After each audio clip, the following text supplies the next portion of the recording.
Sentimental, he treats all his people as straw dogs. Between heaven and earth, there seems to be a close. It is empty, and yet it is inexhaustible.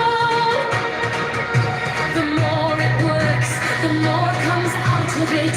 No amount of words can fathom it. Better look for it within you. The spirit of the fountain dies not. It is called the mysterious feminine. The doorway of the mysterious feminine is called the root of heaven and earth. Lingering like gossamer, it has only a hint of existence. And yet, when you draw upon it, it is inexhaustible.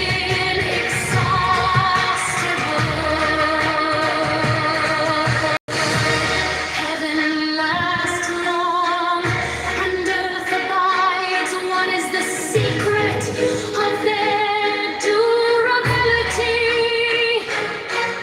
Is it not because they do not live for themselves that they can live so long?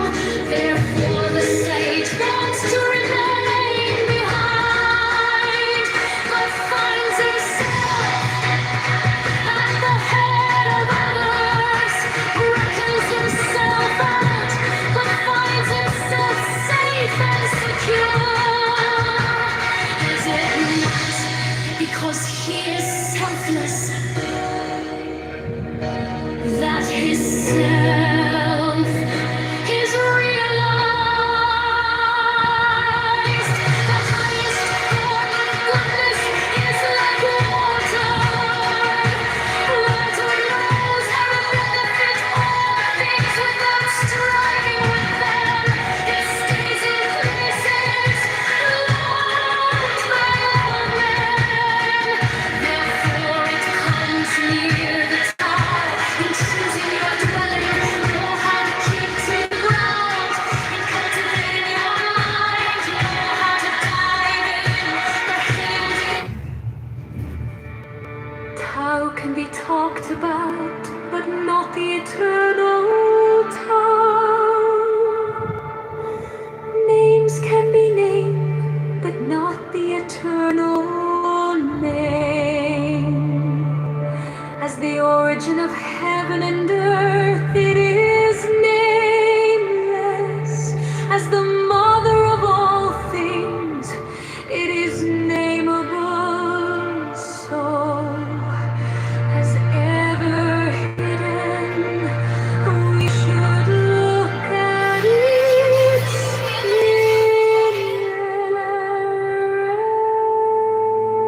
innocence.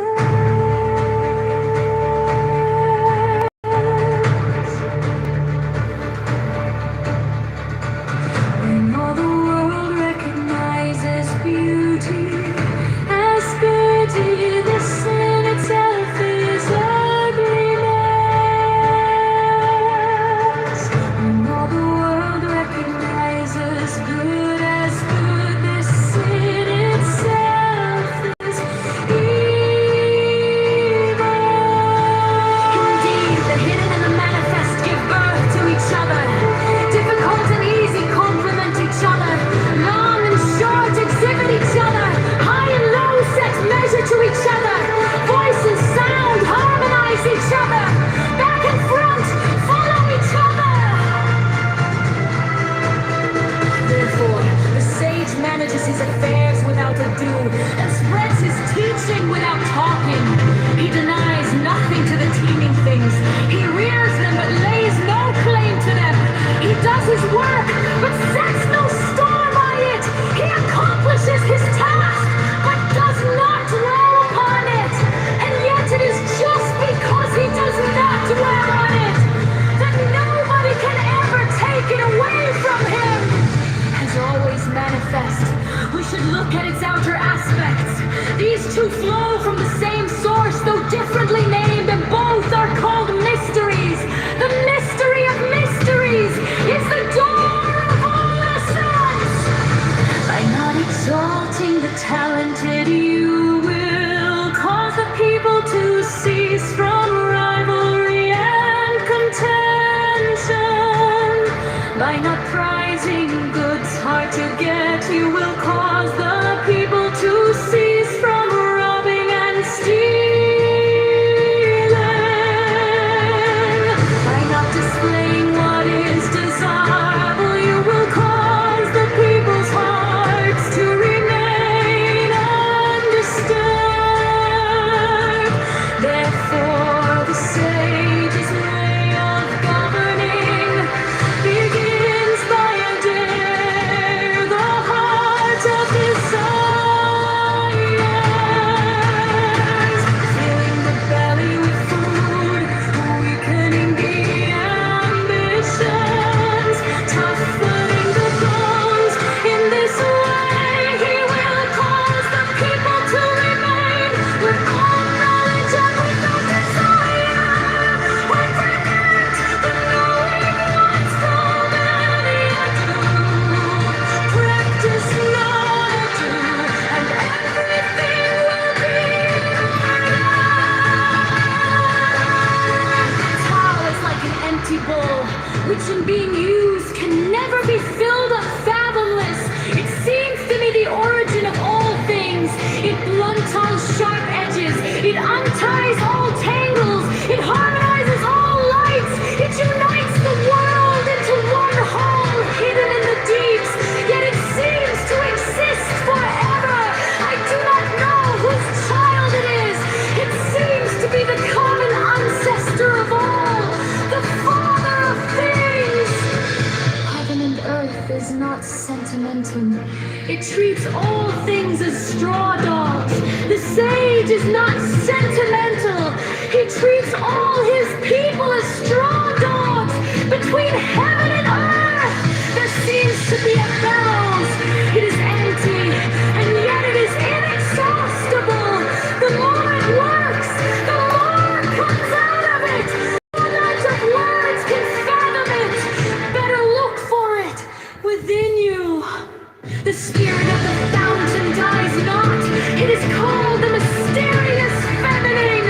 The doorway of the mysterious feminine is called the root of heaven and earth. Lingering like gossamer, it is only a hint of existence. And yet when you draw upon it, it is inexhaustible. Heaven lasts long and earth abides. What is the secret of their durability? Is it not because they do not live for themselves, that they can live so long?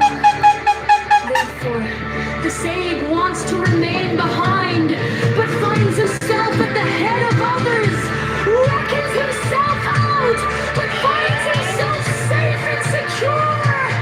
Is it not because he is selfless that his self is realized?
can be talked about,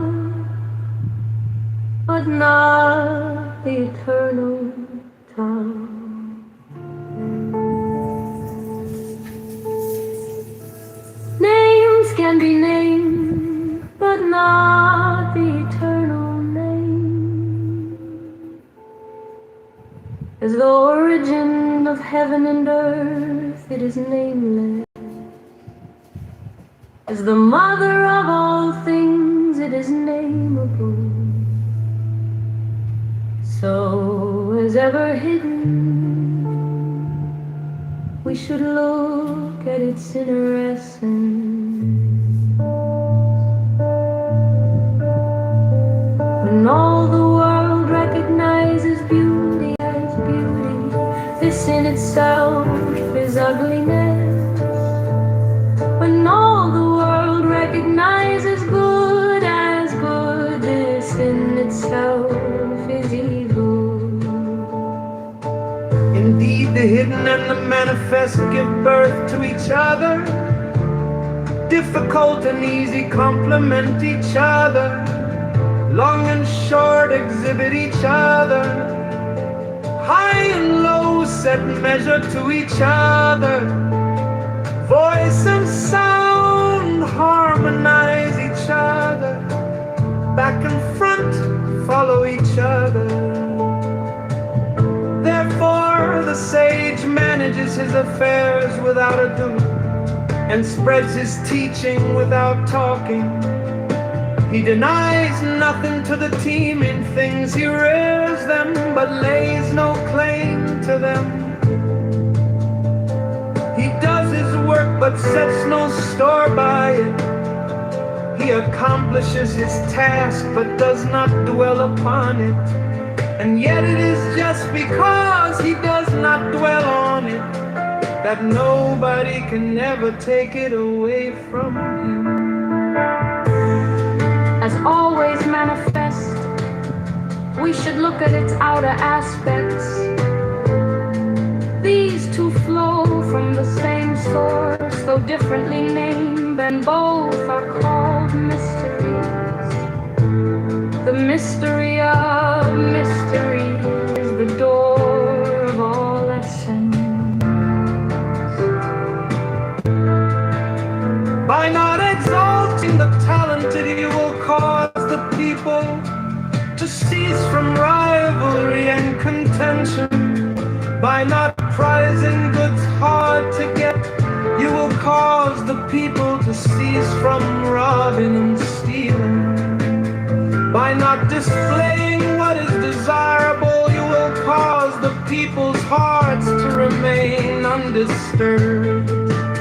Therefore the sage's way of governing begins by emptying the heart of desires, filling the belly with food, weakening the ambitions, toughening the bones. In this way he will cause the people to remain without knowledge and without desire, and prevent the knowing ones from any adore. Practice none adore, and everything will be in order. The Tao is like an empty bowl, which in being used can never be filled up fathomless. It seems to be the origin of all things. It runs so sharp as ease, it unties or tangles, it harmonizes all the earths. It unites the world into one whole thing in the deeps. Yet it seems to exist forever. I do not know whose child it is.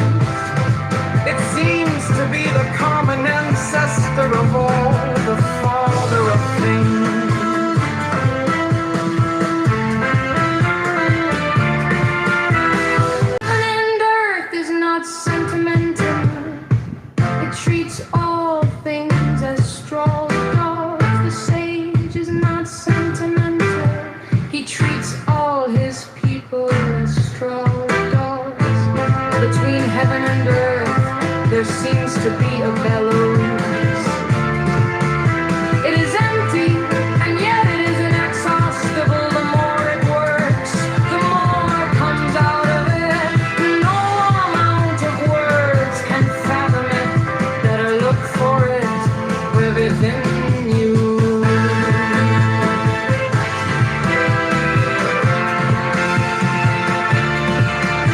The spirit of the fountain dies not. It is called the mysterious feminine. The doorway of the mysterious feminine is called the road ever and under, lingering like gossamer. It is only a hint of existence, and yet when you draw upon it, it is inexhaustible.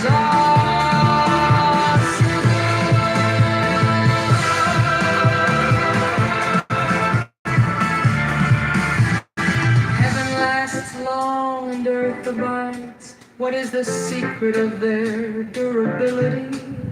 Is it not because they do not live for themselves that they can live so long? Therefore the sage wants to remain behind, but finds himself at the head of others, reckons himself, but finds himself safe and secure. Is it not because he is selfless that his self is realized?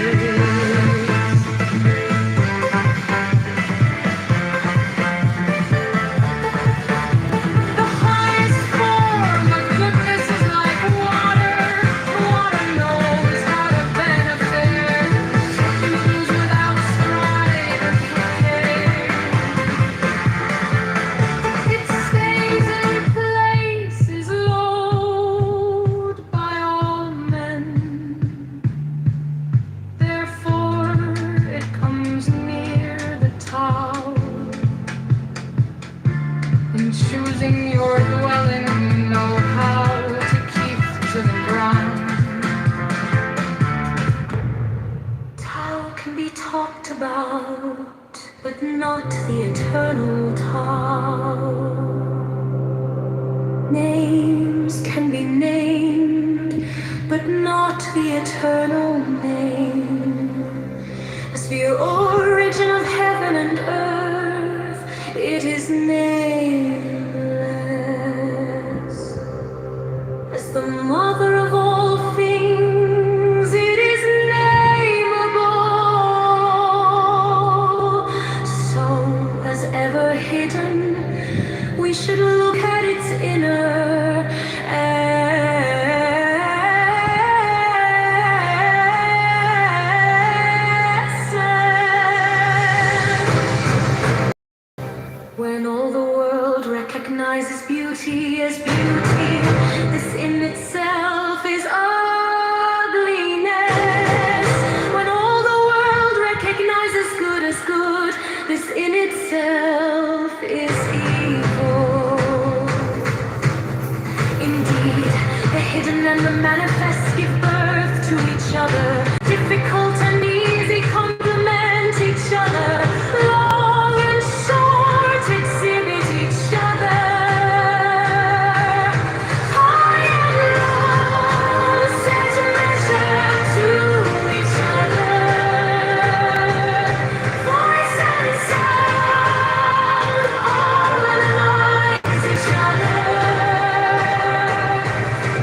exalting the talent, he will cause the people to cease from rivalry and contention.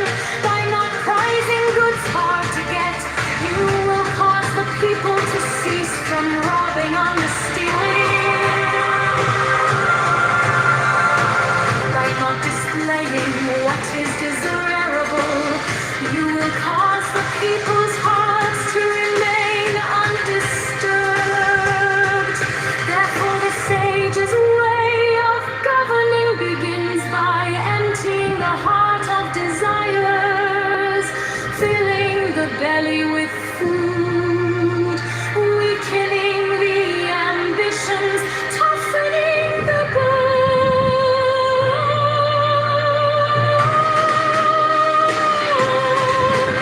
In this way he will cause the people to remain without knowledge and without desire, and prevent the knowing ones from any ado. Practice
As the origin of heaven and earth, it is nameless. As the mother of all things, it is nameable. So as ever hidden, we should look at its inner essence. When all the world recognizes beauty as beauty, this in itself is ugliness.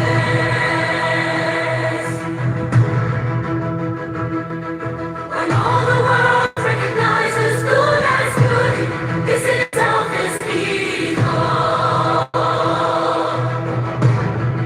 Indeed, the hidden and the manifest give birth to each other. Difficult and easy complement each other. Long and opposite each other. High and low set measure to each other. Voice and sound harmonize each other. Back and front follow each other. Therefore, the sage manages his affairs without ado and spreads his teaching without talking. He denies nothing to the teeming things. He rears them but lays no claim to them. He does his work but sets no store by it. He accomplishes his task but does not dwell upon it. And yet, it is just because he does not dwell on it that nobody can ever take it away from him. As always manifest, we should look at its outer aspects. These two flow from the same source, though differently named, and both are called mysteries. The mystery of mysteries is the door that says, by not exalting the talented, you will cause the people to cease from rivalry and contention. By not prizing goods hard to get, you will cause the people to cease from robbing and stealing.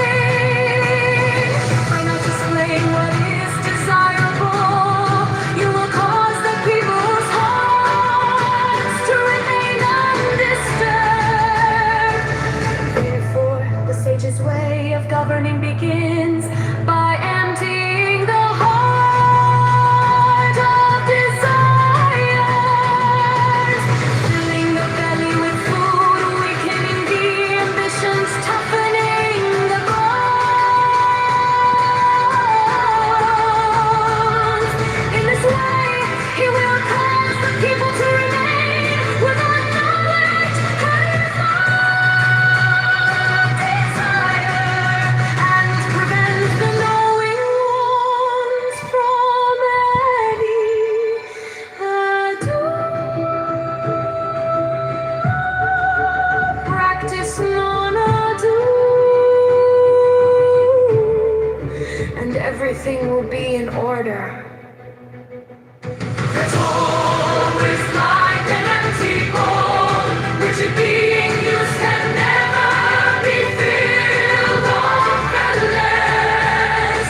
It seems to be the origin of all things. It runs all short marriages, is unties all tangles, is harmonizes all lives. It unites the world into one whole in the deeds, and it seems to exist forever. I do not know whose child it is. It seems to be the common ancestor of all, the father of things.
origin of heaven and earth, it is nameless.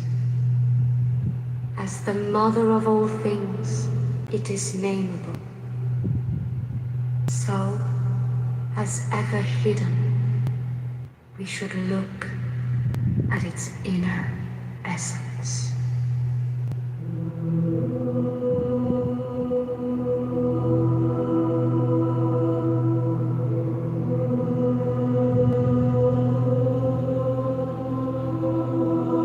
When all the world recognizes beauty as beauty, this in itself is ugliness. When all the world recognizes good as good, this in itself is evil.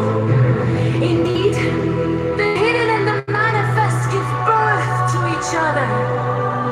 Difficult and easy complement each other. Long and short exhibit each other. High and low set measure to each other. Voice and sound harmonize each other. Back and front follow each other.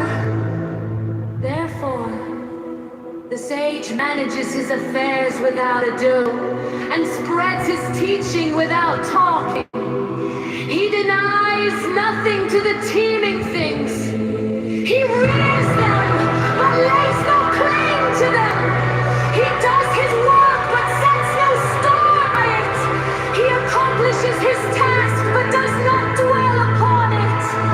And yet, it is just because he does not dwell on it that nobody can ever take it away from him. As always manifest, we should look at its outer aspects. These two flow from the same source, though differently named, and both are called mysteries. The mystery of mysteries is the door of all essence.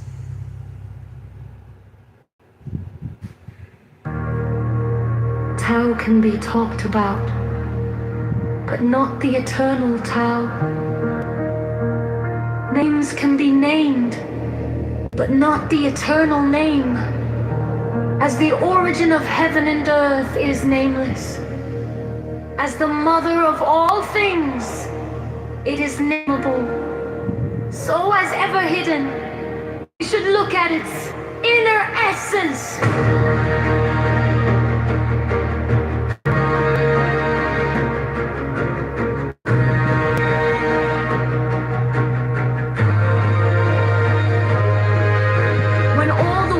Recognizes beauty as beauty, this in itself is ugliness. When all the world recognizes good as good, this in itself is evil. Indeed, the hidden and the manifest give birth to each other. Difficult and easy complement each other. Long and short exhibit each other. High and set measure to each other. Voice and sound harmonize each other. And front follow each other. Therefore, the sage manages his affairs without ado and spreads his teaching without talking. He denies nothing to the teeming things. He rears them but lays no claim to them. He does work but sets no store by it. He accomplishes his task but does not dwell upon it. And yet, it is just because he does not dwell on it that nobody can ever take it away from him. As always manifest, we should look at its outer aspects.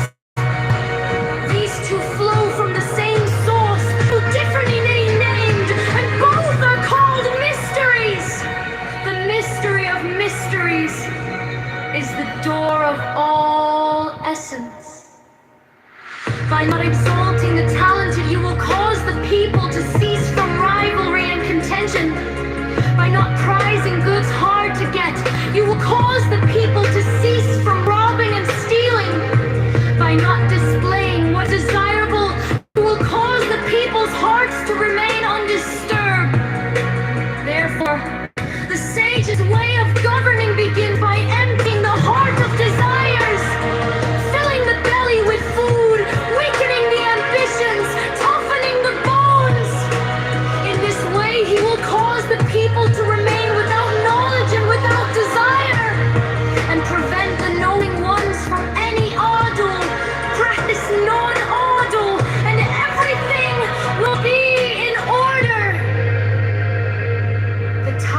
like an empty bowl, which in being used can never be filled up fathomless.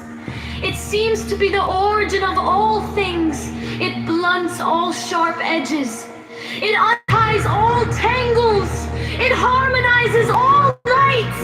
It unites the world into one whole hidden in the deeps. Yet it seems to exist forever. I do not know whose child it is. It seems to be the common ancestor of all, the father of things. Heaven and earth is not sentimental.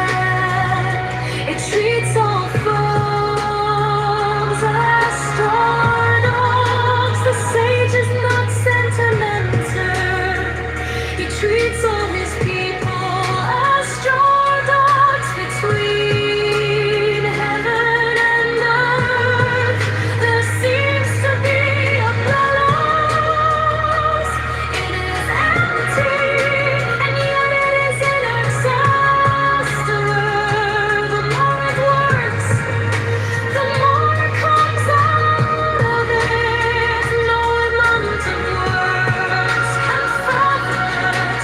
Better look for it within you. The spirit of the fountain dies not. It is called the mysterious feminine. The doorway of the mysterious feminine is called the root of heaven and earth. Lingering like gossamer, it is only a hint of existence. And yet, when you draw upon it, it is inexhaustible. Heaven lasts long and ever abides. What is the secret of their durability? Is it not because they do not live for themselves that they can live so long?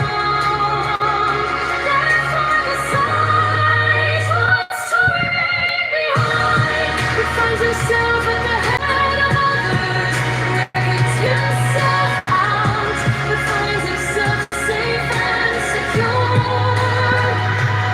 Is it not because he is selfless that his self is real?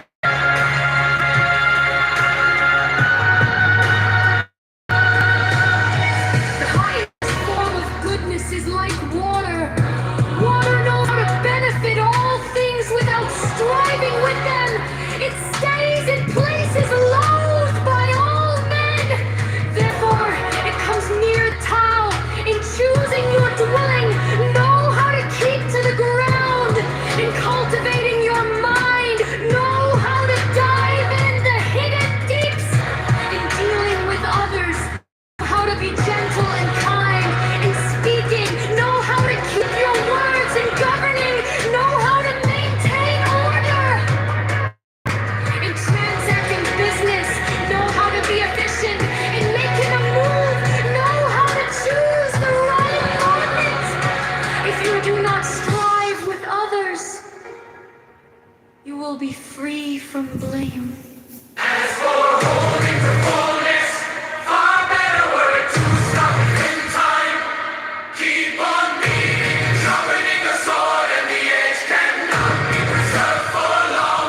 Fill your house with night and day, and it can no longer be guarded. Set store by your riches and honor, and you will only reap a crop of calamities. Here is the way of heaven.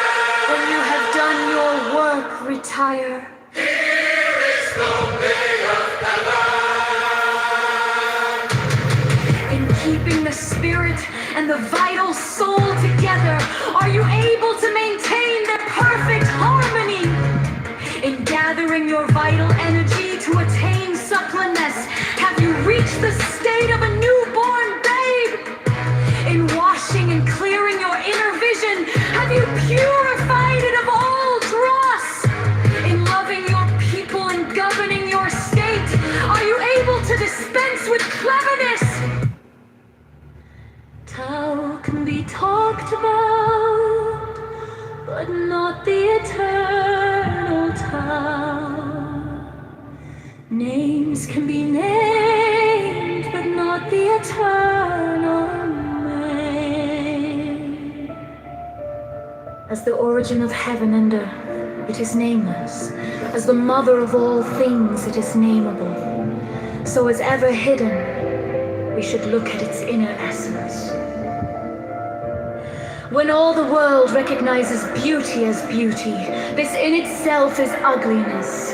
When all the world recognizes good as good, this in itself is evil. Indeed, the hidden and the manifest give birth to each other. Difficult and easy complement each other. Long and short exhibit each other. High and low set measure to each other. Voice and sound harmonize each other. Back and front follow each other.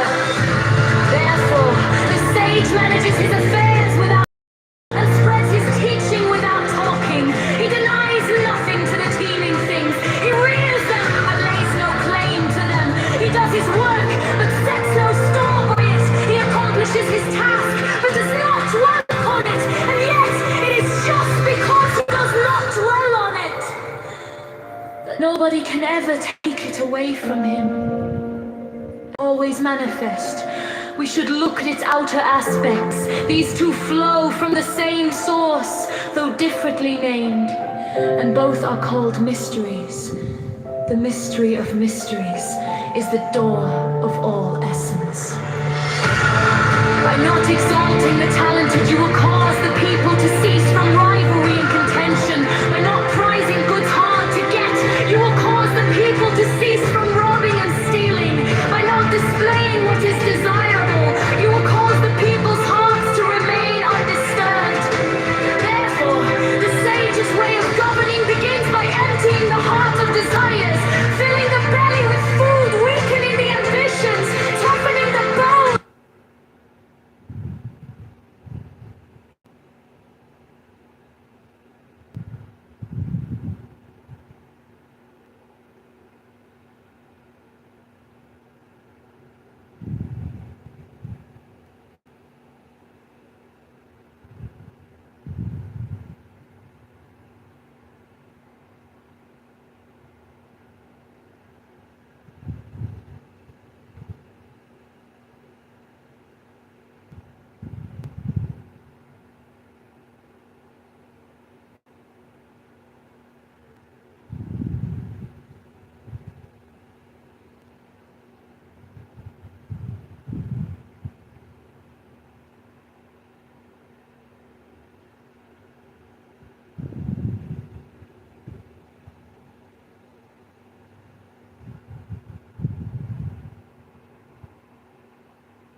Ooh.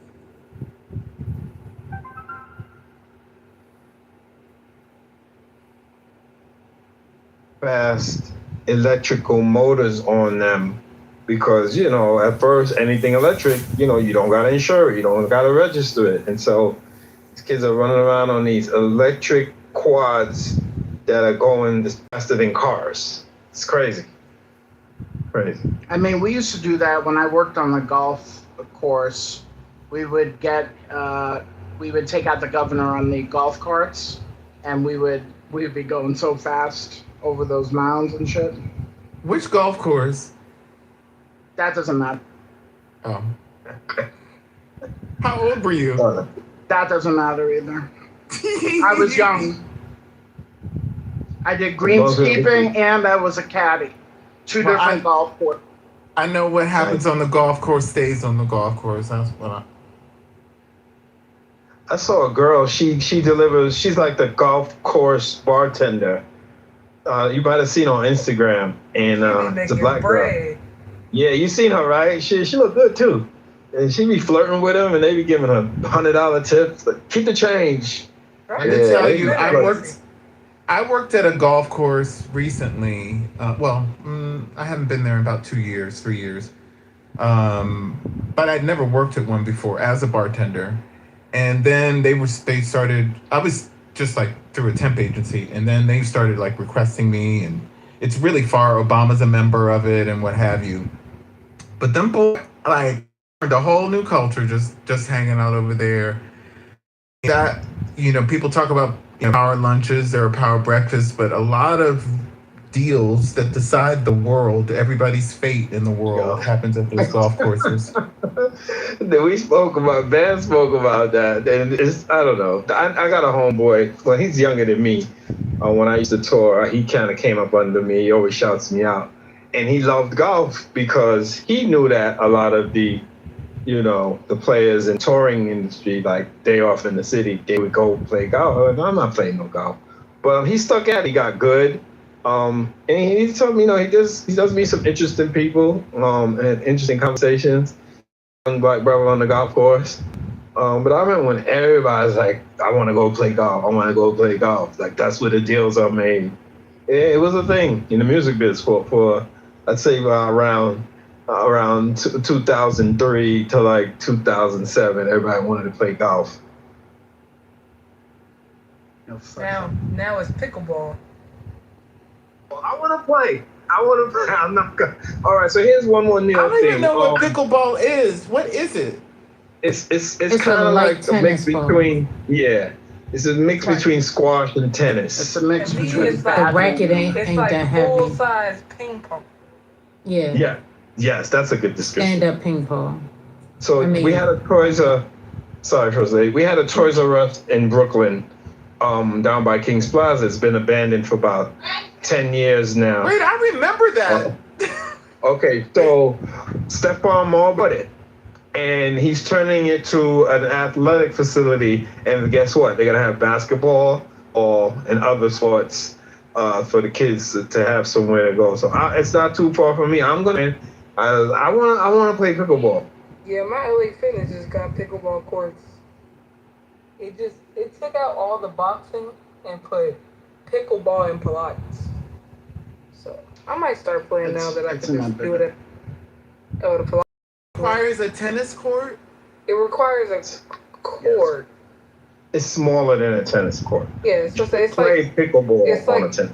Ping pong, but full size, like a full size net. That's the best way to really picture it. It's not as big as. Yeah, Google it. The problem is they're kicking them off of New York City playgrounds and courts because they make so much noise. So that's the problem that people are having. So they have put up signs in New York City parks where they have like, not tennis, but like a blacktop. Maybe people playing basketball, whatever. They say no pickleball allowed because people complain. Really? It's I thought you just troll it. No. What? The hitting of the ball or people yelling? No, they get fucked up while they're playing. It's like golf. Like in DC, there's this like White Haven. It's called Kraken.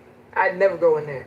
It's white people doing roller derby and it's pickleball in the middle. It's called Kraken Rinkin Courts or something. Where is And it's it? all these white people all the time playing pickleball and roller skating, and they're drunk as hell. Wait, I'm They in drink DC. them Where is seltzers. that? It's in it's by the Alamo on Bryant Street. It's in Northeast.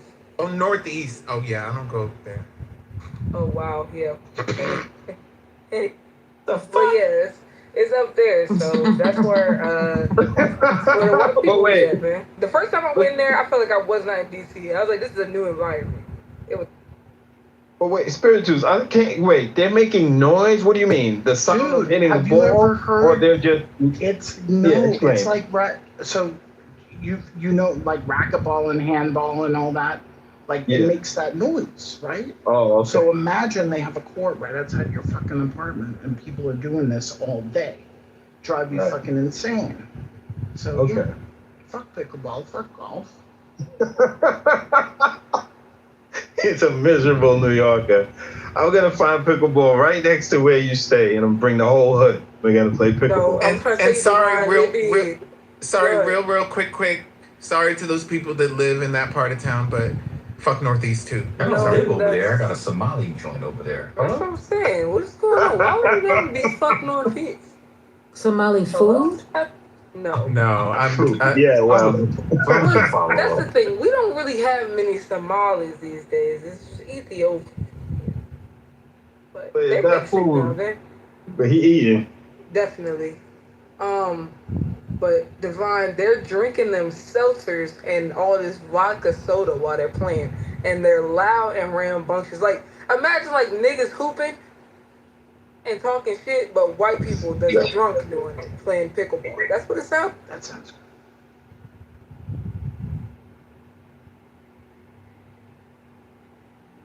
It's Oh, really no, fucking no, loud. Deep. No, stay away from Lobby Bar now, Deep. After it was, you don't go to Northeast. Don't go to Southeast either, then. No Eastern Mar-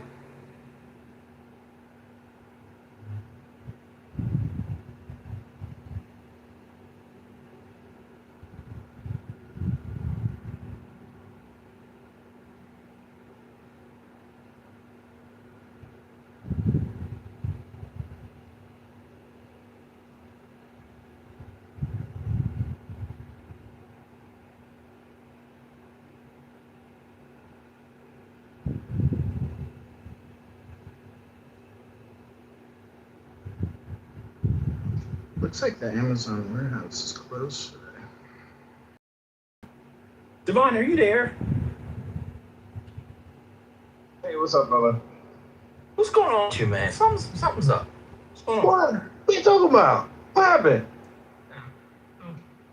I was talking about the golf course. And then you mentioned the chick who serves the drinks. Right. And all Yeah. you said was, oh, she look good.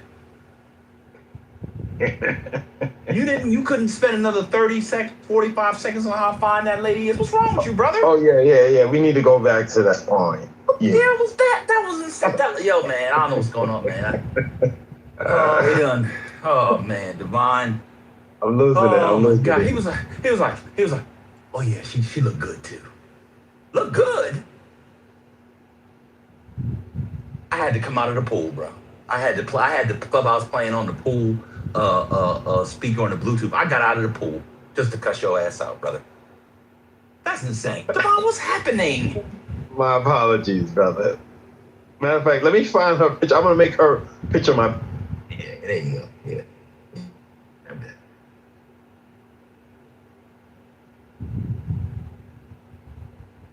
I gotta check her out. She be in a golf cart. She's moving and shaking, flirting, getting extra tips. Fine They be spot trying. right there. Yeah, they be trying to get one. And let me get on Organica, Sister Deep, and others. What the fuck is wrong with y'all?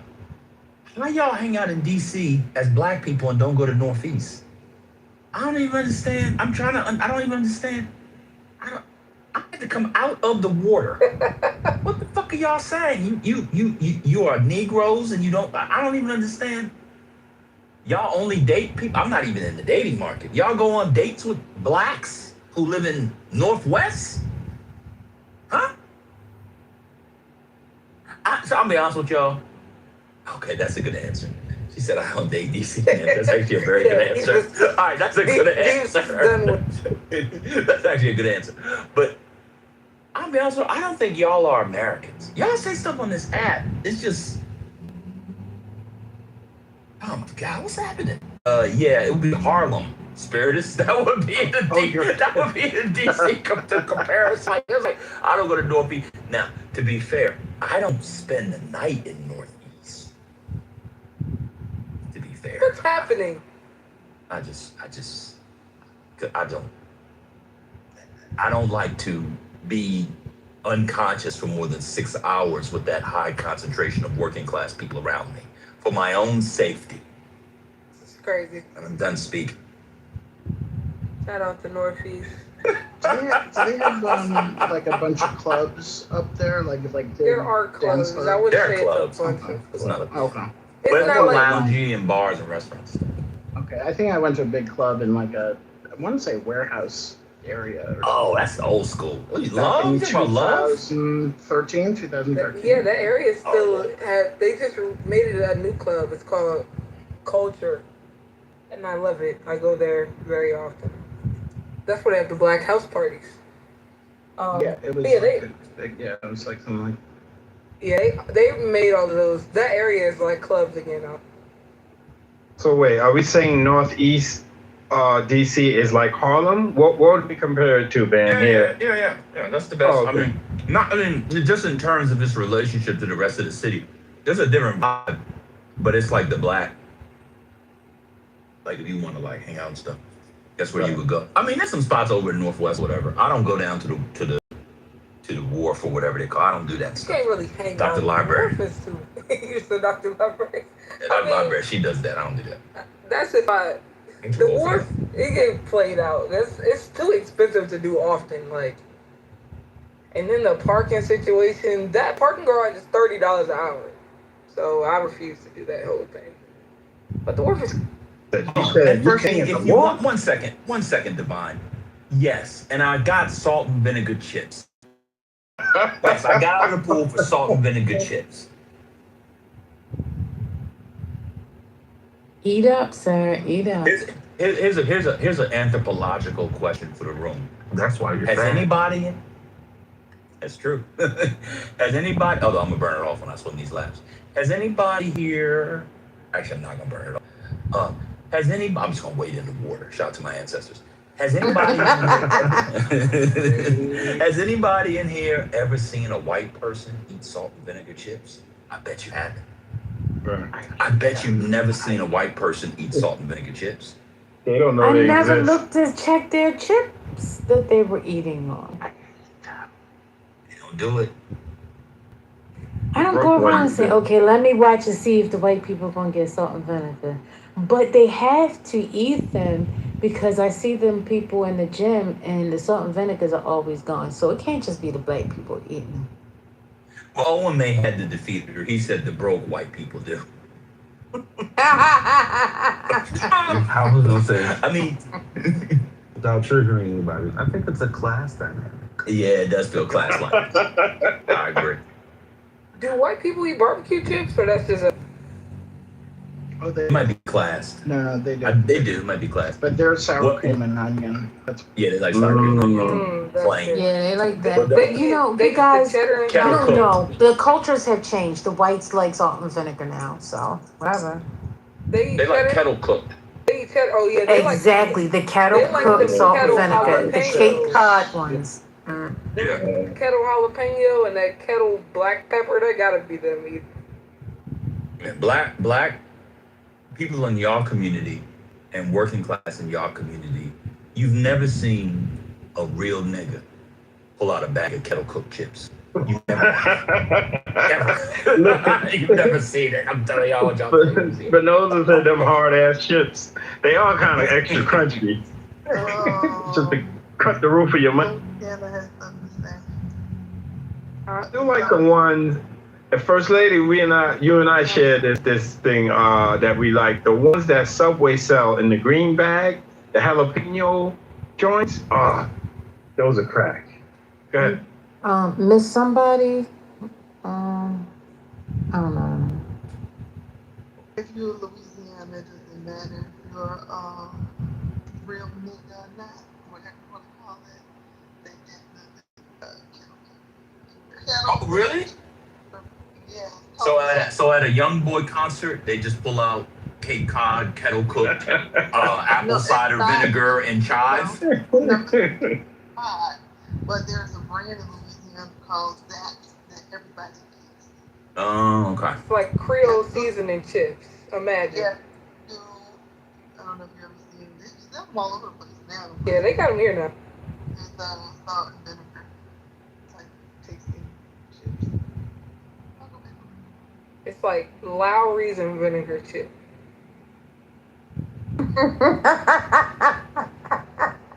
What? Don't go like that. That's what real. I'll tell you, you should taste them. No. Let me Like ask an old DMV. bay. That's what I was about to ask my DMV Maryland people. When the last time y'all had the Utz crab chip? I don't eat those Old on a Bay regular seasoning. basis. Mhm. I think that's the white people, their relationship to Old Bay and crab is different. They really do eat the Old Bay chips, like, probably all the time. They're salty as fuck. I can't eat them. They They're are very extra salty. I ate them as a kid. I probably haven't had them since I was 12 years old. Wait, you grew up in the DMV, Organica? I did. Oh shit. Did We used to did take you- field they called- trips. I They call sent you a him message, Hurricane Ben, by Junior. the way. Did you see my That's message? Hurricane. Yeah, I'm gonna respond to it. Oh, okay. I just want to Give make it sure you time. saw it. Give it time. Don't rush. That's why you can't get a date now. You keep rushing through things. But listen, Boy, Um, stop. we used to take field trips to the Utz factory. Did y'all ever do that in school growing up? No, Take field trips to no, I Utz? missed that one. Okay. But the Wait, in the crab DC? chips, but in Maryland. But the crab chips and the Old Bay chips are different. The crab chips are okay, but the Old Bay chips is just too. I forget the brands. They were always like little off brands, like Curds or Herds. somebody like Hers, yeah. Hers. Yeah. Herd. We Yeah. had herd. You grew up on herd. Yeah, that Hers chip. Hers and Utz. Y'all like Cape Cod over Miss Vicky? Huh? Can't hear you for real, Barnett. I say y'all like Cape Cod over Miss Vicky? I'm not eating Miss Vicky. I liked Miss Vicky until I bought had the box with the little individual bags, you know? They sure did. But 12 they put more jalapeno in than the other Wow. flavors. Exactly. And so in my pantry at one point had 57 bags of Miss Jalapeno chips. Stop buying it. Which one do you like? I like Barbecue, all the other hopefully. ones. I like barbecue. Oh, I that like barbecue salt vinegar version. I actually like all the other ones. But for some reason, I was just talking about this today. The box is mostly jalapeno. That shit is nasty. You know what I wish they did? Which the Lay's box is doing now? Watch this. The dill pickle chip. Oh, God, The you Lay's like the dill pickle Now chip? we're talking about a chip. Hell no. Yeah, Lay's was too salty for me. Lay's was always been too. Dill I pickle put it in chips are the superior chip. Lays are good. I like them. Yeah, there you go. Not the new Like, ones. I don't like their new ones. They're not good. I put a day or two ago, stay away, and I didn't know this. Stay away from Pringles. Pringles are not chips. Pringles are not chips, y'all. Google it. Yeah, I don't like Pringles are too much. not. There ain't one piece of potato in a Pringle. None. Zip. No. Lay's probably like 10 years ago, they had a competition for the best new flavors, and I've never had a chip better than that chicken and water. I really get that chip again, bro. I be looking for the chips too. Like when I go to different countries or states, I look for the chip because it was like a limited edition, and they don't have them nowhere anymore. But they sell them in Japan for like $80 a bag. That's how good the chip. What? Dead ass. Look up the chicken and waffles chip. You gonna see them on eBay or something. Japan? Yeah, I remember that. I remember that competition. Yeah. Is it just me or is Lay's like all the kettle cooked now? They don't sell the regular chips no more. Yeah, they At my come. bodega, No, they do. they They sell do. them. Yeah. They Yeah. just At the look different. stores? The bag looks different.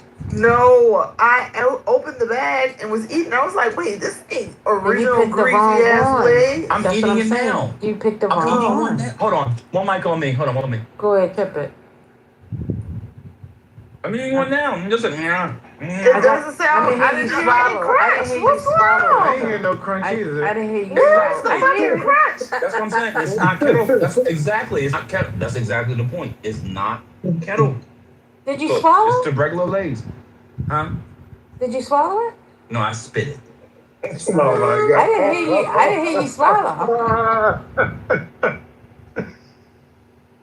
Somehow, some way, it goes back to That lady is D- crazy. It's her. It's that lady. That lady is crazy. The lady of the first of her name, last of her tribe. That lady is crazy. Wait, See, look, you hit a chip, it's a clip, but you don't swallow. I'm just saying, you don't hear it Oh, that's swallowed. going down, but it's okay.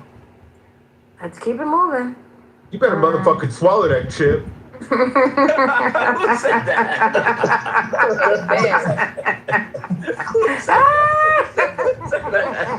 Organica. Organica said that. That was hilarious. Wait, can I share a hazing thing that happened in my fraternity involving chips? So it Yeah, do your relates to thing. chips. Okay, cool. So they blindfolded the pledges, and they told them that there was a box of glass that they had to walk barefoot on, but it was actually Lay's potato chips. Yes. And we wanted them to trust us. So we saw that everybody eventually did it, and they walked on Lay's potato chips instead. It's a little bit of a psychological. It was fucked up, actually. But did they Yes, did and they that eat is a the chips portrait. after? What's that? Did y'all We make didn't them have to the eat them. chips? No, just goldfish, live goldfish. Nice. We just wanted to see who could break. We wanted to see who could break the record.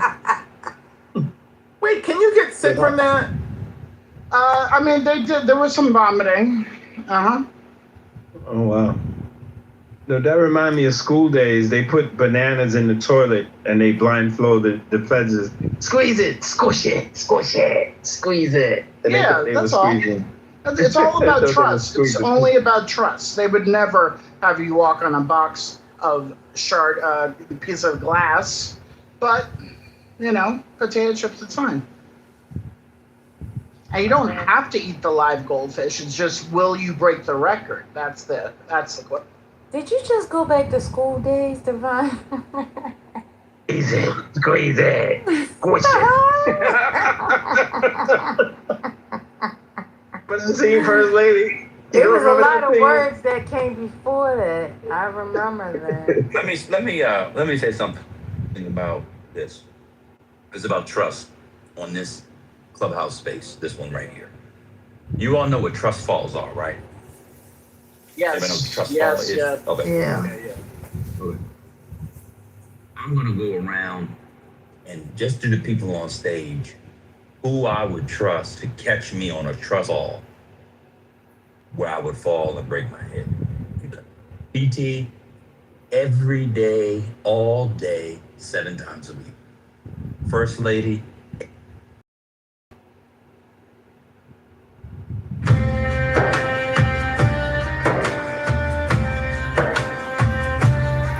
If you are walking lost in wonder, empty of self and mindful of reality, and suddenly you interrupt this piece to exclaim, how beautiful is this tree, how magnificent field. You forfeit life, the intrusion of self and the imposing of judgment separates you from reality and snares you in the net of words. Be still and know, embrace it all in silence. Be careful with words. COW gives no milk. MANURE has no stench. LOVE knows no passion. Mistake words for truth, and you exile yourself from reality. Others may follow and drink the poison of your confusion. They will die and truth will be defiled. Hillel and Shammai received the teaching from Shemaiah and Naphtali. Hillel said, be disciples of Aaron, loving peace and acting peacefully, loving people and drawing them to reality.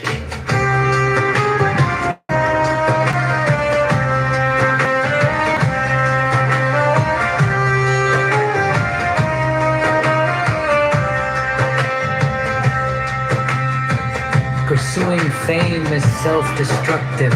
It distracts us from reality and focuses our energy on ourselves. Those who do not increase knowledge, decrease knowledge. But don't mistake knowledge for talk. One who knows acts knowingly. Fools talk, and their talk too often fools. Those who cease to learn cease to live. Life is learning, attending to reality. Anything less is the sleepwalk of death. Those who misuse knowledge shall not endure, for only reality endures. If you are not attending to reality, where are you? If I am not for myself, who will be for me? If I am only for myself, what am I? And if not now, when?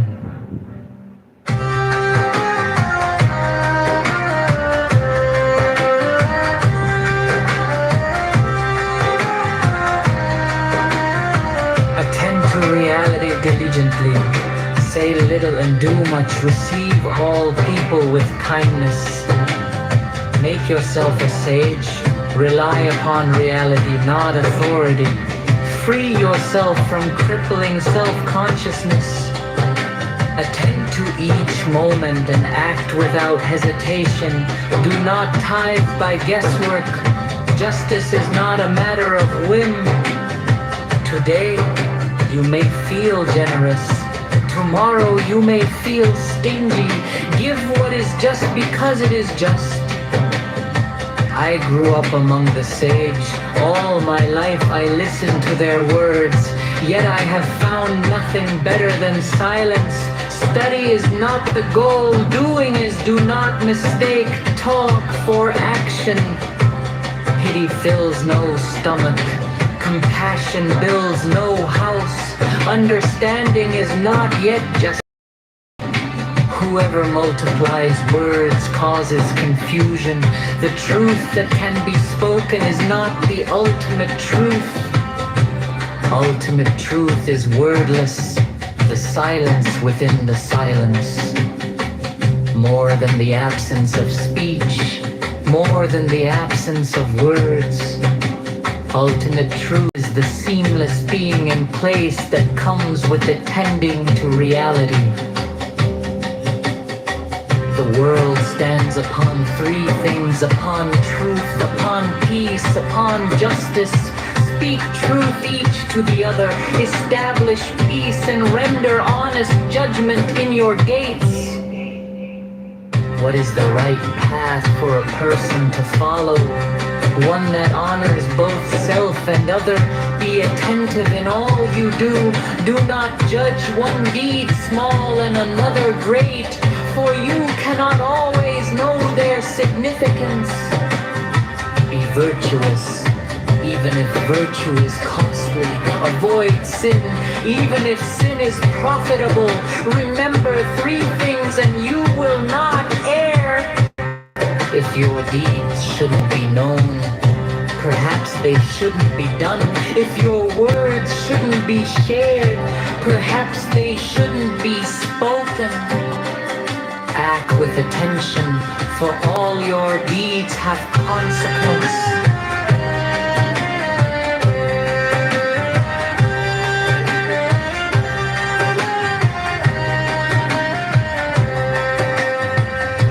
The world stands study, engaged in good work. One forgets selfish desire. Learning without labor is barren. It does nothing to better the world. Labor without learning is empty. It does nothing to enlighten the world. If employed by the community, labor for the people and not for power. If you carry on the good work of your predecessors, their merit will sustain you, their righteousness will endure through you, and you will be credited with great success, as if you had accomplished the task alone.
But not the eternal Tao. Names can be named, but not the eternal name. As the origin of heaven and earth, it is nameless. As the mother of all things, it is nameable. So, as ever hidden, we should look at its inner essence.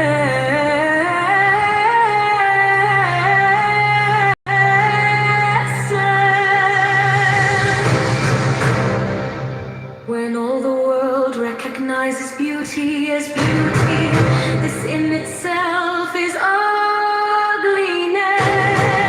When all the world recognizes good as good, this in itself is evil. Indeed, the hidden and the manifest give birth to each other. Difficult and easy complement each other. Long and short exhibit each other. High and low set measure to each other. Voice and sound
is the door of all essence.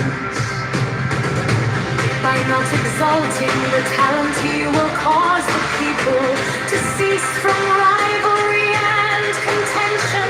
By not prizing goods hard to get, you will cause the people to cease from robbing on the stealing. By not displaying what is desirable, you will cause the people's hearts to remain undisturbed. Therefore, the sage's way of governing begins by emptying the heart of desires, filling the belly with food, weakening the ambitions, toughening the bones.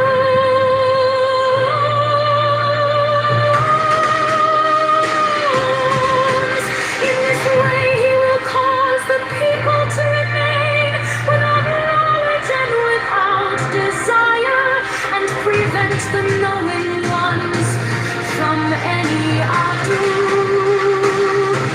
Practice not ado, and everything will be in order. The tide is like an empty bowl, which in being used can never be filled, unfathomless. It seems to be the origin of all things. It blunts all sharp edges, it unties all tangles, it harmonizes all lights, it unites the world into an whole hidden within the deeps. Yet it seems to exist forever. I do not know whose child it is. It seems to be the common ancestor of all, the father of things. Heaven and earth is not sentimental. It treats all things as straw dogs. The sage is not sentimental. He treats all his people as straw dogs. Between heaven and earth, there seems to be a it is empty, and yet it is inexhaustible. The more it works, the more comes out of it. No amount of words can fathom it. Better look for it within you. The spirit of the fountain dies not. It is called the mysterious feminine. The dark way of the mysterious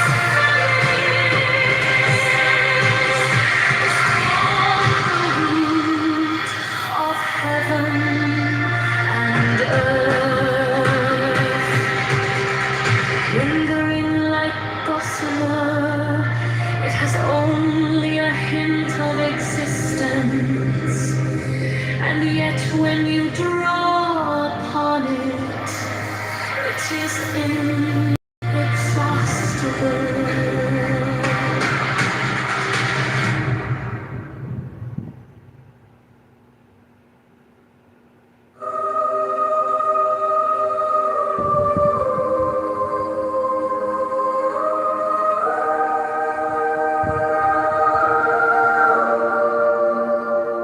Tao can be talked about, but not the eternal Tao. Names can be named, but not the eternal name. the origin of heaven and earth, it is nameless. As the mother of all things, it is nameable. So, as ever hidden, we should look at its inner essence.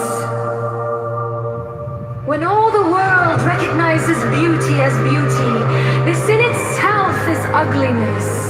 When all the world recognizes good as good, this in itself is evil. Indeed, the hidden and the manifest give birth to each other. Difficult and easy complement each other. Long and short exhibit each other. High and low set measure to each other. Voice and sound harmonize each other. Back and front follow each other. Therefore, the sage manages his affairs without ado and spreads his teaching without talking. He denies nothing to the teeming things. He rears them, but lays no claim to them. He does his work, but sets no store by it. He accomplishes his task, but does not dwell upon it.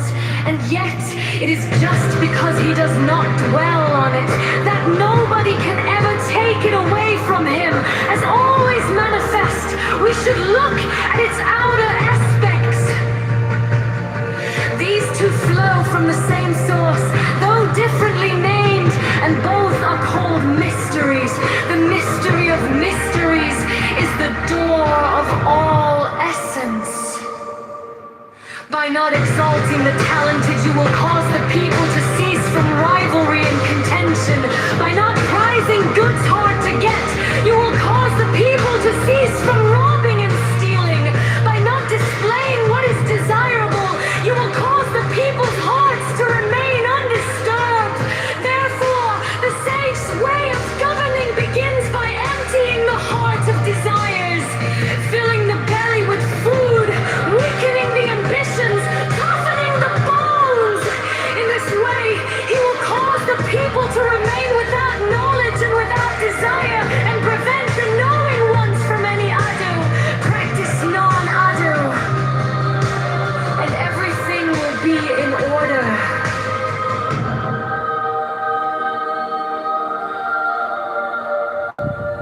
The Tao is like an empty bowl, which in being used can never be filled up fathomless. It seems to be the origin of all things. It blunts all sharp edges. It unties all tangles. It harmonizes all lights. It unites the world into one whole hidden in the deeps. Yet it seems to exist forever. I do not know whose child it is. It seems to be the common ancestor of all, the father of things. Heaven and earth is not sentimental. It treats all things as straw dogs. The sage is not sentimental. He treats all his people as straw dogs between heaven and earth. There seems to be a bellows. It is empty, and yet it is inexhaustible. The more it works, the more comes out of it. No amount of words can fathom it. Better look for it within you. The spirit of the fountain dies not. It is called the mysterious feminine. The doorway of the mysterious feminine is called the root of heaven and earth. Lingering like gossamer is only a hint of existence. And yet when you draw upon it, it is inexhaustible.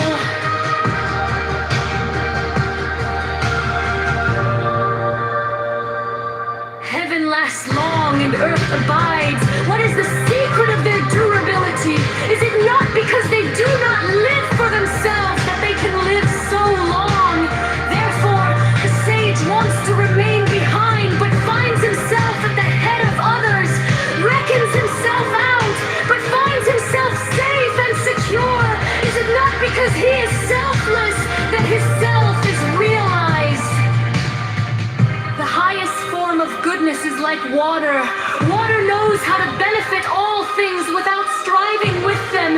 It stays in places loathed by all men. Therefore, it comes near the Tao. In choosing your dwelling, know how to keep to the ground. In cultivating your mind, know how to dive in the hidden deeps. In dealing with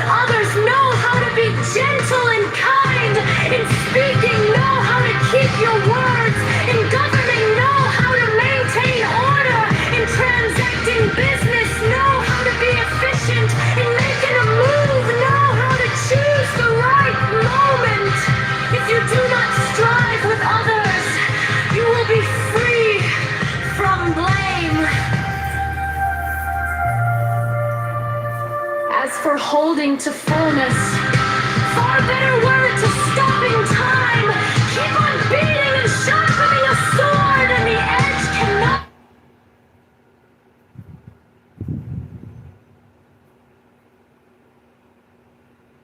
Then you're more obligated or more obliged to be moral or do certain things, and it's just not true. Because if I go out here and rack up 1,000 single mothers, the majority are going to claim that they're Christian, bro. This is just the reality of it. So that's what I'm saying. It's retarded for you guys to keep saying, oh, you need this book and you need this God, and then all of a sudden all your problems are fixed when you guys are the ones sinning the most. And it makes it look even worse because at least with atheists, we don't have a book, we don't have a God, we don't have anything. So that kind of gives us a little more excuse to be out here running wild if that was the case. But you guys actually have something that tells you what to do. And then you guys say you fear God, God-fearing, all this. You don't fear him enough because every day you guys wake up and said, fuck what he wants me to do. I'm going to do what the fuck I want anyways. Yeah, they all seem to forget that like being a Christian is a matter of will, not just saying or professing. Right. You know, it's a lot more than that.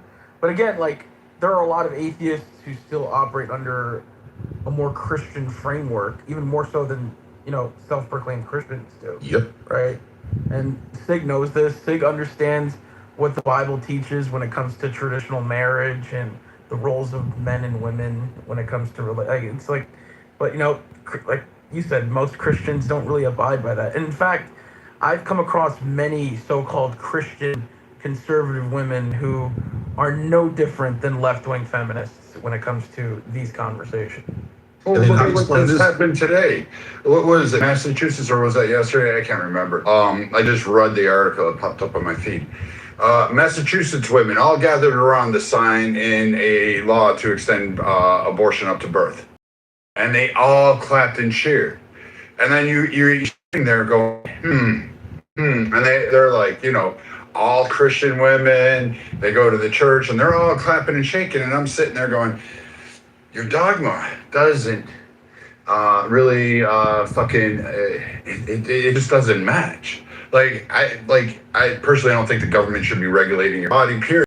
But overall, like, you can't cheer for that.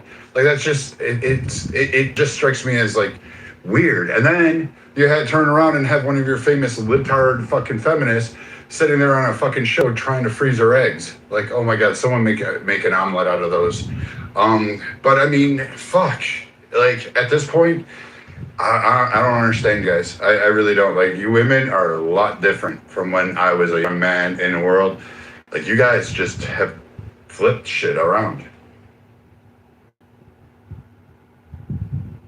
I was gonna say too, and I'll give you some more evidence. What you're saying, the Tories is bullshit. I'm an atheist, Free's an atheist. I don't think Vikings. I think Vikings a pagan. He's not an atheist, but he's a pagan. But he doesn't subscribe to Christianity at all. And yet we all preach, for the last 5 years, have been preaching about nuclear families and the benefits and values of a husband and wife together raising kids and marriage. And Brad was married for umpteen years. I was married for umpteen years. You know, Free is more than happy to find a wife and be married. And so again, you have three non-believers here who are pushing for nuclear families and doing things the traditional way, and two-parent households and raising kids and not having kids out of wedlock. So again, what you're saying, like, it sounds good on the surface, but when you actually break it down, it doesn't make any sense. It's just not true, man. It sounds like your atheism is just driving you crazy. The point that I'm making is that those things that you just said, you and Free, these values that you've picked up are moral, whether they're doing it or so. Mimicking who? We're not mimicking anybody. What we're doing is we're seeing that there's evidence that shows when you have two parents raising a child. You look in Muslim communities, Christian communities, and Buddhist communities, it doesn't matter what your God is or what your religion is. When you have two parents in a household raising kids together conducively, you get better results. It doesn't take a rocket scientist. It doesn't take a fucking God to see that. So again, if you're going to attribute this to your God, it's bullshit, because no matter what setting you're in, atheist, non-believing segment or a believing segment, and pick your God, pick a God, any God, you still see the same results. So we're not mimicking anybody. We're just going off the data that's been presented since the beginning of fucking. Not only that, it's also natural too. I mean, you see this in other primates, right? In most mammals. So it's usually the pair take care of their children for survival. It's just innate in our nature for the most part. So it's not like something that has to be taught. And to be fair, most religions are essentially men teaching philosophy. Basically, I mean, they cover it up with the authority aspect of a god character, but it's basically men throughout all of history just implementing the ideas of philosophy, the way they see the world and the way they think the world should operate. Some of those things we agree with, some of those things we don't agree with. And we're not necessarily picking and choosing from the Bible, but what we do in general, we pick and choose philosophy that typically align with what we want to see the world to be, which is perfectly fine. I don't need the Bible for that, but for the fact that I was raised up with the Bible, I can agree with some of the things, and then some of the things in the Quran and other philosophies. So it's not necessarily mimicking anything. It's just that you, like I, like the rest of us, we're picking and choosing the way we see the world because we have a particular view or a recipe of what we think will make the better environment for everybody. So yeah. Yeah, bro. My kids were never, and this is anecdotal, but my kids were never raised in the church. You know, the conversation I had about religion with my kids, hey, that's your personal journey. You figure it out, you know, when the time comes. I'm not going to sway you to go any direction either way. And my kids are perfectly fine, not in trouble, hardworking, productive young men, bro. And they've never read a Bible, never been to church, or they don't even, they don't even know the deep dives of Christianity or any other religion. They just wake up, use common sense, do what's right, observe the world around them and say, hey, when people do this, bad things happen. When people do this, good things happen. So I'm going to stick with doing the good things because I see better results come from them. So, again, man, it's a farce, man. Sorry you guys fell for it, but it's just not true.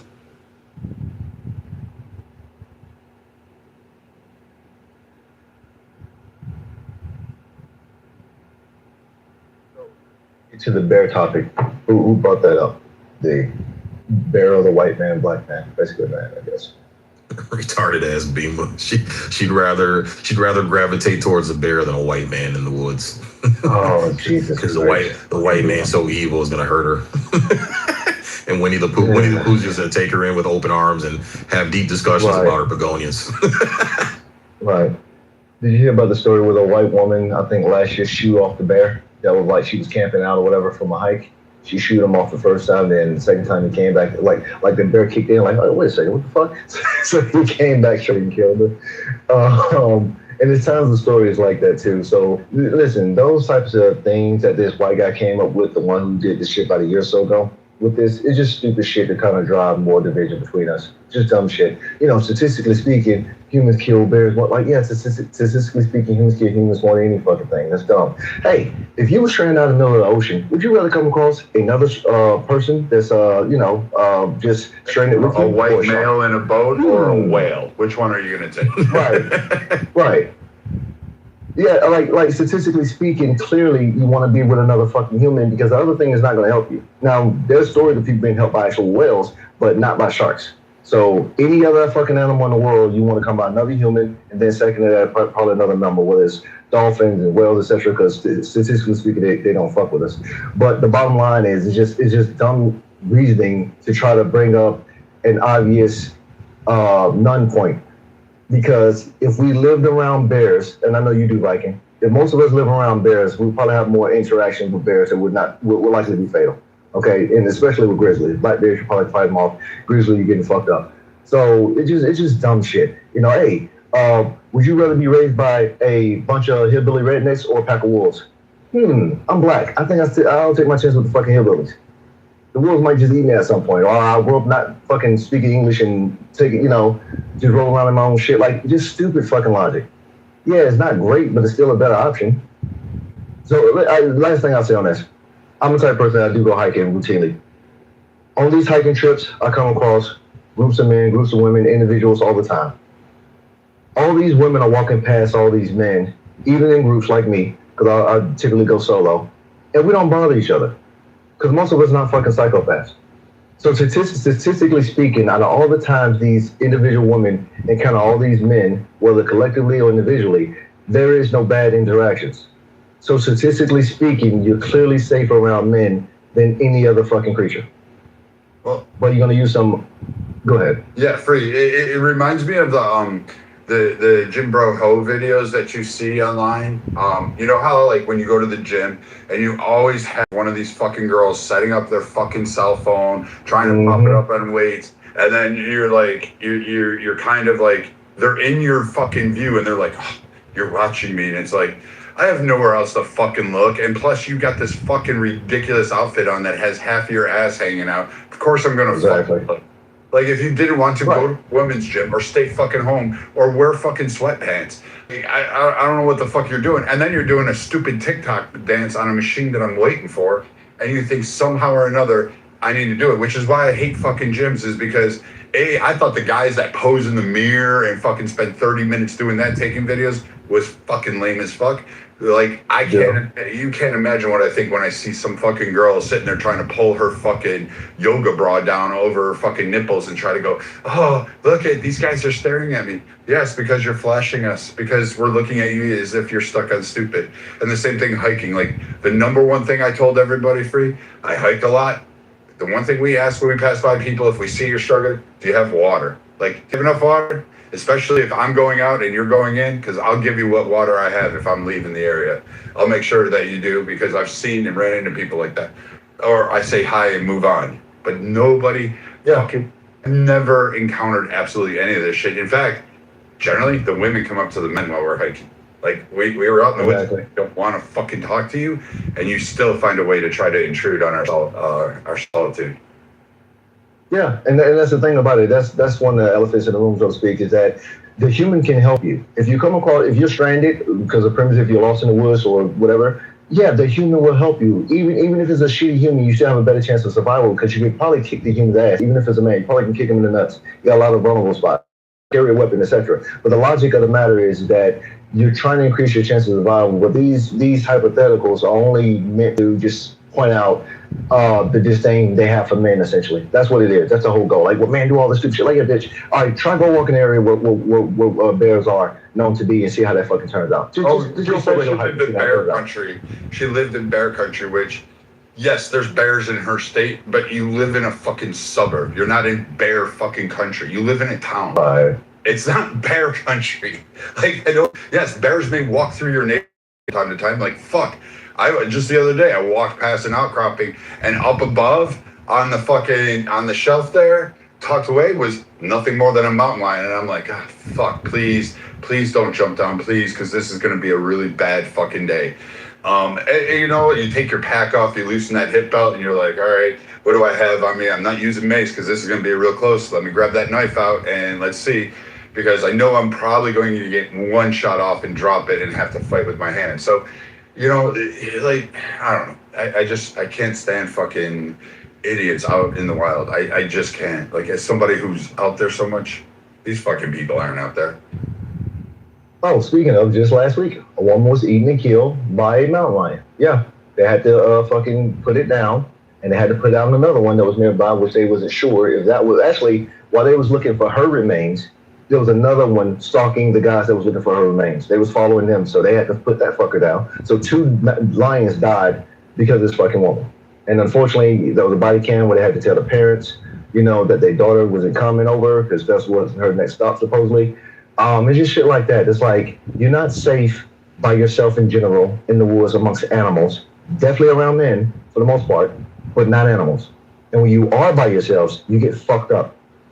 Y'all can look online right now, see camera footage of men in the woods with their fucking GoPros, and a mountain lion is stalking them, a bear is stalking them, all types of shit. And there's been cases of women too where the bears are stalking them, whatever. But a lot of times, that shit ain't fucking, like, the reason why we can walk outside in most of our areas and just go to the store or go for a walk without worrying about getting attacked by a pack of wolves or coyotes or any fucking thing, because we created an environment to where these creatures can't be amongst us and pose us threats on routinely. And that's mostly men. So all the things that all the disdain they have towards men, they have to also in the same breath give us praise, because the safety and comfort they have is due to men creating an environment to where they don't have to worry about those threats routinely. So yeah, shit is annoying.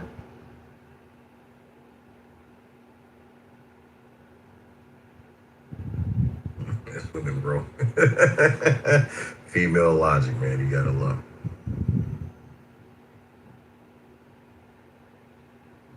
Like I said, I tell you all the time, I don't even like talking about this type of shit because it gets redundant and stupid. It's like the obvious, but this whole victim thing, like, oh, woe is me and fighting against the oppressor, punching up bullshit, it provokes us to defend ourselves by just, jogging in memory, like, hey, you know why you're here, right? You know why you have these freedoms and these privileges in life? Yeah. But 100 years ago, you wouldn't be able to do none of this shit. You couldn't just sit on TikTok all day or talk shit about any and everybody. You couldn't just put on makeup because half the shit that you use didn't exist. Like, you're fucking privileged to be alive at this point in time in all of human history. Enjoy it. Stop bitching. Like, find something productive to do. Stop talking shit all the time. Bro, just the fact they don't have to worry about men from other societies raping them and dragging them off to procreate to make their fucking lineage bigger, bro. That was a frequent thing, way back in the day, bro. Just the fact you don't have to fucking worry about that shit, man. It's just crazy, yeah. Fucking crazy, man. I wish time machines were a thing, man, so we could send some of these women back so they can realize how good they fucking have it now, bro. I mean, you should go out the fucking go out in the fucking Congo and shit, man. What's the Houthis and what's the two tribes warring out there? Tutsis. In Rwanda. Yeah, you understand how many women get dragged out of their fucking huts and villages and shit by the opposing side and fucking raped, bro, and murdered and shit. Dude, when we went for that, the fucking RUF revolution in Sierra Leone, like that shit was fucking insane. Seeing the bodies stocked up on the fucking piers, women's like fucking decaying corpses with their breasts fucking cut off and fucking their vaginas hacked open, kids like split, I think a lot of people just don't understand how the world really works and what's going on and saying like, oh, one race, I'm absolutely 100%. Like, no. And like I said, most of us people that like have to volunteer to come save you out in the wilderness or come out during a flood or do swiftwater rescues, etc. down the list, most of us that do that are volunteering on our own time out of our own fucking pocket. Like, I have 6 packs here ready to go depending on the scenario that exists, although I could get rid of 2 of these because these are for cold weather. But these packs are set up so that I can just grab one and go based on the environment and the current conditions that I'm going to be going into, and going ahead and trying to go track you down in the wilderness, cut and sign, and doing all of that is a pain in the ass. And you're going to sit there and say, you know what? I don't want your help. I'll trust the bear. Well, go pet the fluffy cow. Go have fun. Go do that shit because I can promise you it ain't going to end well. And for the bear attacks, most of them do run away. Yeah, if you make enough noise and do that stuff. But you surprise a bear, and the question was asked, you're face to face with a bear or a white man. Which one would you choose? Face to face, I'm sorry, I take the white man. I still don't get it. I would take fucking Marilyn Manson over the fucking bear. At least I know I got a shot against Marilyn Manson, not a fucking bear. I don't think I can stack that shit. Damn, that's fucking weird. And putting fear as your role model, you are facing Mullah with this attitude. Am I right? Mullah is your enemy. Am I right? Matt, you gotta translate. Take that cotton out your mouth, bro. Cotton balls out your mouth. Whatever. That's what I go with. No. You're right. Is Mullah your enemy? Yeah, that's how you sound, Peter. Seriously, not trying to blast you, bro, but you got to learn how to articulate a little bit better, bro. Okay, let me articulate. Is Mullah your enemy, Viking? Is who your enemy? What'd you say? Mullah. Your mooly hole. Mullah, Islamic regime. Are they my enemy? Is that what you're asking me? Yes. Today? Like now? No. I mean, I don't fucking know. What is today? Tuesday? Like, maybe. Like, only on Thursdays. Only on Thursdays. From that view, they can be described as your enemy, and you say that if somebody is the enemy of a beer, they don't stand a chance. So I was articulating for myself that Mullah is based on what he said.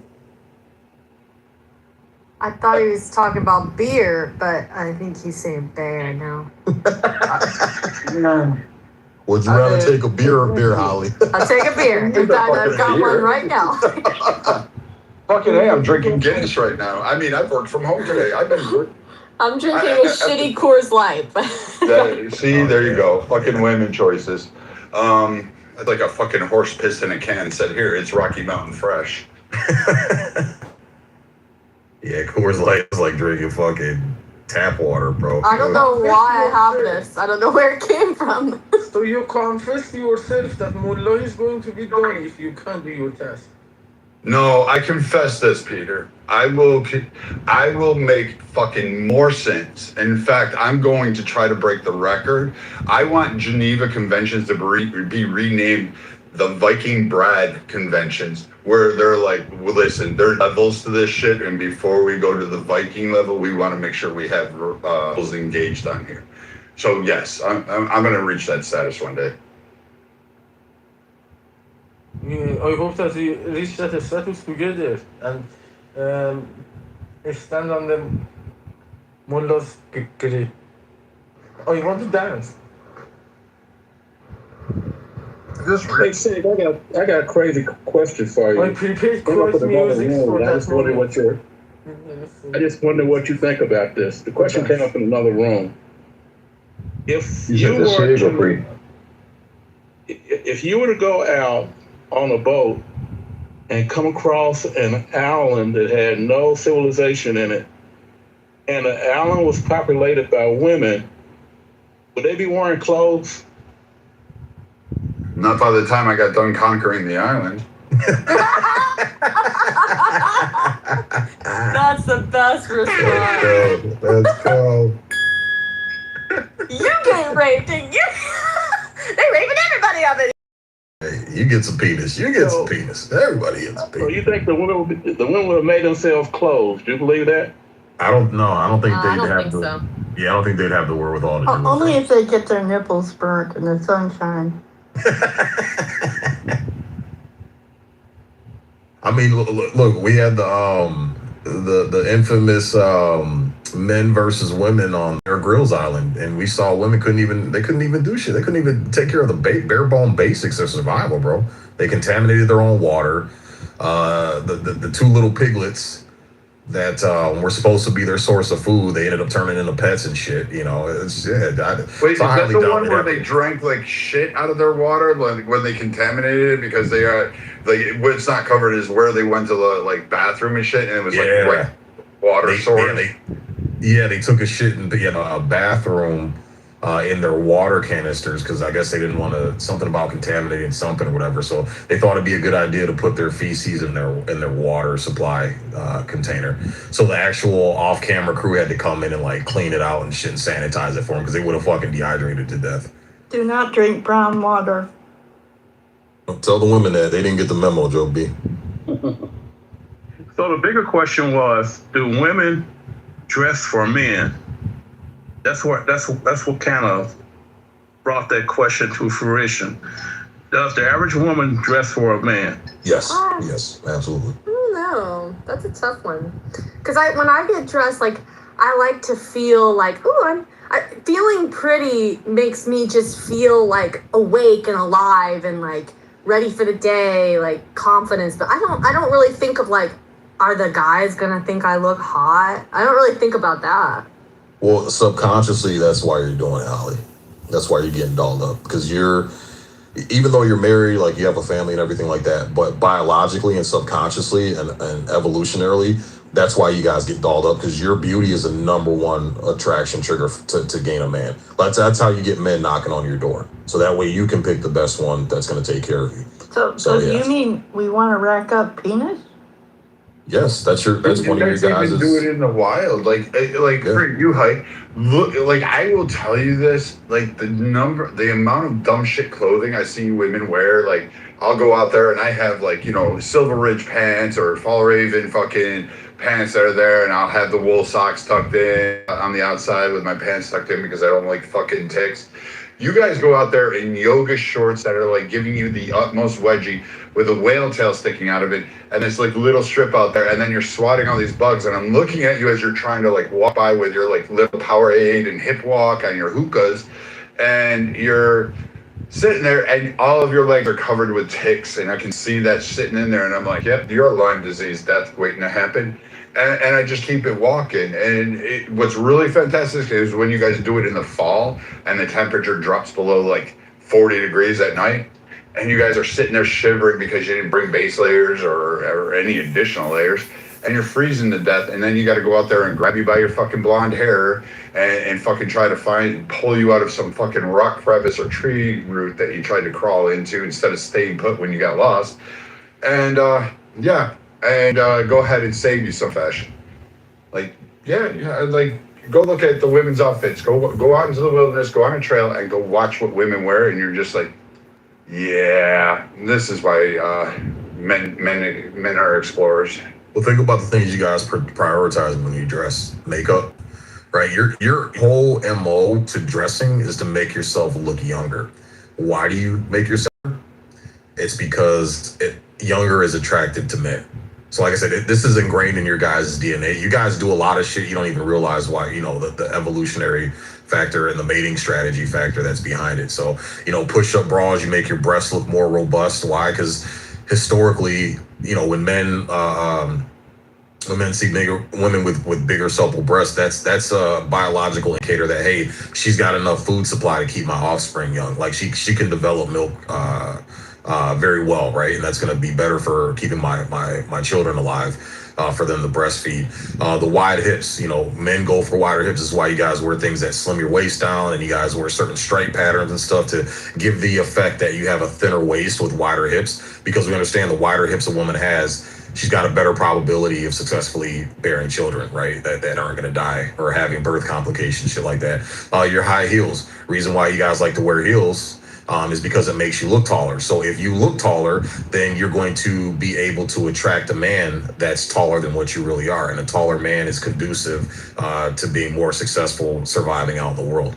So if you add an extra 3 inches to your fucking height, okay, boom, instead of only qualifying for a man that's, 5'10", you add an extra 3 inches to your height. Now you can get a guy that's 6 foot, 6'1", right? Because you're going to be looking like you're towering over the shorter guys, So it's all mating strategy, man. It's all evolutionary mating strategy.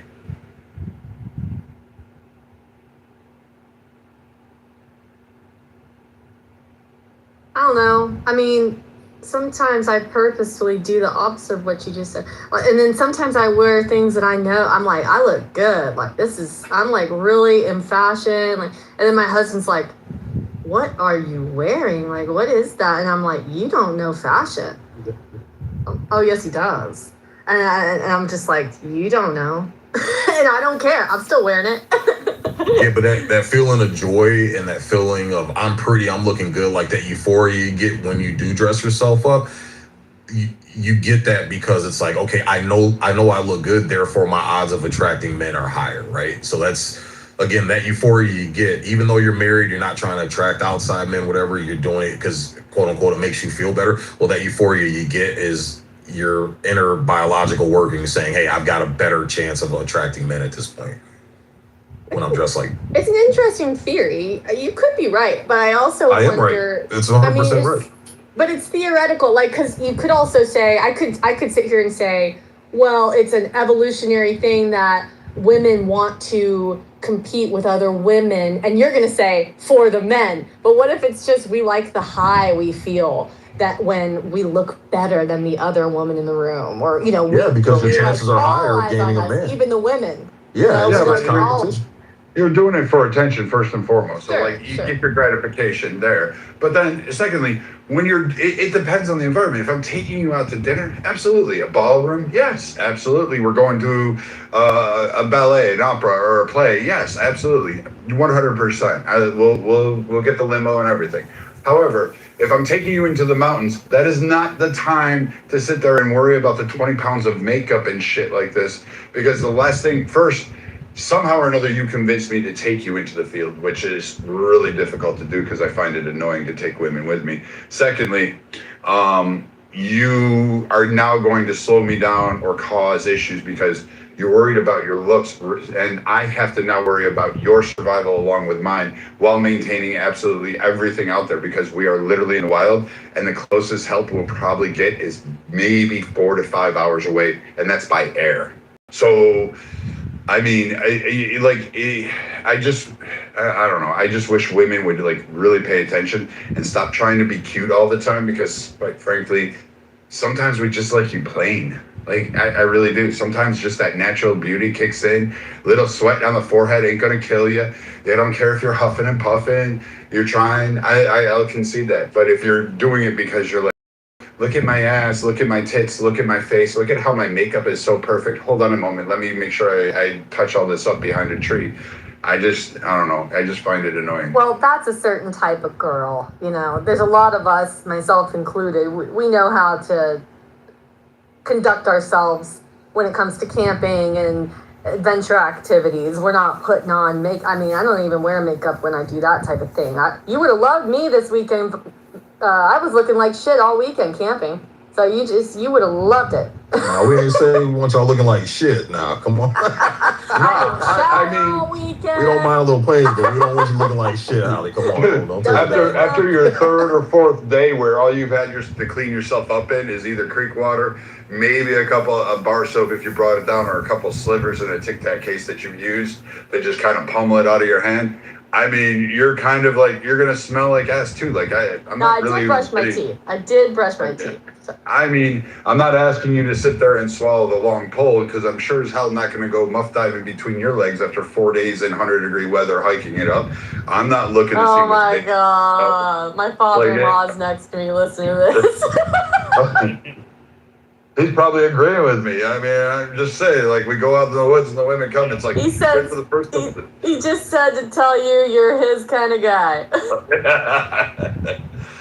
Yeah, but him and I tell him the next time he comes to Houston, he'll have a bottle of bourbon waiting with his name on it. Yeah, he's actually from, what town are you from again? Lufkin? Lufkin, Texas, yeah. He's deep south Texas. If you listen to him, he goes, he talks like this. That's where my family's from, Lufkin, Texas. Oh, is that right? Oh my gosh, yeah. That's where my husband's family is all originated from, but they moved to North Georgia when my husband was little. Right, yeah, Joe. Nacogdoches. Yeah, but I mean, like, who gives a shit? Like, Holly, like, I mean, at some point after what, day 2, maybe the morning of day 3 is about the extent you can go. After eating all that fucking trail food, the first thing you're going to do is spend the hour and a half behind a tree fucking grunting and sounding like a stuck pig trying to dig your cat hole while your fucking bowels explode because you're still not used to it. Like, trust me, women, we are not wanting to, like, you know, necessarily just get like freaky with it out there. Maybe if we found a lake and cleaned up a little bit, or a cold stream, yeah, then it kind of gets like, you know, we're alone in the wilderness. We can do it on this rock right here. Nobody will see us. But I mean, really, nah, man. We're not really looking at you by day 2 with you all sweating and hiking on that trail. It's best to take us. Ain't no joke, Brad. Them field rashes will blow your ass up, bro. We were out because I love pheromones. that field exercise training, bro. Yo, we were shit. Like, literally, you squat down, pull your drawers down, squat down and take a shit, and it's coming out liquid like you're pissing, bro. It's disgusting. And then you get a chafed asshole, man, because you ain't showered in 4 fucking days. It's your hair's like all sticking to it. You're trying to get those little white things on it. You're like, oh, this fucking sucks. And then some guy's like, oh, look, I got the $6 bidet top on the water bottle. Yeah, sure. I'm going to squirt down my asshole with the fucking only fresh water we have. Hey. Like, yeah, I want to do that shit too and waste my water. So I have to go clean other water. For some guys, that's a kink. To take us somewhere where there's at least a bathroom. I've done plenty of, you know, off what do you call it, back what do you call it when you backpack, I guess, roughing it, but it's not ideal. It's not enjoy taking a dump in the woods. That is not enjoyable to me. But I've done it. I've sucked it up and done it many times. Well, there's I'll tell you what, man, when we were in Iraq, there were times we couldn't shower because we had like a big huge water tank in our compound, and the water trucks would come fill it up, and then we would get gravity-fed showers and shit, right?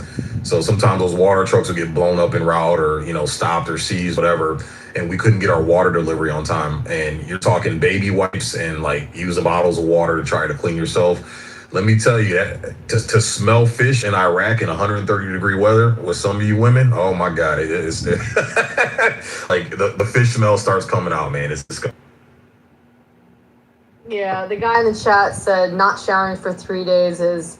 Oh, I don't dude, know shit. what this word Try is. Try it It's for not a like a big deal. fucking 10 days straight, like where all you're doing is just taking fucking water on a fucking handkerchief or like a bandana and just wiping yourself down. And that's It's it. not a And then big you're deal. carrying fucking quartered out fucking elk with you out of the mountains. Like, Yeah, have fun but with that. I was just gonna say to this guy, I mean, he probably isn't an outdoorsy guy, but it's really not a big deal, especially, I mean, unless you're like in the desert, but wherever I've camped, you just go swimming, you know, you go in the river, you splash yourself, you go for a swim. It's not a big deal. You can even bring, like, they make so many cool things for camping, and, you know, go to REI, you see, like, you know, portable shower, like, you can see some fancy stuff to even still, like, take Yeah, a but you little gotta bit of shower. carry that shit in, and nobody wants Yeah, to carry yeah. over 30 or 40 pounds in a bag. Right. You gotta Like, pick what's important. Yeah, you're carrying everything light, and all these guys that bring in like the showers, like, yeah, okay. I mean, I can cut a trash bag, hang it in a tree, fill it with like fucking water from the stream, and go ahead and wash. But I mean, I don't need a shower that bad. I can just dunk under the water, fucking keep it moving, and go Yeah, ahead. it does the Water. trick. It refreshes you enough. I just have to brush my teeth. That's the number one. I mean, that's easy to bring. It's easy to brush your teeth. That's the only thing I can Oh, do. I'll tell you what. I did find out though. I didn't know this. My buddy Marion sent me this. He runs an outdoor store, and this dipshit sent me these like really tiny packaged fucking paper towels. They're like, big, what do they call? Like, what did you say earlier? Those moist towelette thingies, right? The wet wipes. But they're in like a almost. They look like a fucking pill. They look like an acid tablet, and you just pour water on Yeah, them, and it then they expands. balloon out. Oh, man, I'll tell you what, these are great, and they take up no space. They don't weigh a lot. You're like, oh, finally. And I can they get a metal container to keep them dry, or a plastic one, whichever one you want, and fucking just leave it on the bag. You can fit like 15 of these things in there, and I'm like, this is fucking amazing. Thank you for the inventions of technology. Whatever black person invented that thing, I'm going to give you a hats off, because I know.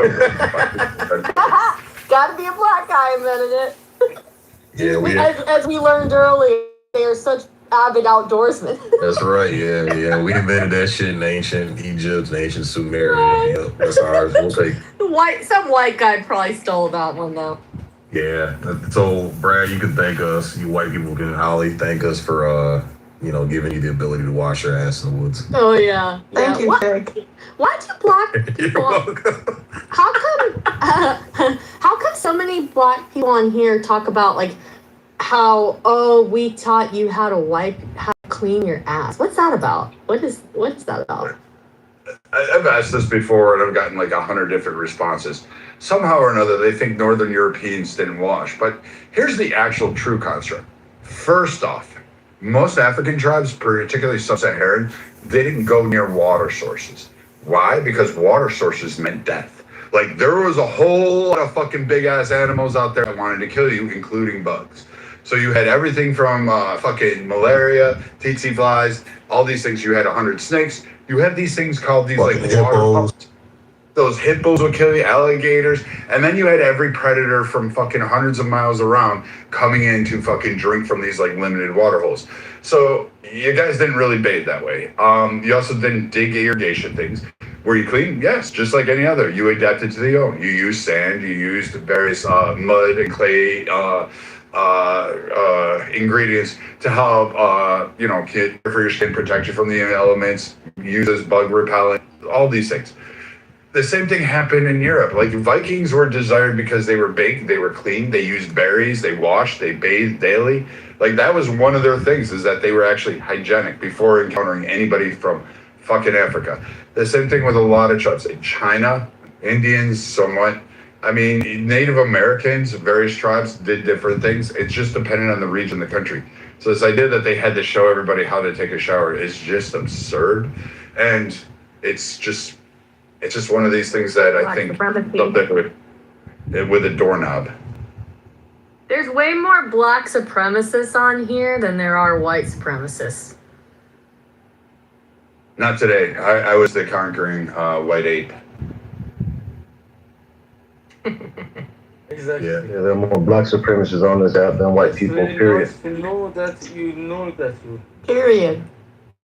Yeah, I mean, some of hate white people. It's sad. Yeah. But, this is coming from a bunch being raised by a bunch of angry black women who are struggling, and they're they point the finger at white supremacy and shit. So this is being taught to our kids, that hey, white people they hate you, they're out to get you, they're out to keep you down, and so it develops a nasty chip on her shoulder towards whites. Taught by dumbass white teachers. Old fart. Oh yeah. Beamers, it's your Beamers that are teaching the shit too, man. Yeah, or not teaching it, but perpetuating it, keeping it going. Yeah. Yeah, I mean, some of the shit that you hear on here, every time I hear it, I'm like, imagine if I said that to you. Like, I would never say that shit. Like, the things that they say, I'm like, I don't know any white person that would ever say anything even close to how nasty it is that you just said about us. Pepe would. But Not even Pepe. Not even Pepe, dude. Whatever. I literally heard a guy say yesterday on here that black men should rape women that look like Holly. Damn, wow. Just go out and find a woman that looks like Holly and rape her. Oh, I get That's that what all the time. Yeah. Well, you should have that conversation with Everyone Bima say no shit because like she that. believes she believes that never would happen. Yeah, Pima doesn't listen to us. No shit, Joe. He doesn't listen to black men who dig on the app and I says, know. yeah, you're wrong. He specifically wanted to target you. He specifically wanted to target, for example, make you a skirt. She can't do that. The only thing she could ever fucking do to me is probably sit on me. But I mean, even then, that's not gonna work. Pocket said something wild once. I'll never forget it. She said, I feel safer living in the hood than I do in the suburbs. That I could see. Yeah, there's some truth to that because and it's the same thing with light skinned people. Like, there's this thing: the lighter your skin is in the black community, like the more of a pass and more pedestalized you get. That's why light skinned people, they if you ask them about their life living around black people, it's going to be different than someone who's a dark skinned person, or whatever. But yeah, white girls tend to get pedestalized in the black community. Those black girls will beat her the fuck up. That's what I'm saying. Well, until she puts on the lashes and the braids and pops out a couple bastard kids and she's accepted as one of them, then they'll take her on. Yeah. Once you become a degenerate, but she has to come in with it. She has to get a starter kit, a degenerate starter kit. She'll be fine. So I got to tell you this joke Gerard told me. What's the difference between women of yesteryear and black women today? Difference between black women yesterday and the black women today. A husband? Nope. The lashes. Oh my gosh. Oh my god, that's dark, bro. That's a Oh good my gosh. one. Okay, I've got one.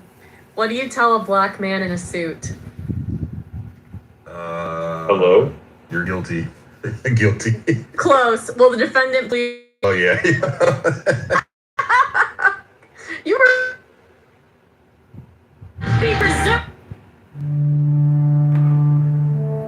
If you are walking lost in wonder, empty of self, and mindful of reality, and suddenly you interrupt this piece to exclaim, how beautiful is this tree? How magnificent this field? You forfeit life. The intrusion of self and the imposing of judgment separates you from reality and snares you in the net of words. Be still and know. Embrace it all in silence. Be careful with words. C-O-W gives no milk. M-A-N-U-R-E has no stench. L-O-V-E knows no passion. Mistake words for truth, and you exile yourself from reality. Others may follow and drink the poison of your confusion. They will die and truth will be defiled. Hillel and Shammai received the teaching from Shemaiah and Avtalion. Hillel said, be disciples of Aaron, loving peace and acting peacefully, loving people and drawing them to reality. Pursuing fame is self-destructive. It distracts us from reality and focuses our energy on ourselves. Those who do not increase knowledge, decrease knowledge. But don't mistake knowledge for talk. One who knows acts knowingly. Fools talk and their talk too often fools. Those who cease to learn, cease to live. Life is learning, attending to reality.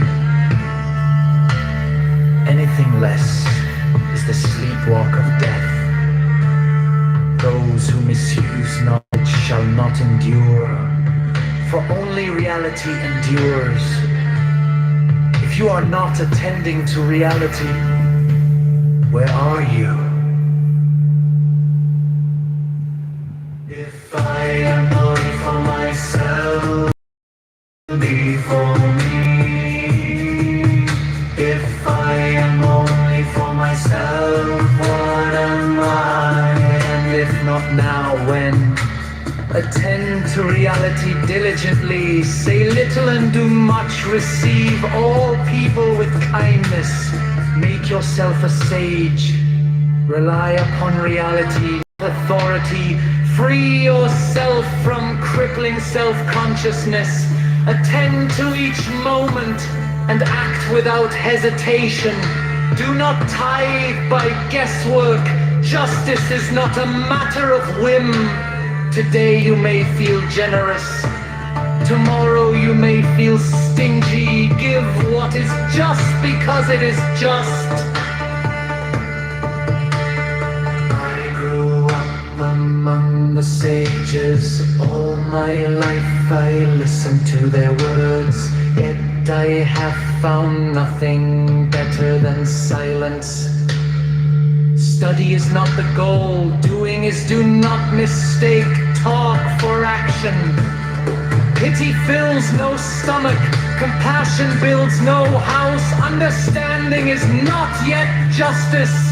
Whoever multiplies words causes confusion. The truth that can be spoken is not the ultimate truth. Ultimate truth is wordless. The silence within the silence. More than the absence of speech, more than the absence of words, ultimate truth is the seamless being in place that comes with attending to reality. The world stands upon three things: upon truth, upon peace, upon justice. Speak truth each to the other, establish peace, and render honest judgment in your gates. What is the right path for a person to follow? One that honors both self and other. Be attentive in all you do. Do not judge one deed small and another great, for you cannot always know their significance. Be virtuous, even if virtue is costly. Avoid sin, even if sin is profitable. Remember three things and you will not die. If your deeds shouldn't be known, perhaps they shouldn't be done. If your words shouldn't be shared, perhaps they shouldn't be spoken. Act with attention, for all your deeds have consequence.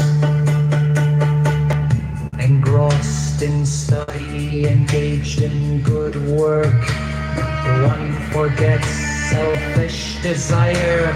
Learning without labor is ban. It does nothing to better the world. Labor without learning is empty. It does nothing to enlighten the world.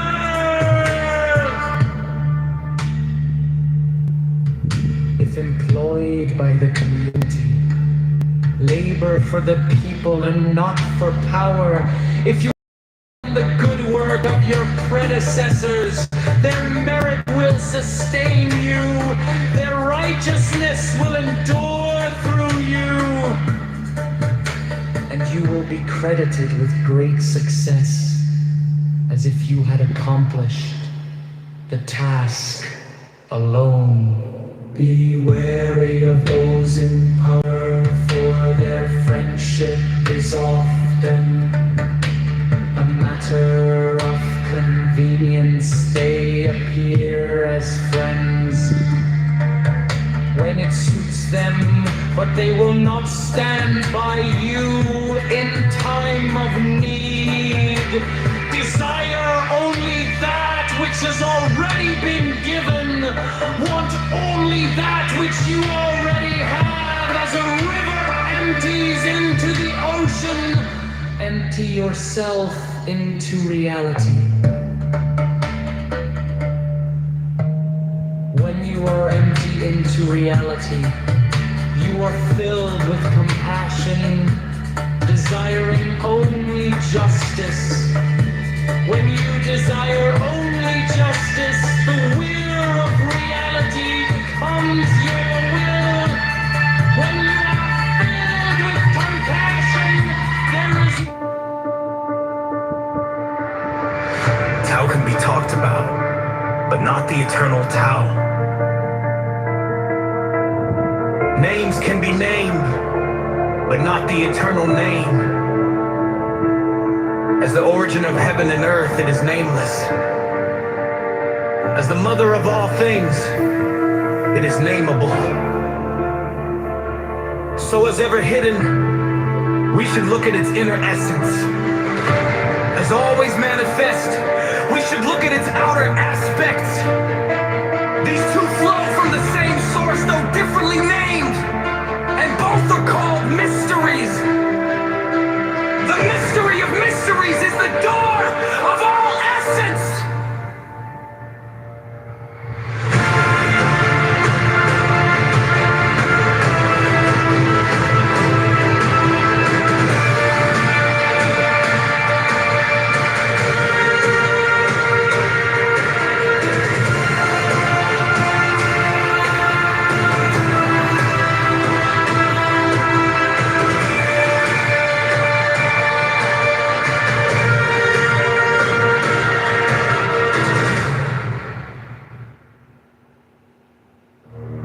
Tao can be talked about, but not the eternal Tao. Names can be named, but not the eternal name. As the origin of heaven and earth, it is nameless. As the mother of all things, it is nameable. So as ever hidden, we should look at its inner essence.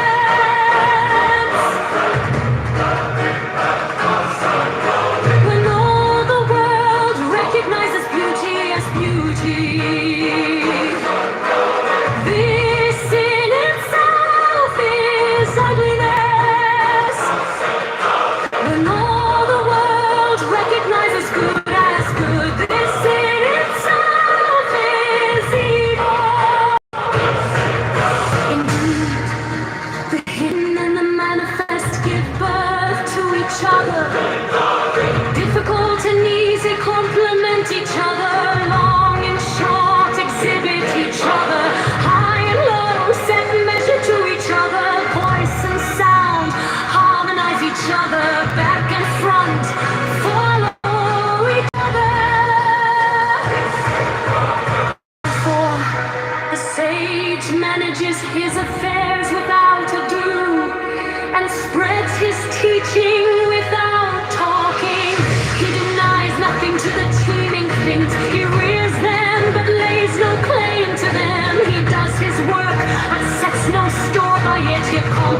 his task, but does not dwell upon it. And yet, it is just because he does not dwell on it that nobody can ever take it away from him. As always manifest, we should look at its outer aspects, used to flow from the same source, though differently named, and both are called mysteries. The mystery of mysteries is the door of all essence. By not exalting the talented, you will cause the people to cease from rivalry. And advertising. By not prizing goods hard to get, you will cause the people to cease from robbing and stealing.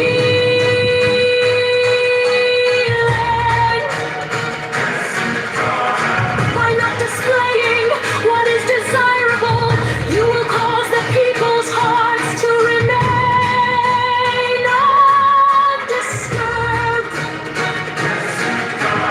Therefore, the sage's way of governing begins by emptying the heart of desires, filling the belly with food, weakening the ambitions, toughening the bones. In this way, he will cause the people to remain without knowledge and without desire.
Tao can be talked about, but not the eternal Tao.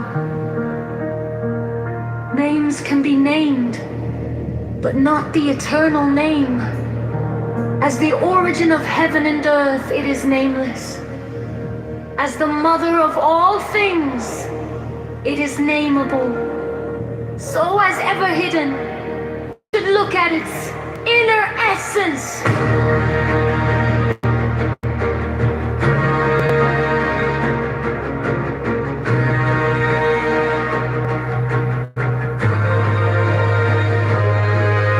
When all the world recognizes beauty as beauty, this in itself is ugliness. When all the world recognizes good as good, this in itself is evil. Indeed, the hidden and the manifest give birth to each other. Difficult and easy complement each other. Long and short exhibit each other. High and low set measure to each other.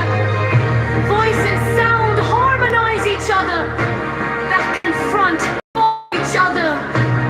Therefore, the sage manages his affairs without a dough and spreads his teaching without talking.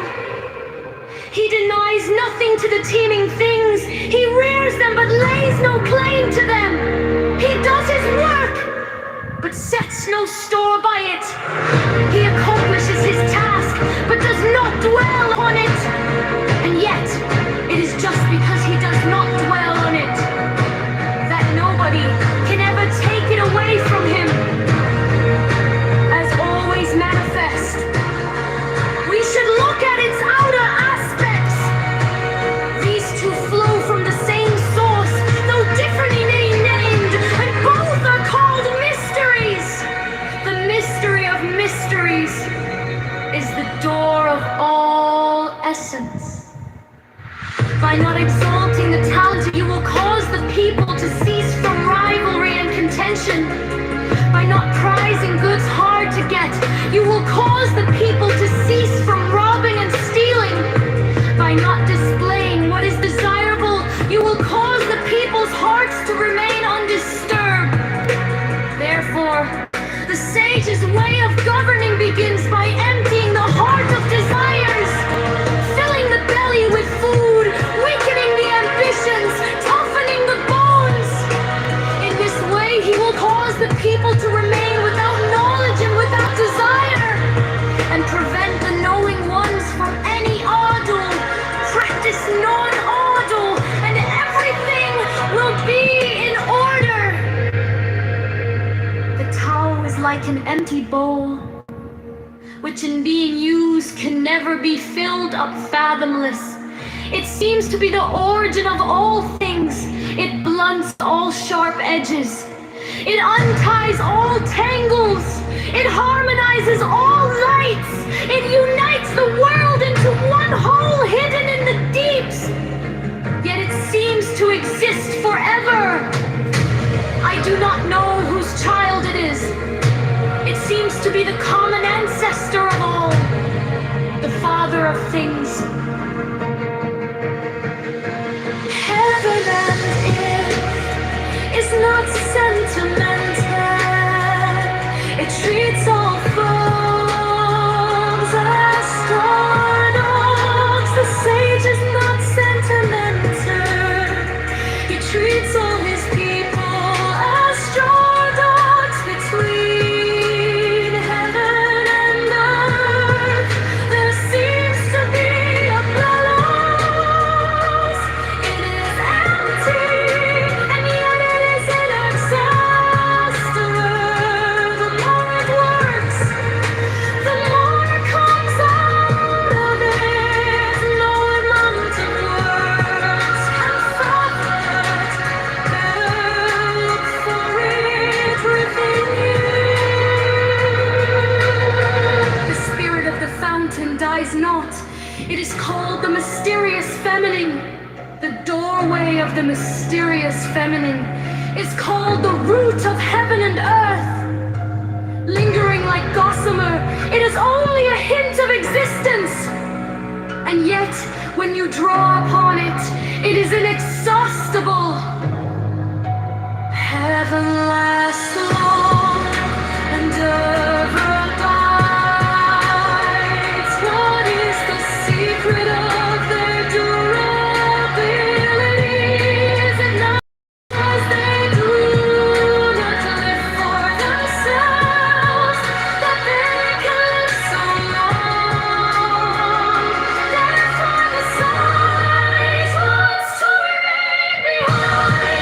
finds himself at the head of others, reckons himself out, but finds himself safe and secure.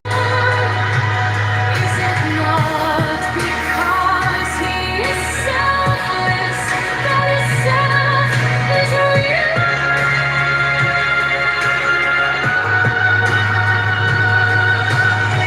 The highest form of goodness is like water. Water knows how to benefit all things without striving with them. It stays in places loathed by all men. Therefore, it comes near the towel. In choosing your dwelling, know how to keep to the ground. In cultivating your mind, know how to dive in the hidden deeps. In dealing with others, know how to be gentle and kind. In speaking, know how to keep your words. In governing, know how to maintain order. In transacting business, know how to be efficient. In making a move, know how to choose the right moment. If you do not strive with others, you will be free from blame. As for holding to fullness, far better word to stop in time. Keep on being, sharpening a sword, and the edge cannot be preserved for long. Fill your house with night and day, and it can no longer be guarded. Set store all your riches and honor, and you will only reap a crop of calamities. Here is the way of heaven. When you have done your work, retire. Here is the way of heaven. In keeping the spirit and the vital soul together, are you able to maintain their perfect harmony? In gathering your vital energy to attain suppleness, have you reached the state of a newborn babe? In washing and clearing your inner vision, have you purified it of all dross? In loving your people and governing your state, are you able to dispense with cleverness? Tell can be talked about, but not the eternal time. Names can be named, but not the eternal name. As the origin of heaven and earth, it is nameless. As the mother of all things, it is nameable. So, as the hidden, we should look at its inner essence.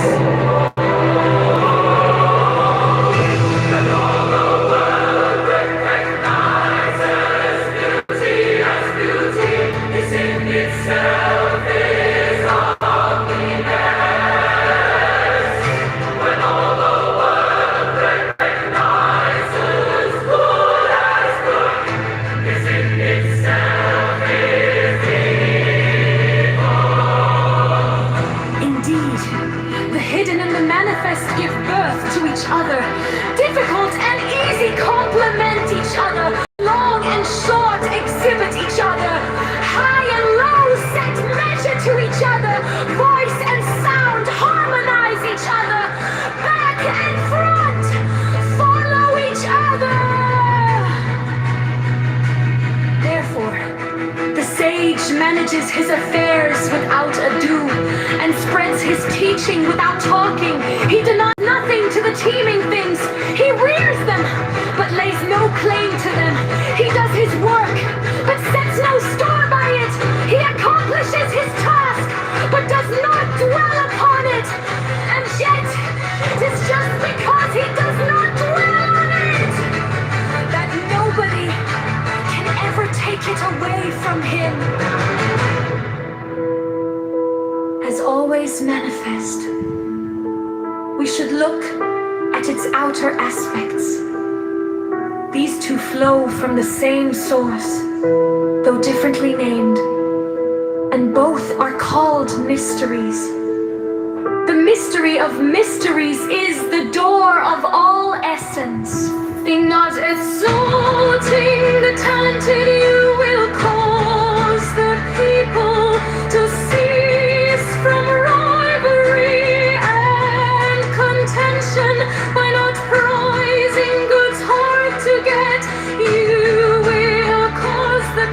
to cease from robbing and stealing, by not displaying what is desirable.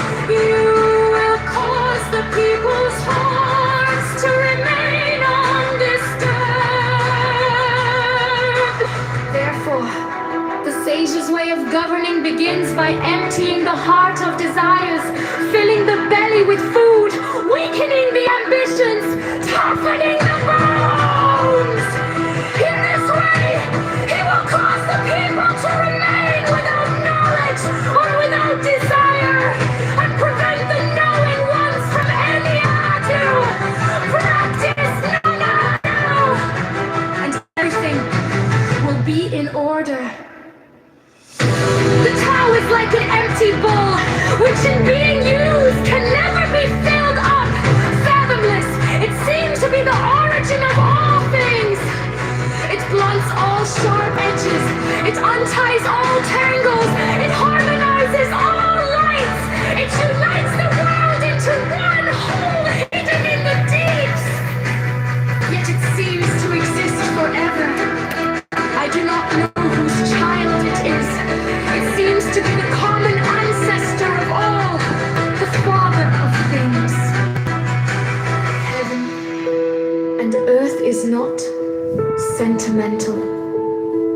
It treats all things as straw dogs. The sage is not sentimental. He treats all his people as straw dogs between heaven and earth. There seems to be a bellows. It is empty, and yet it is inexhaustible. The more it works, the more comes out of it. No amount of words can fathom it. Better look for it within you. The spirit of the long-time masters is more than mysterious, standing in the doorway of the mysterious, standing in his call of the root of heaven and earth. Lingering and gossamer is as only the earnings of existence. Draw upon it, it is inexhaustible.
Tao can be talked about, but not the eternal Tao.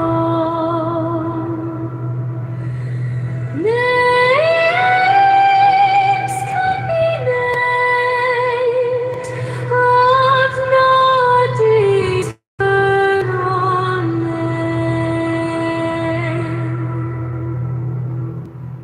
As the origin of heaven and earth, it is nameless.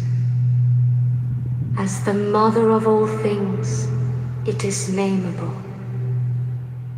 So, as ever hidden, we should look at its inner essence.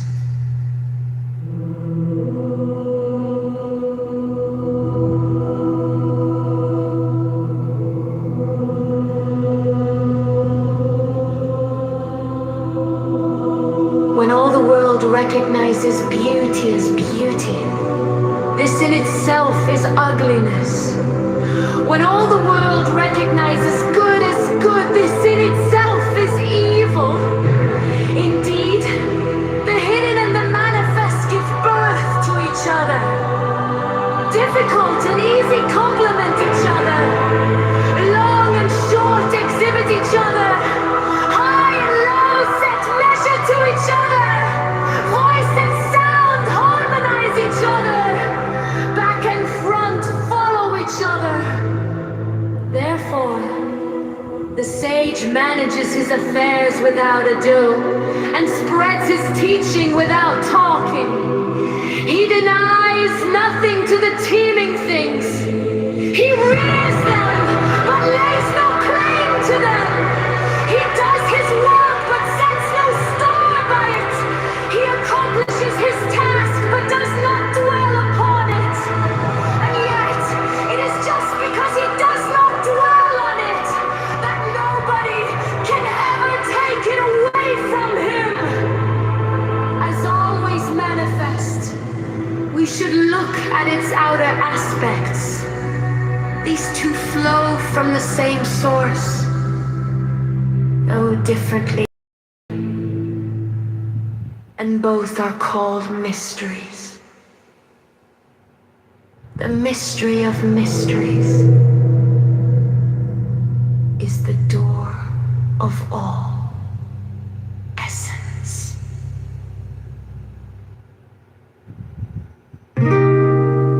Tao can be talked about, but not the eternal Tao. Names can be named, but not the eternal name. As the origin of heaven and earth in his nameless, as the mother of all things it is nameable, so as ever hidden, we should look at its inner essence.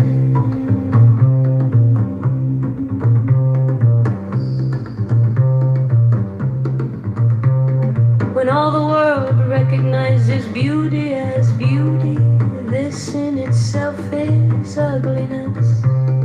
When all the world recognizes good as good, this in itself is evil. Indeed, the hidden and the manifest give birth to each other. Difficult and easy complement each other. Long and short exhibit each other. High and low set measure to each other. Voice and sound harmonize each other. Back and front follow each other. Therefore the sage manages his affairs without ado and spreads his teaching without talking. He denies nothing to the teeming things.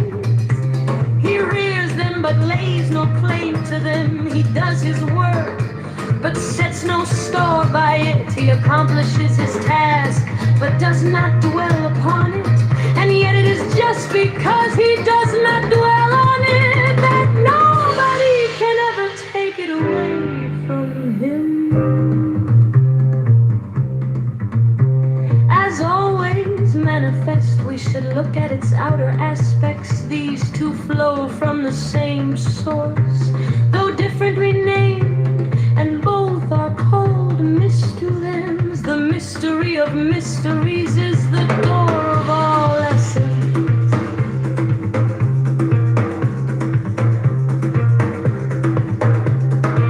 By not exalting the talented, you will cause the people to cease from rivalry and contention. By not prizing goods hard to get, you will cause the people to cease from robbing and stealing. By not displaying what is desirable, you would cause the people's hearts to remain undisturbed. Therefore, the sage's way of governing begins by emptying the heart of desires with food, weakening the ambitions, toughening the bones. In this way, he will cause the people to remain without knowledge and without desire, and prevent the knowing ones from any ado. Practice non-ado and everything in order.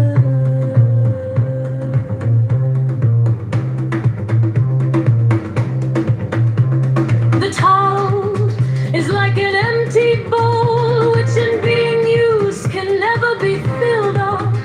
Fathomless, it seems to be the origin of all things. It blunts all sharp edges, it entwines all tangles. It harmonizes all lights, it unites the world into one whole, hidden in the deeps. Yet it seems to exist forever.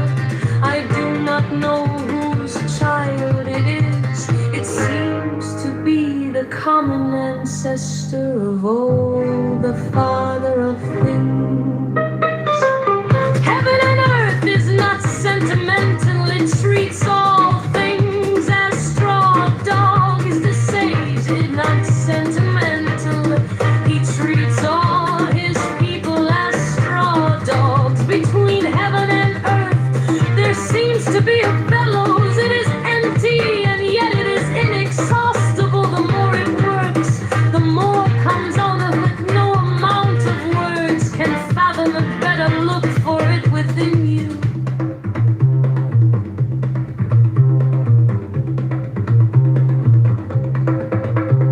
The spirit of the fountain dies not. It is called the mysterious feminine. The doorway of the mysterious feminine is called the root of heaven and earth.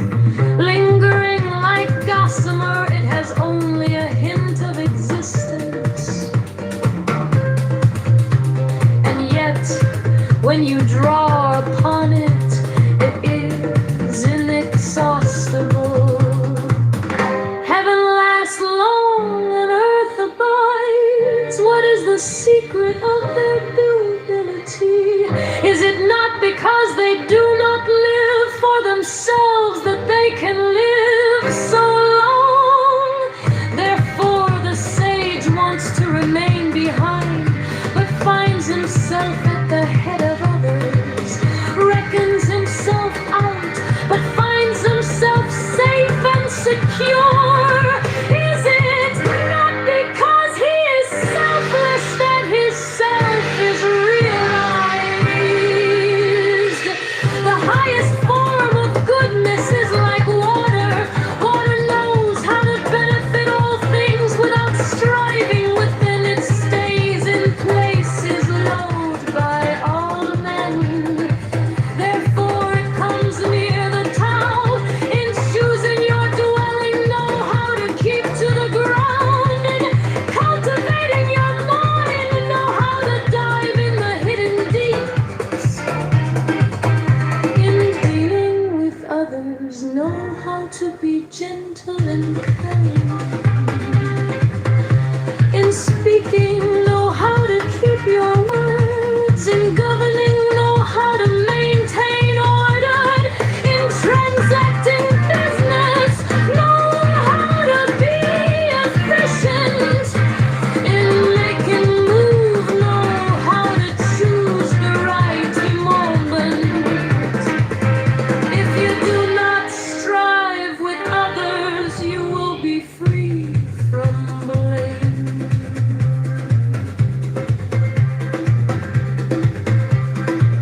As for holding to fullness, far better to stop in time. Keep on beating and sharpening a sword, and the edge cannot be preserved for long. Fill your house with gold and jade, and it can no longer be guarded.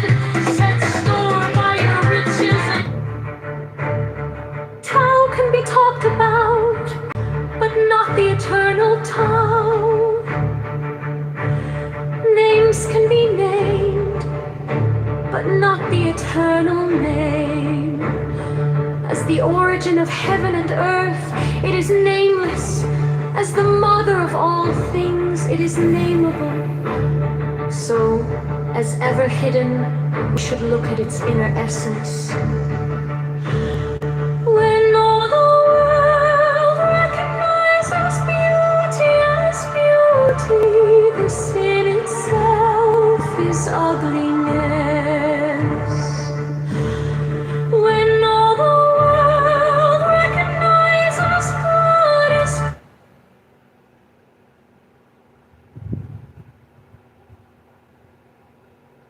I'll be proud to be American when we get into the Olympics and shit.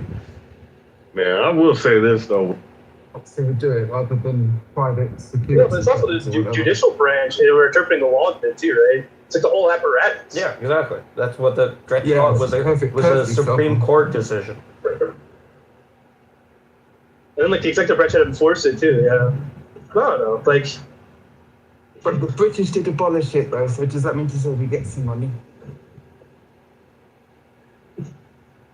it just seems like a funky argument because it's like, I don't think people think that Native Americans getting reparations are rational, right?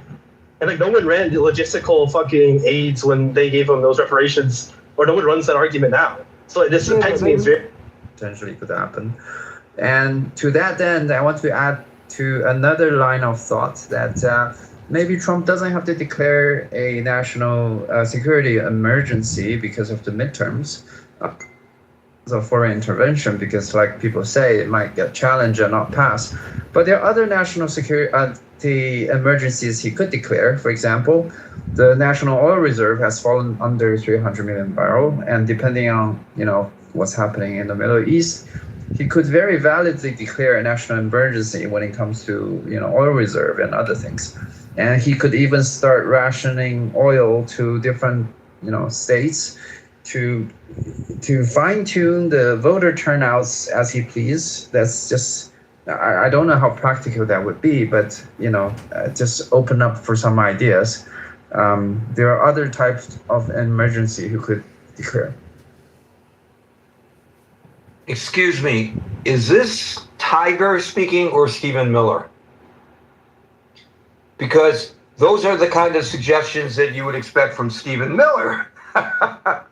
Thank you, Tiger. We'll go to William, followed by El Normal.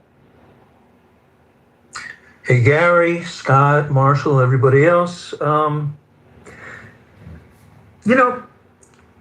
Trump may or may not issue an executive order, and he will tease, and he won't likely, if he wins, the elections were great, and if he loses, he's going to say, no, they weren't so hot. But there's other things he can do outside of the executive order that could achieve the same goals of frustrating the elections. And like Trump has this way of broadcasting what he's going to do in advance.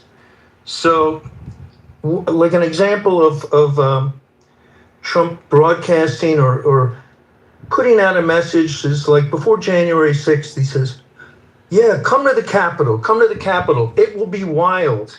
It will be wild. And that was broadcast over and over again. And then it was wild, and his followers did come. And ahead of this elections, he's got a lot more aggressive activities going forward than just broadcasting potential intentions to disrupt the system. So, I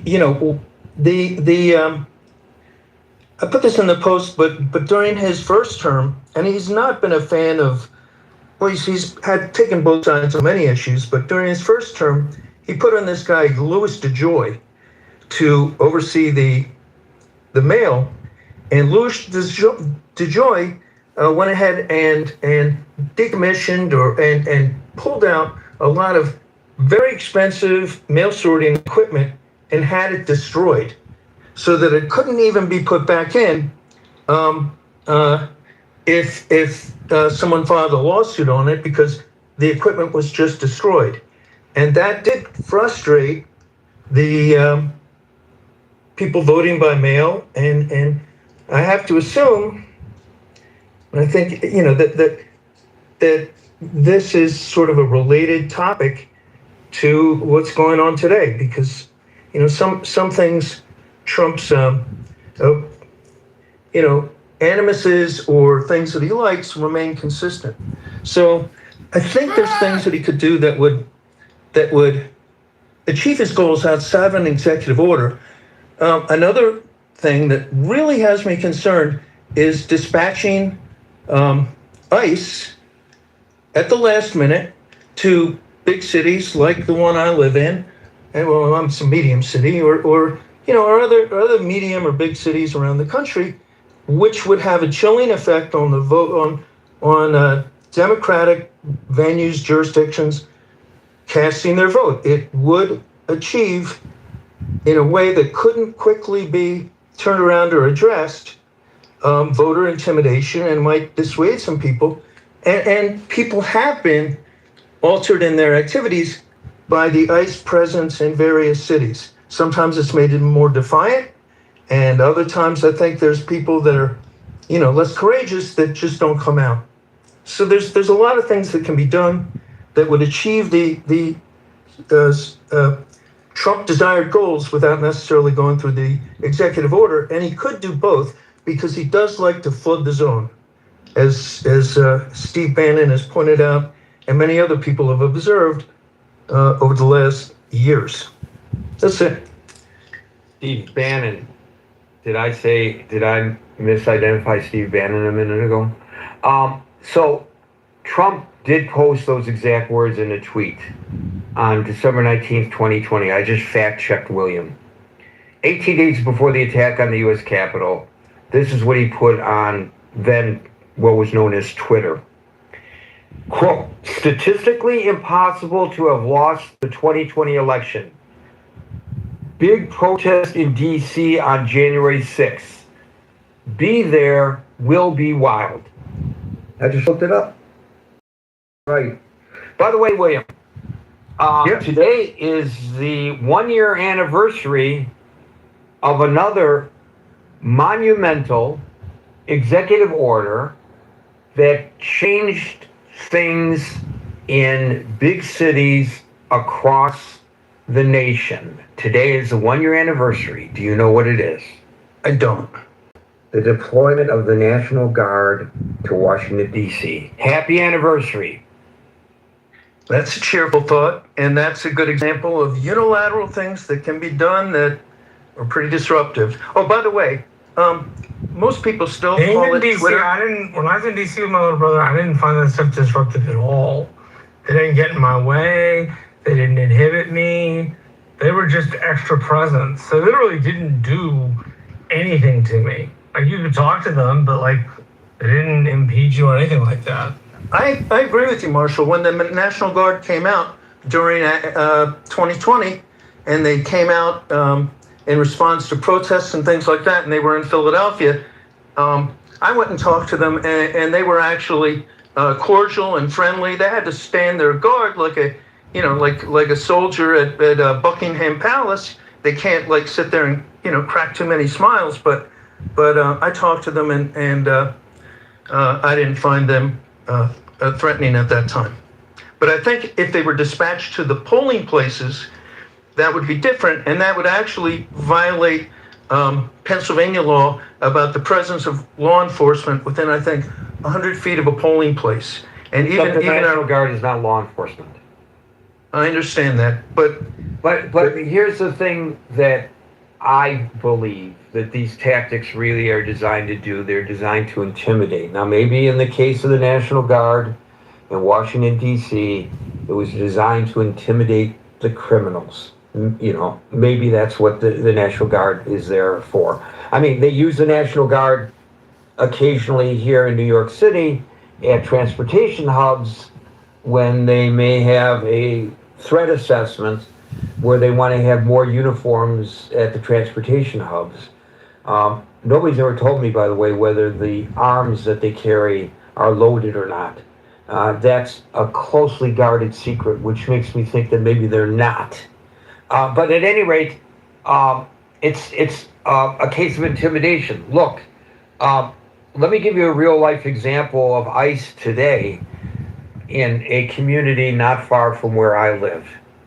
So if ICE is out rounding up people who they believe are in the country illegally, is that an emergent situation? Not really. It's like if I'm a police officer and I'm on the warrant squad, and and my job is to go out and find people for whom there are outstanding warrants, mainly FTAs, fail to appear warrants. They have squads that go out looking for people like that, get the arrest. They're not running around with lights and sirens on. They're not wearing combat type uniforms. They're quietly going into communities, looking for the guy or gal that's wanted, asking questions, knocking on doors, burning a lot of shoe leather, finding the people when they can, and arresting them. And I'm not saying that there isn't sometimes resistance and the need for aggressive measures at that moment, but that's how law enforcement handles these kinds of situations, generally speaking. I got a report from a credible source that not more than 3 miles from where I am right now, that a dozen ICE vehicles were seen screaming down the highway in a caravan. Why? Why? It's not like they were responding to a terrorist attack. Why do you have to have all these ICE agents come into a community in the manner in which they moved into this community where there are a lot of Spanish-speaking people? And probably a lot of them are citizens, and probably a lot of them are not. And probably a lot of them who are not citizens are people who are not here documented. So legitimate targets of their operations. But why did they have to come into that community in the manner in which they did, announce their presence with such force? I could think of two reasons. Well, there's probably one reason, and it's intimidation. The other is, and that's the flip side of the same coin, is that it's theater. That it's putting on a performance for others, not related to a legitimate law enforcement purpose, but just to... Well, there's a legitimate law enforcement purpose, but the manner in which they do it is atypical to how law enforcement would do that.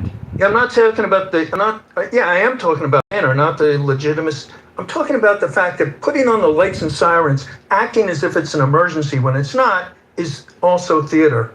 Part of all the heavy-duty uniforms and tactical gear and vests for going out and getting, mostly what are supposed to be, people that are, just regular immigrants that, for policy reasons, are no longer wanted in this country.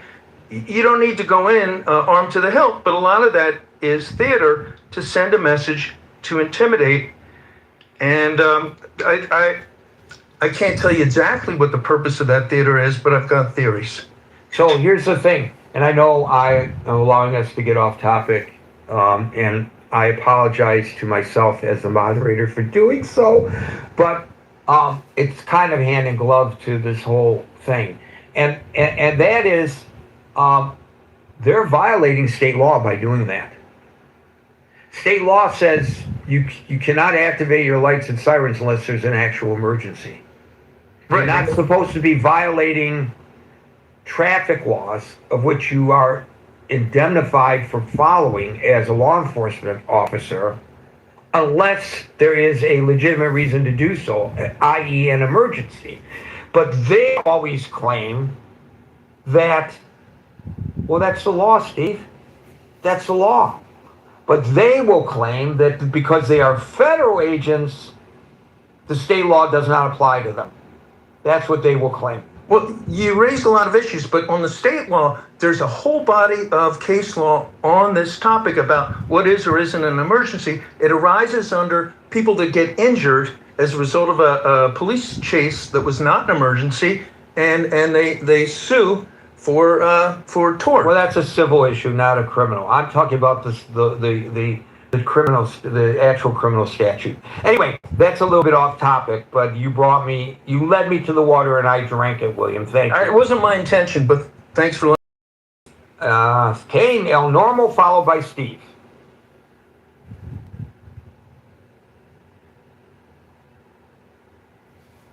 El Normal.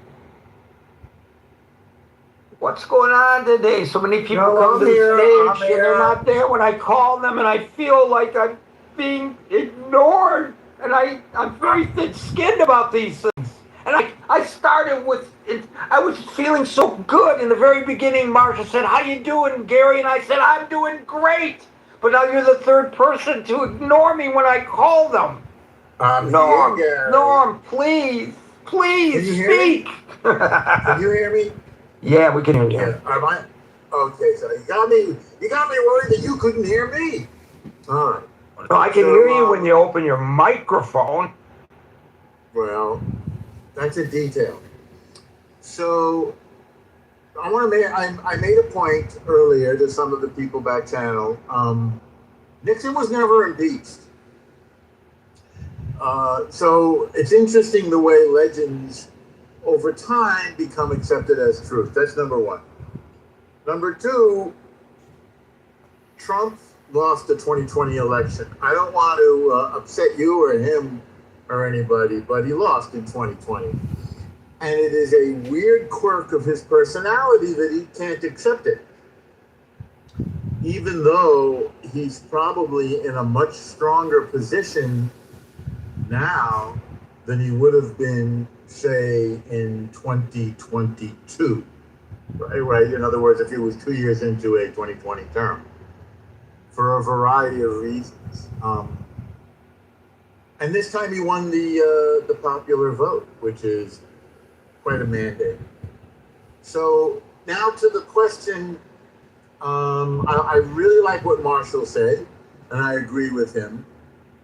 It's enough with the frivolous impeachments that we know are not going to result in removal. I think it was Marshall who the DEFCON 3. This is the ultimate recourse that we have for an elected official to be removed. I think Supreme Court officials also can be removed this way. So it should not be done casually. I guess I also want to point out that early in his first term, he said that he thought once he won the election, the press would stop giving him a hard time, and that didn't happen. So he's surprised. And he is a combative, a belligerent kind of guy. And if you punch him, he's going to hit you back 5 times harder. And he was punched, I think, sometimes unfairly, both in the Mueller investigation, which was an exercise in absurdity, because he obviously didn't collude with Russia to influence the election, and also in the 2 impeachments. These were also absurdities. I mean, why do that, knowing that you're going to lose? And it didn't even slow him down, apparently. So we have a loss of integrity in government on both sides of the aisle. And the investigation and the 2 impeachments were done to throw mud at him, to smear him. The same thing with the Kavanaugh hearing. It was done to throw mud at him and to smear him. I even personally feel that the Stormy Daniels case was absolutely nonsensical legal case.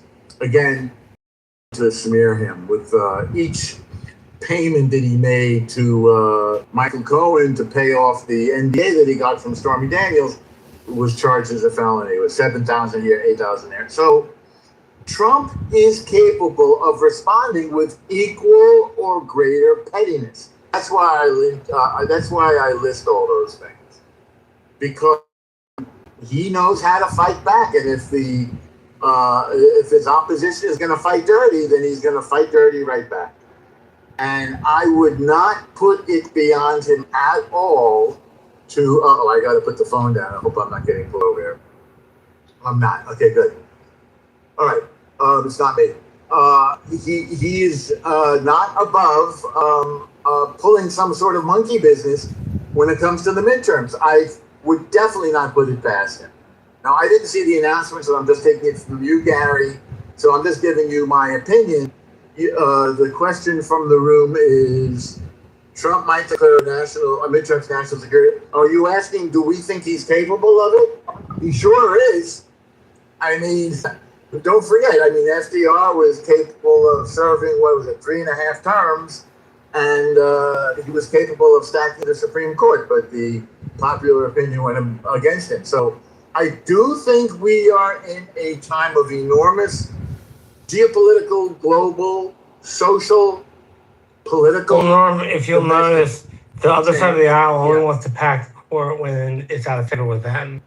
But when the conservatives, when it's out of favor with conservatives, we don't want to pack the court. Right.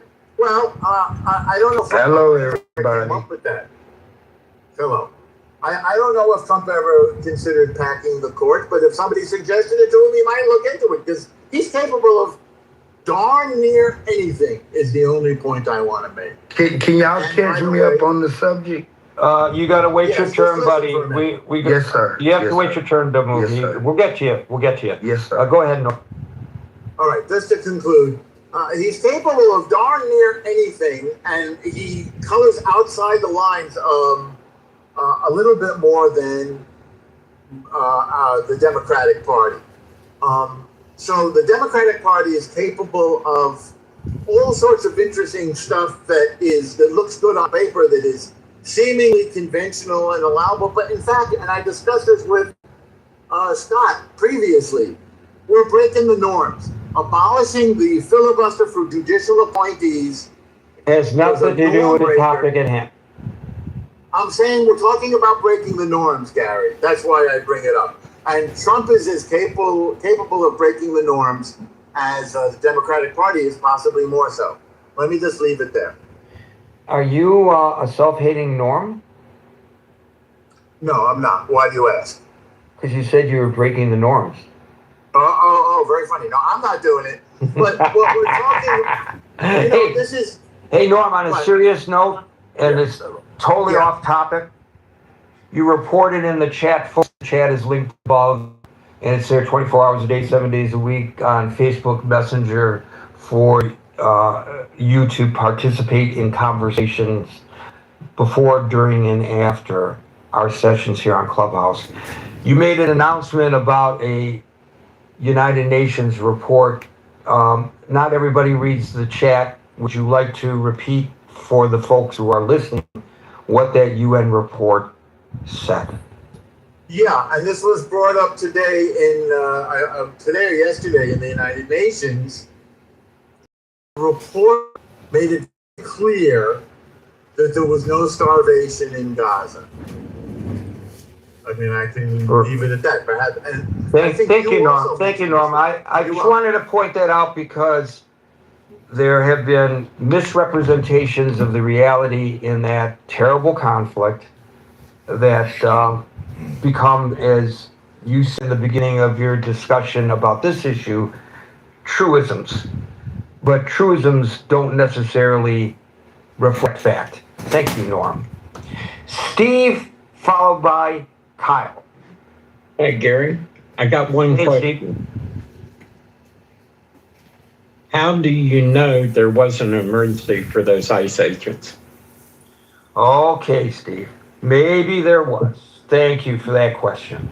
Well, I mean, it's legitimate. But thank you. But this is how they entered this small town and then deployed to start arresting people who are in the country illegally. You know, it was an obvious attempt to intimidate the community. They made their presence known. They wanted everybody to know that ICE was there. And, you know, they like it. They like the people running. I was just jerking Yellow, your chain a people were little bit. screaming, yellow, yellow, yellow, yellow. I was just jerking your chain a little bit on that. All right. Kyle, followed by the movie. Okay, just to respond, I don't believe I said impeached, but if I did, obviously what I meant was that the House Judiciary Committee adopted the 3 articles of impeachment against Nixon in July '74. And that was a de facto, for people who don't know the Latin term, it means that it was a virtual impeachment. No, Because impeachment's not an impeachment until the full House takes a vote. It can come out of a committee of jurisdiction, but unless the full House votes on it, it's not a register of the House. It's a register of the Judiciary Committee. Right, So the votes were counted. So the accurate description of what happened, Kyle, is that the President Nixon, was not impeached because he resigned from office before the full House could vote on the articles of impeachment that were proffered by the House Judiciary Committee.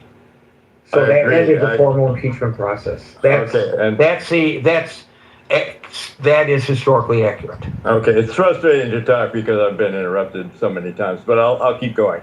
So I know that, and what I'm saying is that it was a de facto impeachment because with the Judiciary Committee My point is it's not. Impeachment means a very yes, because I'm a moderator, and because you're using the word incorrectly. It's not a de facto impeachment. A de facto impeachment would mean that the House had held a vote. They haven't. It's come out of a committee of jurisdiction, which is entirely different and means an entirely different thing in Jefferson's Rules of Order than what you're making it sound like. Okay, if you're done there, I'll just say this. If you watch the actual proceedings of the House Judiciary Committee, the recordings, you can see how the votes were peeled off, the Republican votes. Right, and you made that point earlier. So thank you, Kyle. I'm going to move on to Dovey. Listen, Marshall is correct. A de facto impeachment would be where the public official is stripped of his or her power or their authority or practical ability to govern, even though no formal legal impeachment process has taken place. The formal legal impeachment process would be de jure. De facto would be if they were able to force him to not, for example, I am the mayor, but they locked the doors to the city hall. I can't come into the city hall. I have not been removed from office, but I lost my practical ability to govern. That would be a de facto impeachment of the mayor. But if I, as the mayor, resign because I know that the city council is about to vote on whether to impeach me, then it would not be a de facto action. And I think that's what Marshall was attempting to clear up. Hard to keep people on the stage today, and I don't know why. We invite people up and they're not making it. Maybe Frank will make it, and maybe Les will make it. Frank, I see that you have made it. Frank.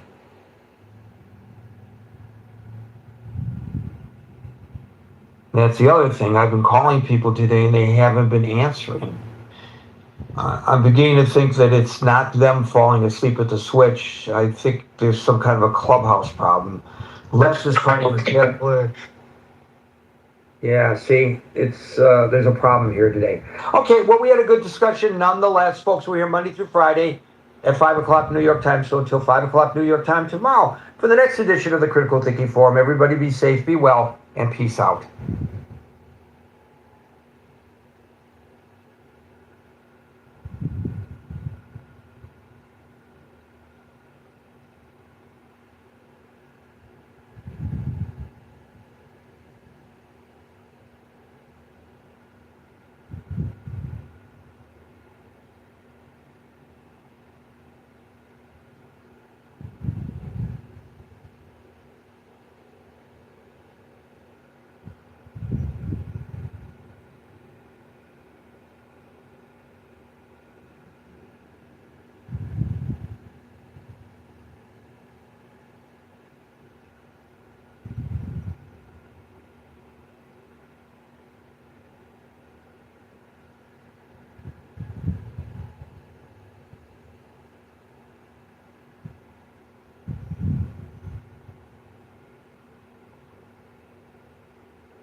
He worked for Apple, and he gonna send me a link. So yeah, we can like do business calls here. So there ain't no damn clubhouse. What in the hell? I'm not clicking on this link. Capitalism is really good. I love free market, long review essay, blah blah blah. You happy being argument with okay? No, I think there is a healthy middle ground, right? The abolition of private ownership, yeah, I'm very opposed to that. Yeah. My point was that Private ownership means collective. Communism works at the community level. By the way, people, this is a study. I swear to God, like you really need to be really educated about that. Well, why is it that you think that free will is the solution to the problem of evil? Like, what's he really going to say? I mean, the problem is he's a bit of a motor mouth, so it's like he has a lot that he'll spew out, but what it is like a bunch of stories, you know? Yeah. And this is what becomes frustrating for me is that it's just like, well, you're just like doing narrativization and kind of just those stories based on the data. So it's like,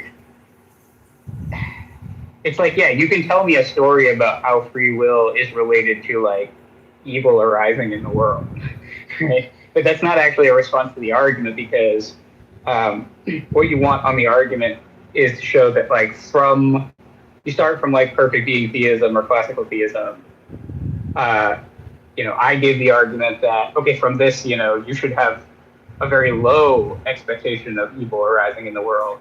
And then the idea is that the only way you're going to respond, the only way your story is going to work to respond to that is if it like falls naturally out of the hypothesis, and it seems like a lot of people don't quite get that, it's like you could add on a bunch of auxiliary hypotheses and my argument is still correct, that like, but conditional on perfect being theism, evil is unlikely, but conditional on perfect being theism plus a bunch of other stuff, it becomes like.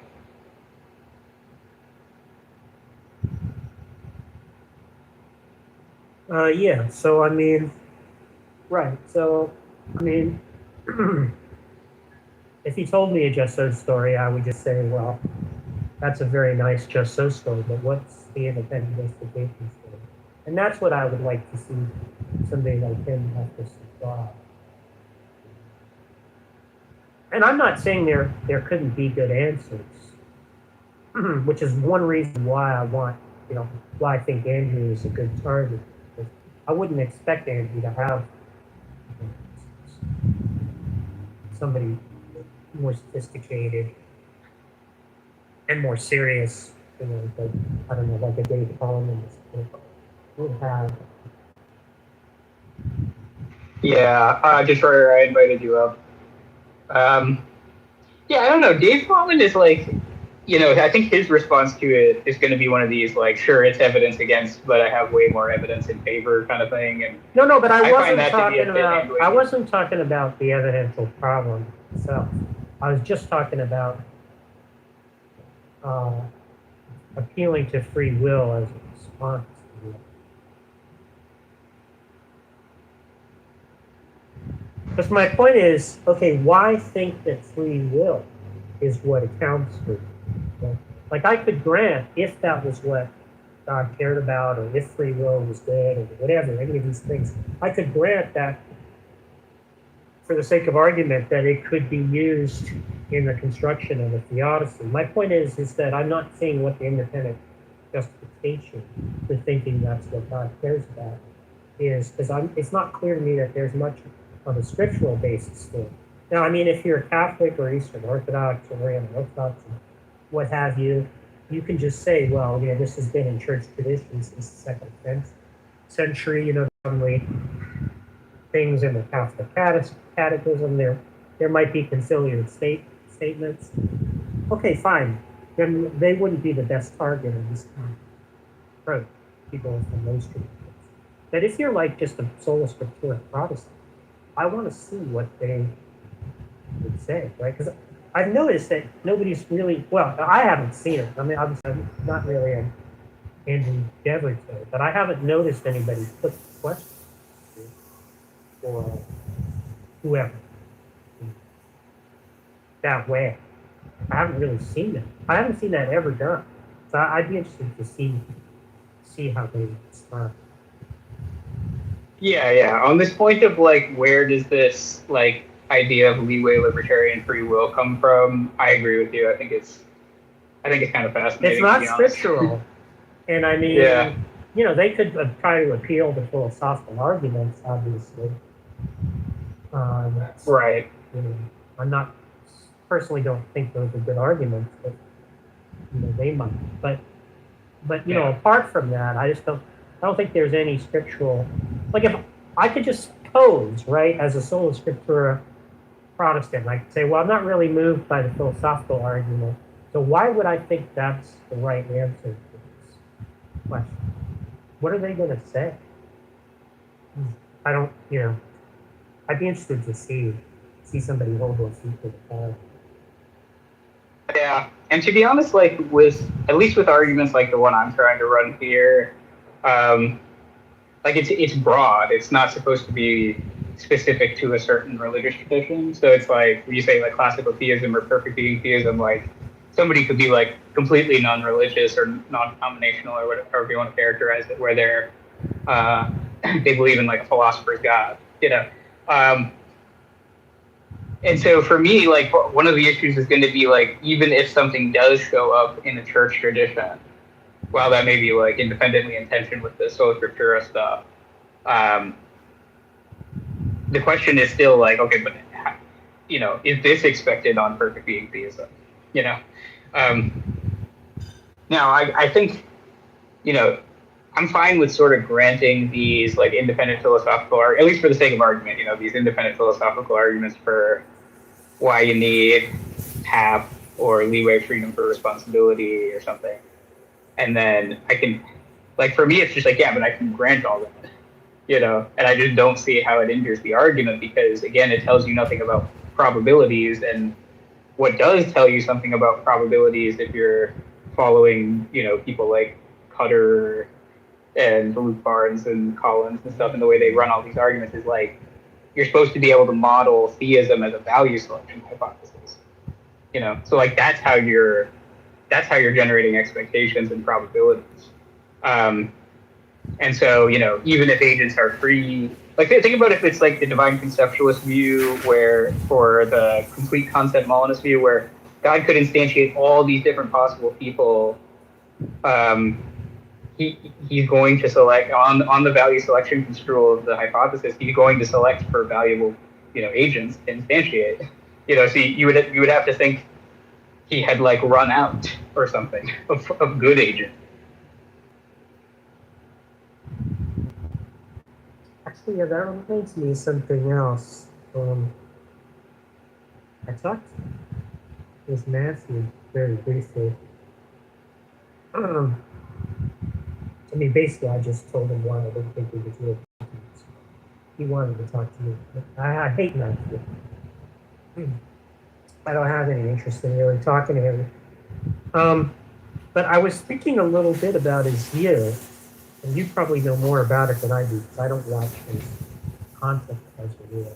I was going to ask Mason about this. Because I think he was, maybe Detroiter nerds also.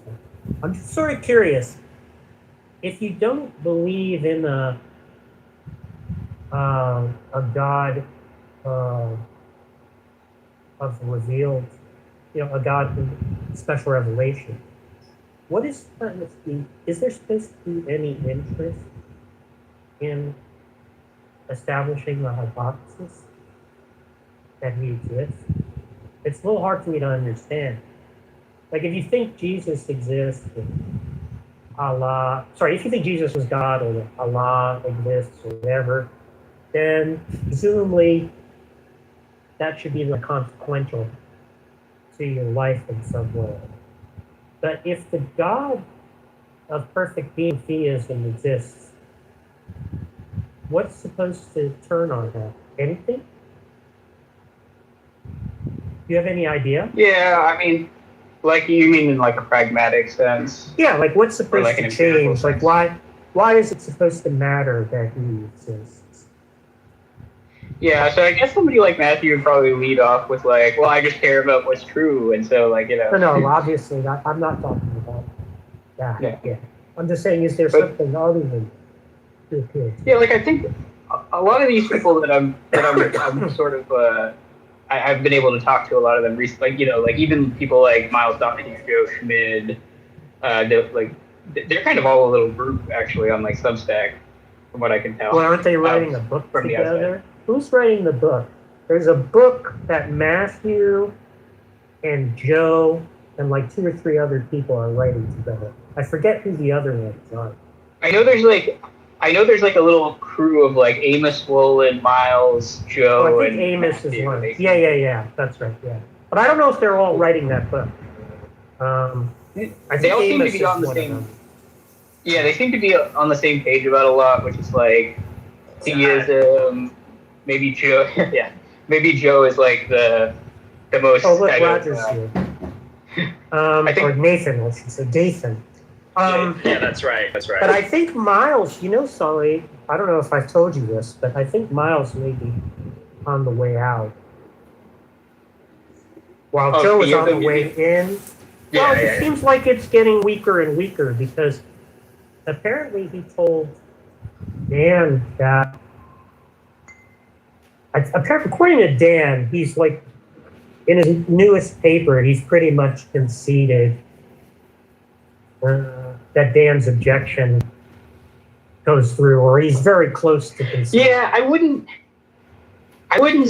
So I read it. He actually sent it to me too. And I wouldn't say that it's like a concession on the argument. But he is saying like, I think he takes that objection, this like he calls it the deeper physics objection. He takes that to be like the most serious, and he thinks that. Oh, Roger, you got feedback, Roger. Oh, sorry. It might be me too. Let me choose mine. No, I think it was Roger, but yeah, apologies. So, in that, so I don't want to say too much about it because like obviously it's not yet or whatever, but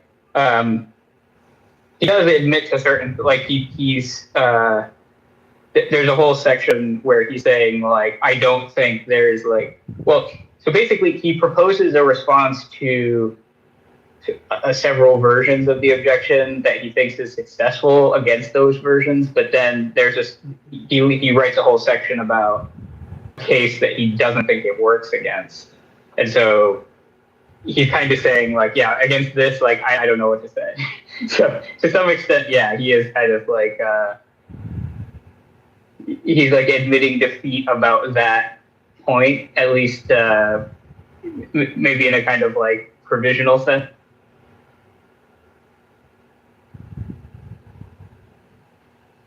But yeah, I wouldn't be surprised if Miles left actually, because he's been we've been talking to him a bunch of days. Yeah, we have. Also, for what it's worth, I'm not sure if this means anything, but this new objection. Oh well, I've been talking. Miles and I are in like a custody dispute over a series of philosophers as to whether the awesome theistic evidence objection is good, and I think I've persuaded Perry and Ryan that Miles's objection doesn't work. Is he insisting on that point about it being like compelling? Yeah. No matter what your priors are. Yeah, kind of. Yeah, that's a little weird. Are you sure? I want to ask him this because I bet you he would just be like, "No, I'm not saying that." Like, yeah, but then the worry is that if he isn't saying that, then like calling it awesome theistic evidence is somewhat misleading. Like, do you know what I mean?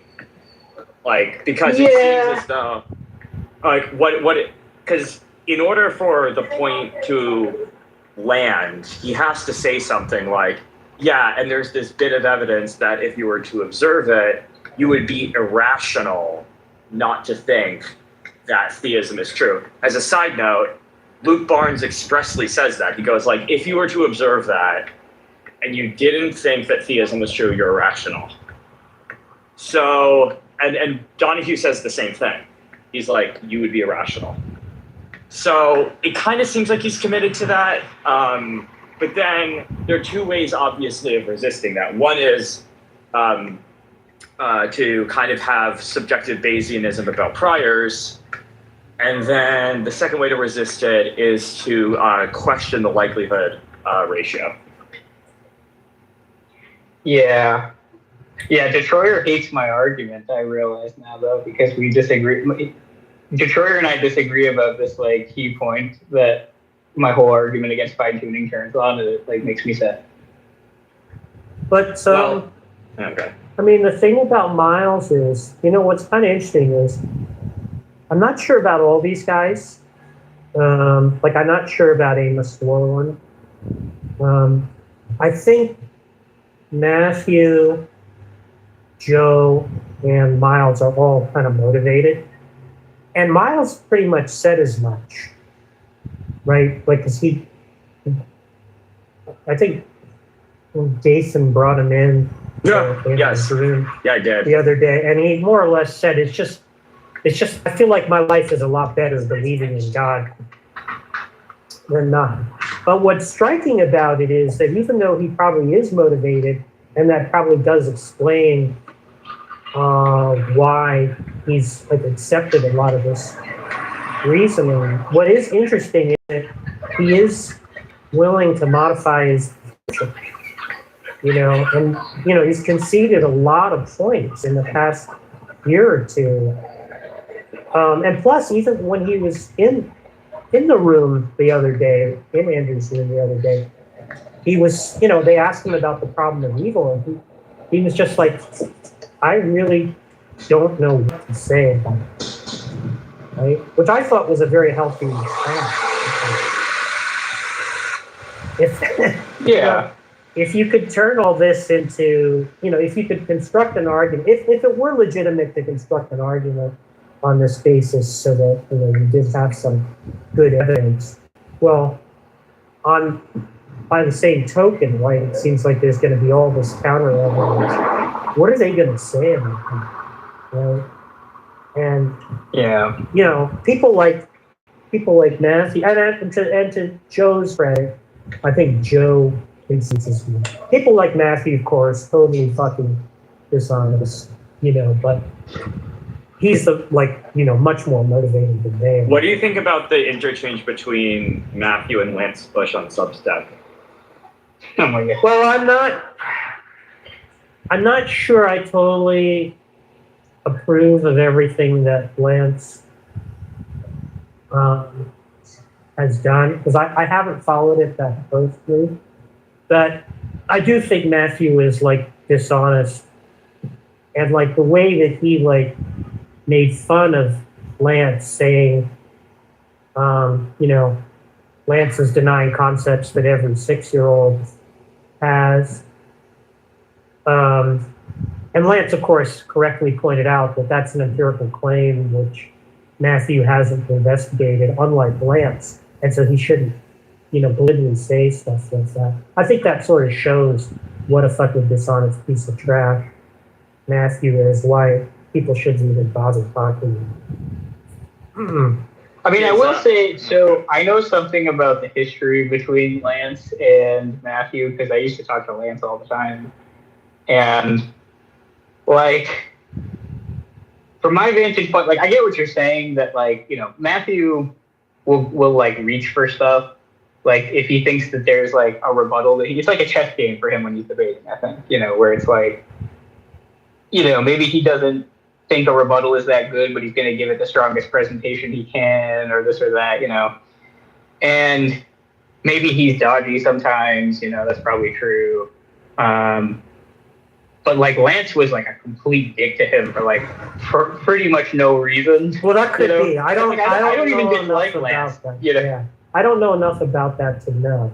I do think Matthew is a very dishonest, distasteful individual, and so it would seem, that may not justify the way Lance treated him, because Lance may not have witnessed that. But if you watch this thing that got uploaded a couple of days ago, Mason and Eric. And just the way that, he tried to mock Mason for saying, I don't accept this concept, you know, that's the kind of thing that really makes me despise Matthew. So I don't, you know, I really feel like it's, you know, he should be treated like, treated like with respect. So the Eric part, I forget exactly what what his case was against it. But he was and they were bringing moving up, between the yeah, arguments. he was bringing up horse issue, but they didn't get to. At some point, Matthew said, "Well, I've talked to you for a while, so why don't I talk to some other people?" Yeah, it seemed like he was doing almost like an AMA thing. I'm not sure. I saw that video, but I wasn't there, so I don't know what this like event was. Yeah, me either. And yeah, like Eric was running stalking horse. Like I and Detroiters gonna hate me for saying this, but like I used to really like the stalking horse. I'm not as big a fan of it now. Yeah, but either way, it's just, even if you don't think the stalking horse is a good objection, the way that he responded was not good.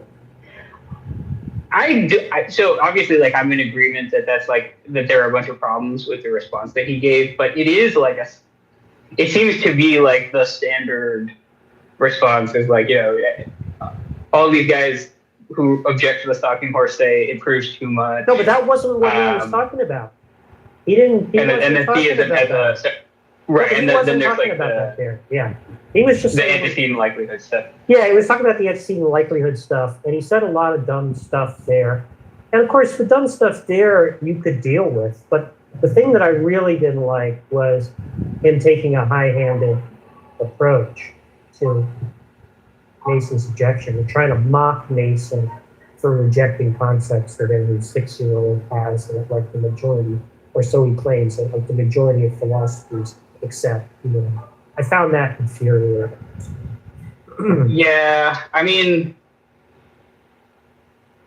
no, I understand why you would, because I think you and Mason like agree on what he was saying, right? Because like no, but either way, I just don't like the high-handedness. Yeah, it's like as if Matthew doesn't say all kinds of dumb stuff that like most philosophers would reject. You know, it's just so ridiculous for him to try to invoke that. You know, for him to say, "Oh well, if you're willing to say that, then you're willing to say anything." You know, like, what am I supposed to say to somebody who's going to say something like that? It's like, give me a fucking break. What a fucking asshole. Yeah, I need to go back and listen to it again. I think like potentially like there's a way of since the idea is something like even if there were some objective notion of good or stance independent notion of good, it actually is still not clear what it is. You know? Absolutely. So it's kind of like it's not an unfair line of pushback against the argument to bring that up. I think. Yeah, well, I think that Detroiter has something to say about this, which Mason didn't even bring up, which is, if you're appealing to simplicity considerations, it's not really clear that you can just say perfect being or even God is perfectly good, right? And get simplicity for free. Because in fact, when we start to try to analyze what that entails, it ends up being like fairly complicated. I've heard Detroit make a point like this. Yeah, I'm understanding and no less complicated than like a sort of infinite array of other attributes or that we could collect as a single label that would just as equally predict anything else. Yeah. Right? So and I don't think that space on the whole is biased towards life permitting conditions. So I just don't think you gain anything by talking about a good being or a perfect being, right? And saying that it's simpler in some way. Yeah, I was actually it's going to be more likely maybe than some hypotheses, but you're not going to get in the range of design hypotheses, but an overall bias towards life permitting conditions. This is something I talked about a bit with Sasha a few nights ago. You think? Sorry. So I missed a bit of what you said. So you're saying like even on theism, you think that the light permitting range is narrow, essentially, or am I getting? Yeah. Sorry, even on design. Perhaps on theism is not narrow. Oh, okay. Yeah. But See, that's the other thing. Do you think it's an issue? Like, I think I tried to ask you this once at DM, but I know you're busy as hell. A lot of people who are running the stalking horse are doing it as naturalists of hypotheses. By the way, my argument is not stalking horse. I don't. I think it's a good response, but it's not. Anyway, whatever. Fine. Yeah, that's fair. Maybe I'm being unfair by like combining those two. You need to give your argument a name other than like Detroiter's argument. That's right. Yeah, I mean, people maybe are conflating them some of the time. Because yours, like, where it's contrasting design, bare design, bare non-design, that's like completely different from like naturalism versus theism, which is how most people are trying to set up the discourse. Mm-hmm. So I mean, something like your argument though, I think the reason they get grouped together is because they want to say, yeah, but look, you could basically slot in anything. Like L is almost irrelevant, in your argument, where it's like that could just be anything. Yeah. Well, it could be, but whether the constraints that I forward are correct will depend, right? Yeah. It might not be. Yeah.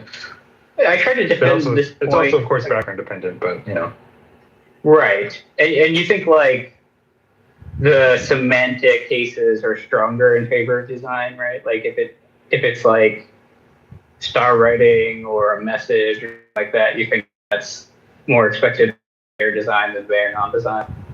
Well, so it depends, right? On the sort of background that we're using, we're typically assuming in the standard fine-tuning case, no. But that's just because we have no background on which those sorts of displays would be like significant, evidentially significant. They're just like, there could be anything, right?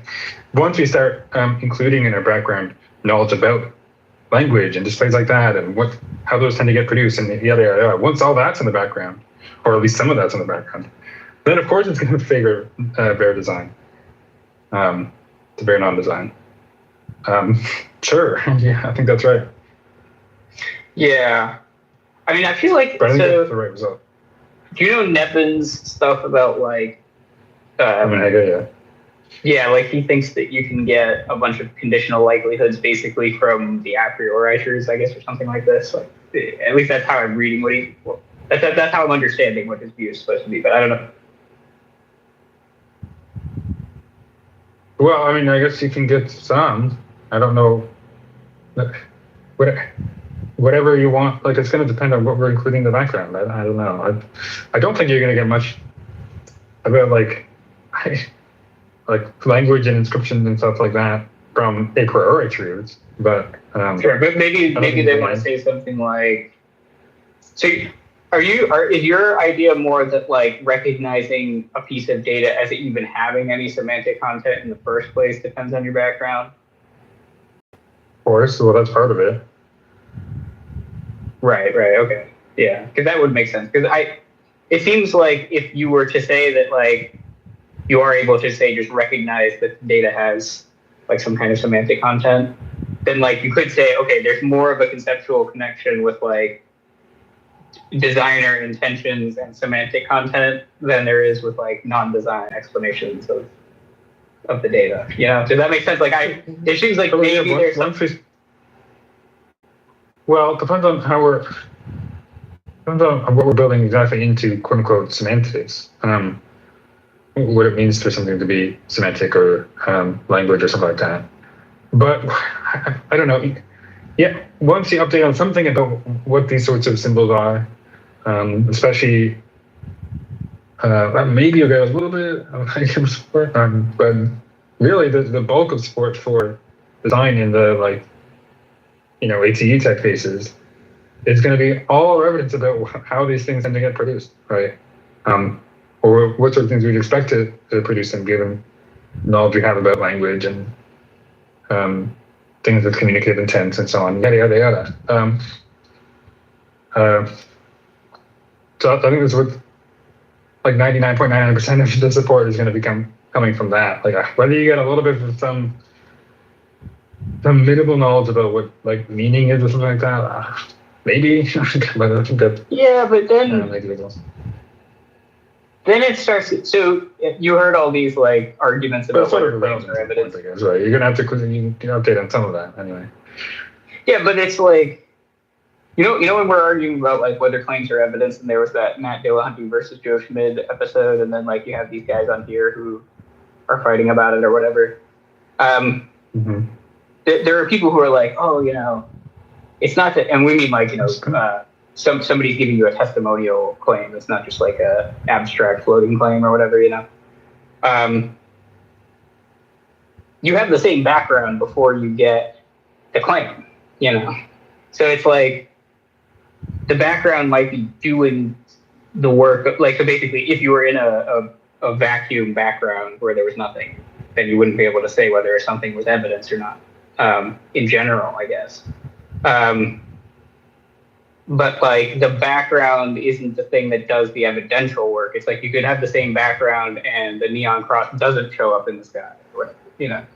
Like the neon cross is still the evidence or something like that. So, I mean, do you think it's like incredibly significant that it depends on a background? Like, because it's like, sure. Because in all cases, the fact of and degree of evidential support is background relative. So why would it be at all important to say here that like, oh, it depends in this case on the background? It depends on every case. Like I don't. Do you think they're making like that basic of an error here with this idea, or like are they just saying it wrong or something? Or what do you think? Yeah, I mean, I guess I suspect for someone like Dillahunty, it's something. Oh, sorry. I went with the awesome theistic evidence, I guess, not the Dillahunty guy. So. Oh, well, what errors do you think? So, like, you want to point out that, well, it's relative to the background, whether it counts as evidence. But, like, do you think, like, their point turns on that crucially? Because if it does, it just seems like they're making, like, a ridiculous point or something, Well, like, they just forgot about that. Either they that it should still be evidence for the kind of minimal background that I had in mind, right? And if I say that it isn't, then they think I've gone wrong. Or they want to say, I guess that my response convinced me to saying that it wouldn't be evidence even on these more inclusive backgrounds, but that's also wrong. So I guess I'm not sure what else could be. What do you think about the relationship between like prior's background and like total evidence? Like before updating on new evidence? Like, do you think those are all kind of the same? Because I guess background is the one you get to play with, where it's like we can do a priori thought experiments where we like restrict the background and stuff. But it seems like when they're running these Bayesian arguments, like the background is just kind of packed in and like generating the distribution on the priors or something like that. I'm not sure. So we're talking about background, total evidence, priors. We're talking about some probability assignments. Total evidence is just like, I don't know, all the body of data that somebody has. And then background, yeah, you're talking about what's for some considered conditional probability or, probability of what's, sort of if we're implicitly conditioning on. When they say like total evidence, it's like I have a certain degree of evidence in support of some hypothesis, right? Versus the data, right? So it's like my total evidence is like I take all the data and then I have like a distribution of evidential support over the hypotheses or something like that. I don't know. It just seems like with these Bayesian arguments, right? Like when we say like we're building it into the background, it seems like we still think we can do some kind of like naive even if you imagine having a bunch of stuff on the conditional side, on the given side of the conditional probability,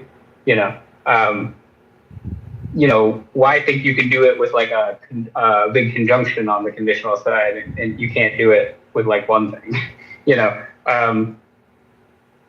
So it's like when people say, X is, the probability of X given theism or bare design is higher than the probability of X given bare non-design. It seems like the only way you can say anything about this is if you're able to sort, and it's with a restricted background, quote unquote, like where you're not taking a bunch of observations in as well as given, then you're just left with like, what's the kind of conceptual content of the hypothesis and how does it relate to the data? It's something like that. Yeah, and that's kind of what's driving me to say, like, maybe there is a case to be made that, like, if you were to recognize that something had semantic content, quote unquote, then, you could say that favors a design hypothesis. But I don't know. My worry is that if you can't say that, then the argument's too strong.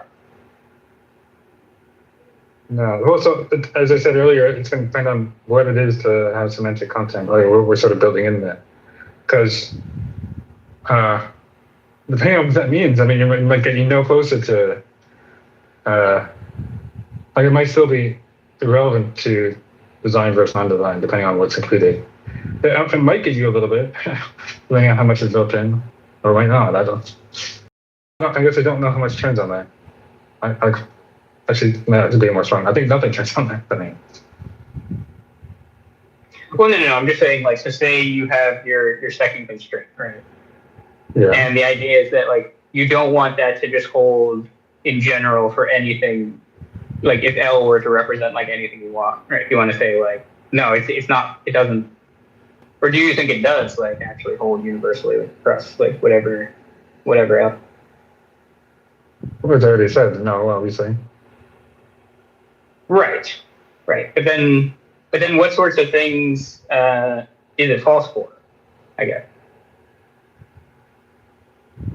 On what background? I guess I.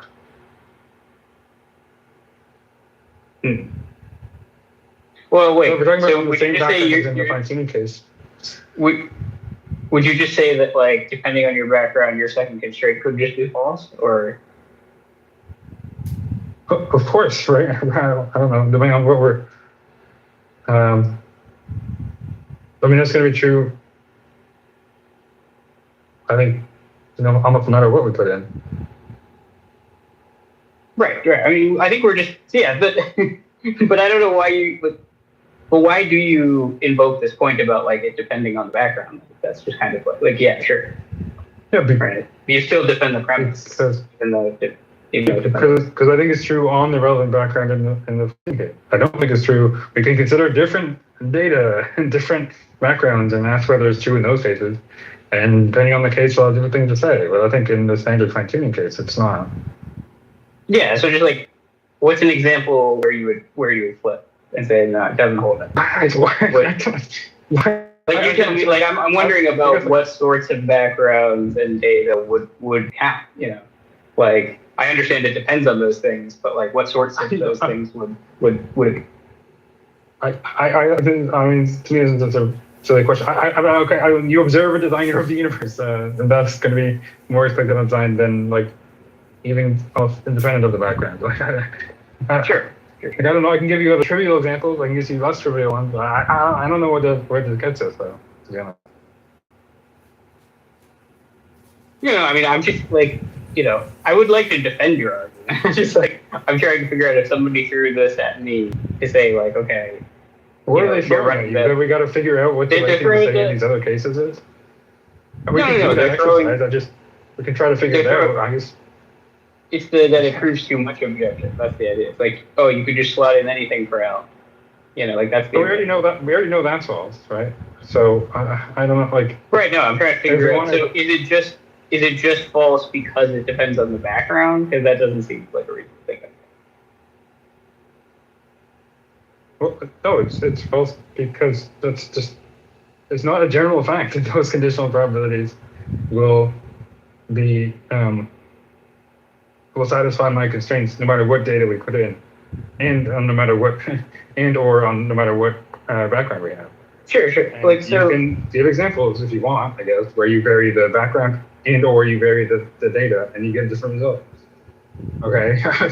So the thing is like, okay, so the way that you defend the second constraint, right, is to say something like, well, the space is possible. Like, so basically, bare design tells us like almost nothing about the design, you know. Yeah. And that's kind of the defense of the premise there, right? But of course, you know, on what sort of background we have is also relevant there. Like, based on that, their design plus what we have in the background just tells us this is expectations about what sort of things or what sort of universe of the designer would make.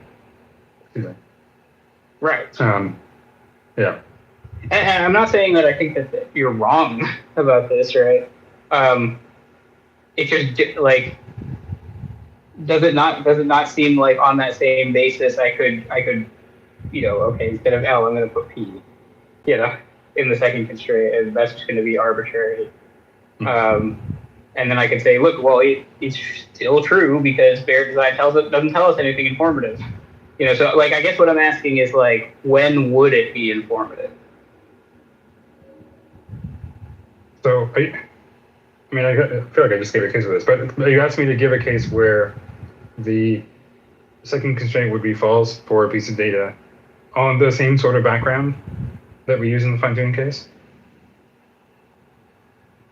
I guess so. Yeah, I guess so. Yes, I gave a trivial example where you observe that there's something designed in the universe, right? So that's a kind of trivial example where it's false. I can give less trivial ones. I get. You can also note that you could have a more you know, complex observation where we include, you know, just take the trivial case where we observe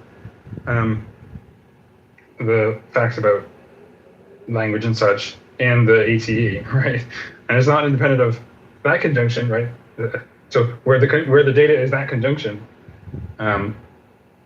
the second constraint would be false, you know, or analogous version of the second constraint. I mean, I could multiply other examples. I just have no idea what this is supposed to get us, though. Yeah, so I mean, okay. I guess if you think like you can just observe the universe being designed, then that would be fine. Yeah, I mean that would obviously a trivial one, but like I mean, I'm taking it in most of these cases we're thinking we can't just like straightforwardly observe that the hypothesis is true or something like that, you know. So okay, but it's still, I'm sorry, so, as I said, I mean that. Do you have a non-impaling? Do you have like a non-impaling one? What was I kind of missed the first part. Well, I mean, you could make that one a little bit less entailing, like, oh, it sort of looks like a anyway. But yes, you can have less kind of obvious ones, I suppose. Like this, which is the example I just gave is another example of that. You know, where you had like, you know, you observe those two facts, and one was kind of writing in descriptions, and the other was, you know, observing things about language and such. Okay. Of course, those two things are not going to be independent. So the second case to be false on those. It's sort of trivial because recall, as I said earlier, it's going to be the second constraint is going to be false for ATE with those things in the background, right? But now I'm just pulling it into the observation, but then in fact that's no different than, you know, in the probabilistic terms, that's just mathematically equivalent to having one of those conjects in the background. And so you'll get the same result, but I don't know, I can give other examples, but again, I guess I don't see the point of the exercise. No, like I said, it's to try to, I'm trying to use you to give me ammo if I run your argument. Yeah. And the idea is like, this is kind of the objection that I'm always hearing to it, is that proves too much, you know? So the idea would be to give reasons why. Yeah, I guess, but like the response to it would be like, here are the reasons why this sort of stuff counts, and then this other stuff doesn't count, and the fine-tuning data falls into that side that doesn't But where this is where your second constraint is true rather than false. Mhm. So I guess like I'm more trying to work out ways of doing that rather than just like I get the trivial examples, but then they'll just say like, okay, yeah, but like we're reasoning evidentially, and you can't just like have the hypothesis entail the data or just I don't know, something like that. And it's just like, yeah, I can cook up the trivial cases and I can say it depends on the background, but it still seems like you want some way to just like, okay, a priori, what is the difference between bare design and bare non-design, such that they relate to observations in different ways. I don't know, because it just seems like if you're defending the second constraint by saying like bare design is like basically like the possible observation spaces like overlap because you could observe anything on either hypothesis if we're excluding the entailing observations. And you just say they're both like equally non-specific, so they have the same, whatever the probability distribution is, it's the same for both of them or something. Yeah, but as I said, even excluding the entailing ones, obviously we're not going to be. You're going to get cases, into the many cases where the, how the second constraint would be false. So, there's going to be a lot of simple observations where, yeah, the hypotheses are on a par on, on a really uninformative background, right? But that's largely because, I think that for those simple observations, design doesn't really predict a whole lot. Just a bare kind of design hypothesis doesn't predict really much anything about what sort of things there would be. But yeah, like let's say, let me just go. Okay. Also, what up, AWOC?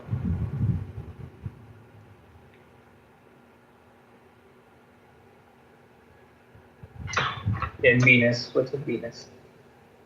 It's Venus. Yeah, that's good. G. What's up, Venus? Hey, what's going on? Hey, what's going on?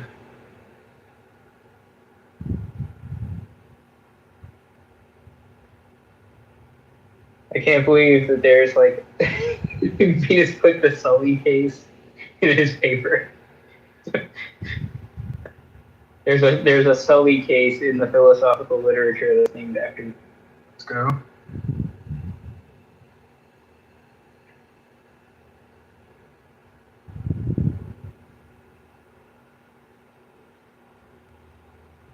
What is it? He just uses my name, so it's not really a joke about me. It's just like he gives this case of a person who really trusts Fox News or something. And the person's name is Sully, and then he keeps referring back to it as the Sully. Makes sense. Seems appropriate. Kind of funny. You gotta put your friends' names in your philosophy papers, Detroit, There's something there, actually. Something there. Are you working on anything now for like publication, or are you like taking a break?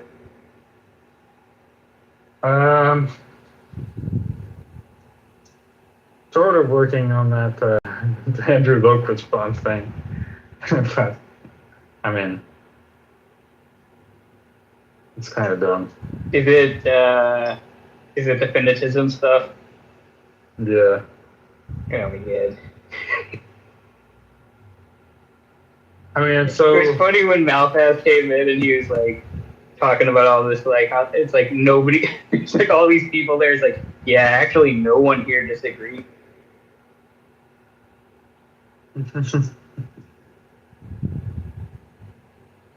It does seem like a fairly. Is Rasmussen still on that train too? Because I feel like he's like a heavier hitter than Lowe. I totally forgot about that because I was making that blog post reply to Rasmussen. I totally forgot about that. I gotta finish that. Because he had made this kind of bad argument that infinite regress requires a circle, an explanatory circle or something like that. Yeah.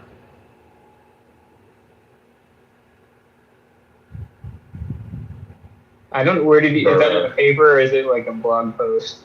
Just a blog post. Yeah. He's a strange fellow, Rasmussen. Like, he's such a smart guy.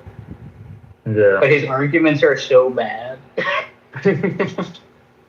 Yeah.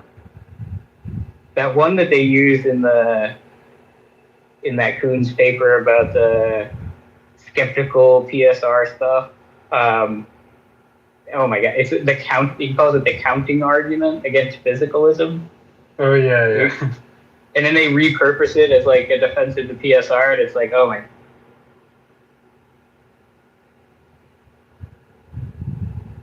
Right.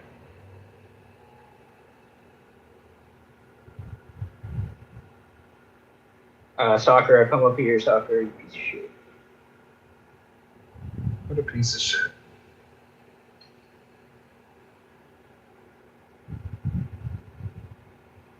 No, that's cool though. I mean, I like the causal fences and stuff. I guess I'm just so thoroughly convinced, and I just see all these other arguments against it as really bad now that it's like somewhat. It's a little bit boring to me now because I'm just like, yeah, obviously. Well, did you see Kuhn respond in the interview? The first time I heard him respond to the fucking Schmid, my paper with Schmid. No, is this on YouTube? Yeah. So that, the guy, the Mania Eurosys or whatever, the NZ podcast guy. Yeah. He was on there and they talked about a bunch of different things, but came up with one. And his reply was, well, he just didn't understand the argument. So I trivially misunderstood the argument. So what was I supposed to say? Oh no. You should debate Kuntz. Don't you just like debate? That's right. I left the comment or a couple comments I think on the video about it. Yo, look, we'll do a GoFundMe to buy you a suit, and you can go on some like fancy podcast and you can debate Rob Kuhn. That's right. I mean, I do think you should do Rob Kuhn's on. You would do probably pretty well if you had time to prepare and like practice and. No, I do. Yeah. Especially with all this stuff. I mean. Yeah, like you got him on the substance already, so you just need to like, practice technique or like do flashcards or whatever the fuck Craig does to prep for debate.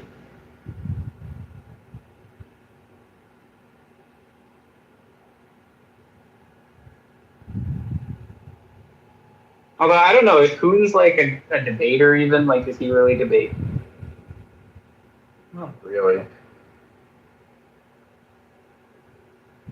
Yeah, I feel like I've mostly seen him do interviews. I feel like I've seen him do at least one debate though.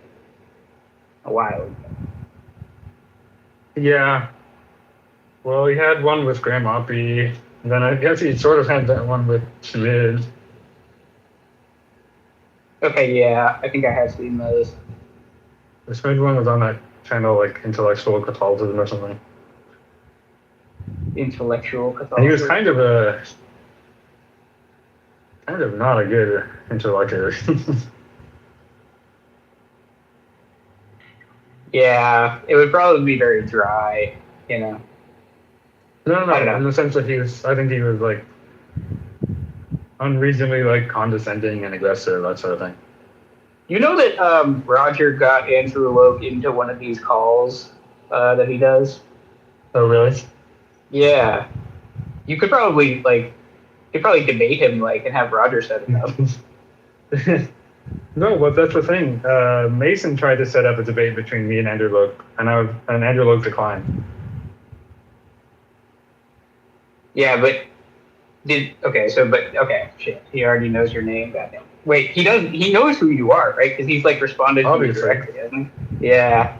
We had like 100 messages back and forth, and he's responded in print. Like, of course he knows me. Why doesn't he want to debate you? I don't get it either, because why would he engage in 400 responses to Twitter? I mean, it seems like he'll respond to anybody. Like if anybody says, like, you know this expression, someone said something wrong on the internet, right? Yeah. That's like Andrew Luck, right? Like if anybody says anything, he'll like write 100 million against him. He'll write 100 million replies to you. So it's like very bizarre that it's possible that he doesn't.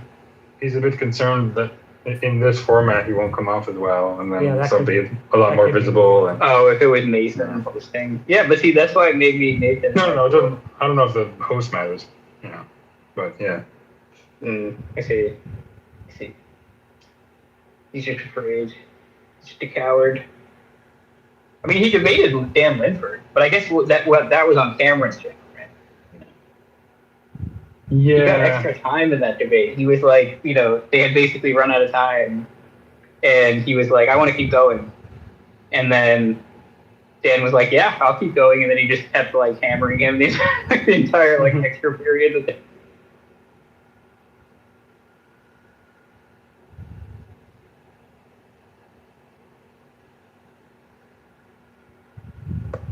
Yeah, it's probably not going to happen on Capturing Christianity, so it's unfortunate.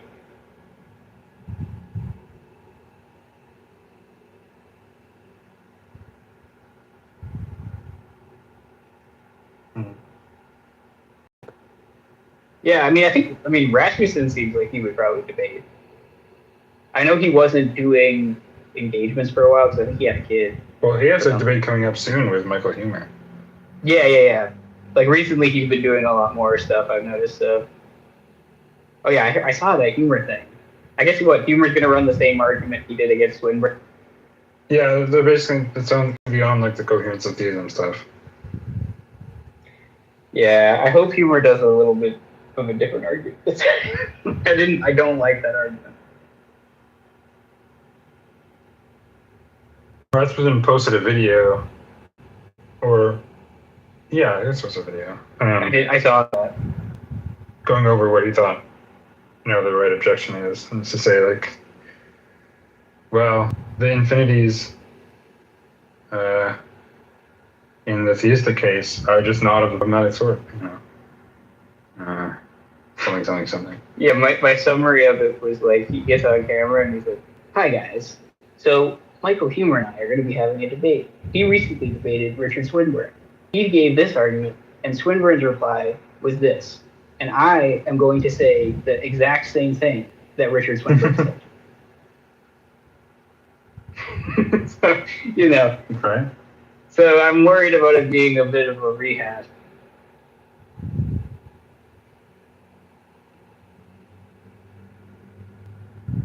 Although maybe Michael Humer will have cooked up some more responses by then. Does he seem like a lone gunman to you? He seems like the type of guy who just kind of sits in his laboratory and thinks up shit and doesn't really bounce ideas off of other people. Yeah, it doesn't seem that way. I don't know. It's possible. There's people in the department there that get some of that, though.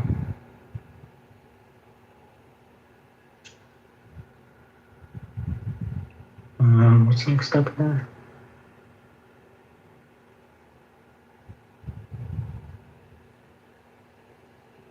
There are. You playing chess? No. You're making something? What are you making?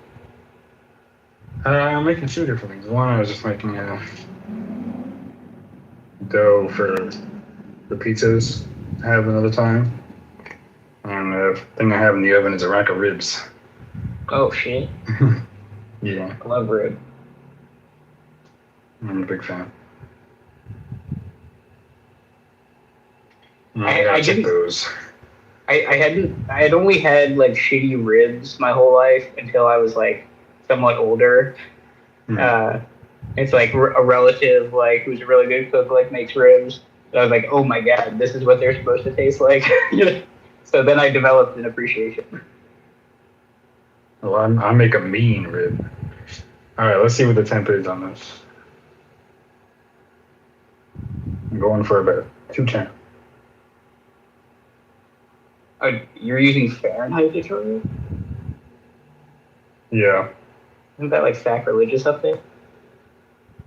Depends on what you're using it for. Do you know what the temps and shit are standardly installed in Fahrenheit. have you ever heard the imperial unit for density?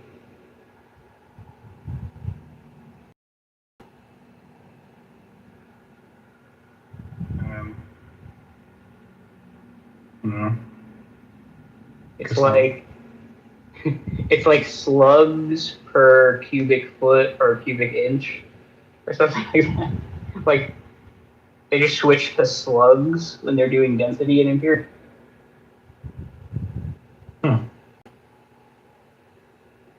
Okay, this is not even close. I thought it'd be closer. Hello, Mr. K9. Another half hour or so. Yeah, what's up?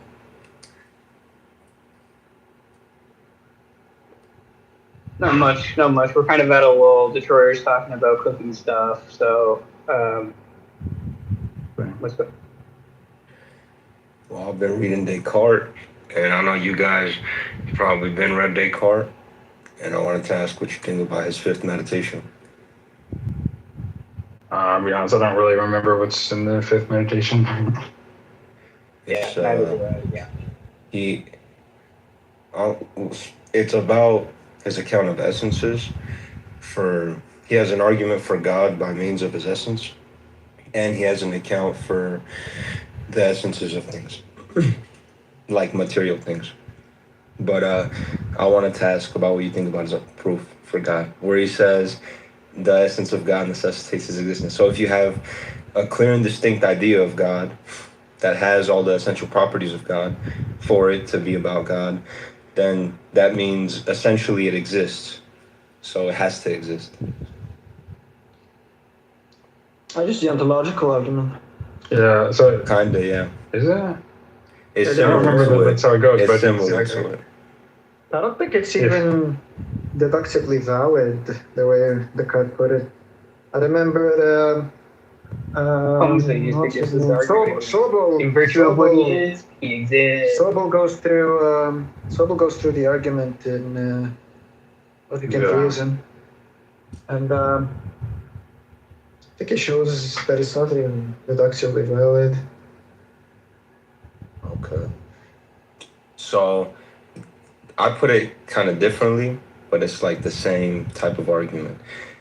God would be an infinite existence.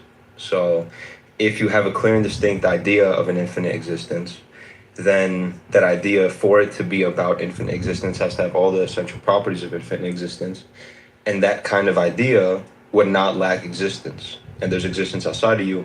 So essentially, whatever that idea is, has to have existence outside of you. And then by other arguments, why would the idea have to have the divine attributes? Isn't the idea just something going on like mentally? Like it's just you conceiving or imagining something. Why would the idea have to have the divine attributes? Because essentially the idea has it. Why? Like, I thought these are properties essential to God, not to the idea. Well, the point is the idea wouldn't be distinct from the. What? So the idea is, so God is something in your head?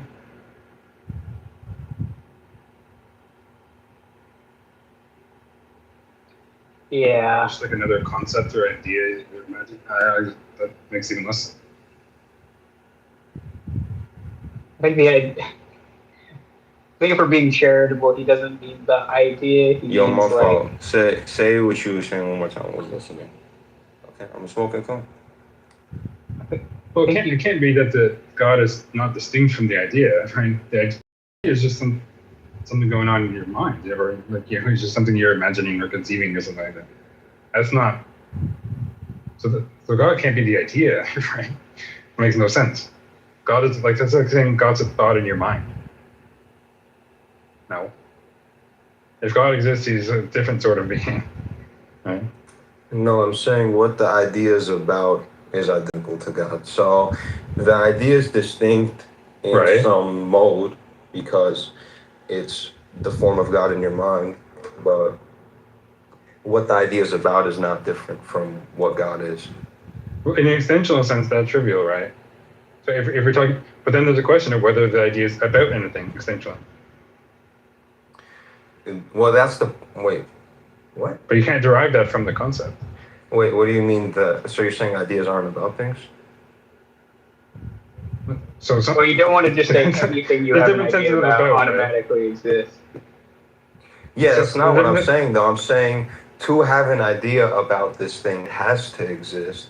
If it's something that doesn't exist, then it's the idea of something else, and it's not the idea of infinite. Yeah. So what's special about this idea compared to like other?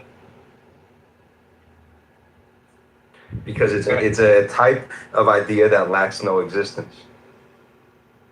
Hang on, are we talking about the idea not lacking existence? No, it lacks no existence. Yeah, so there's no existence which it lacks, so it has no existence.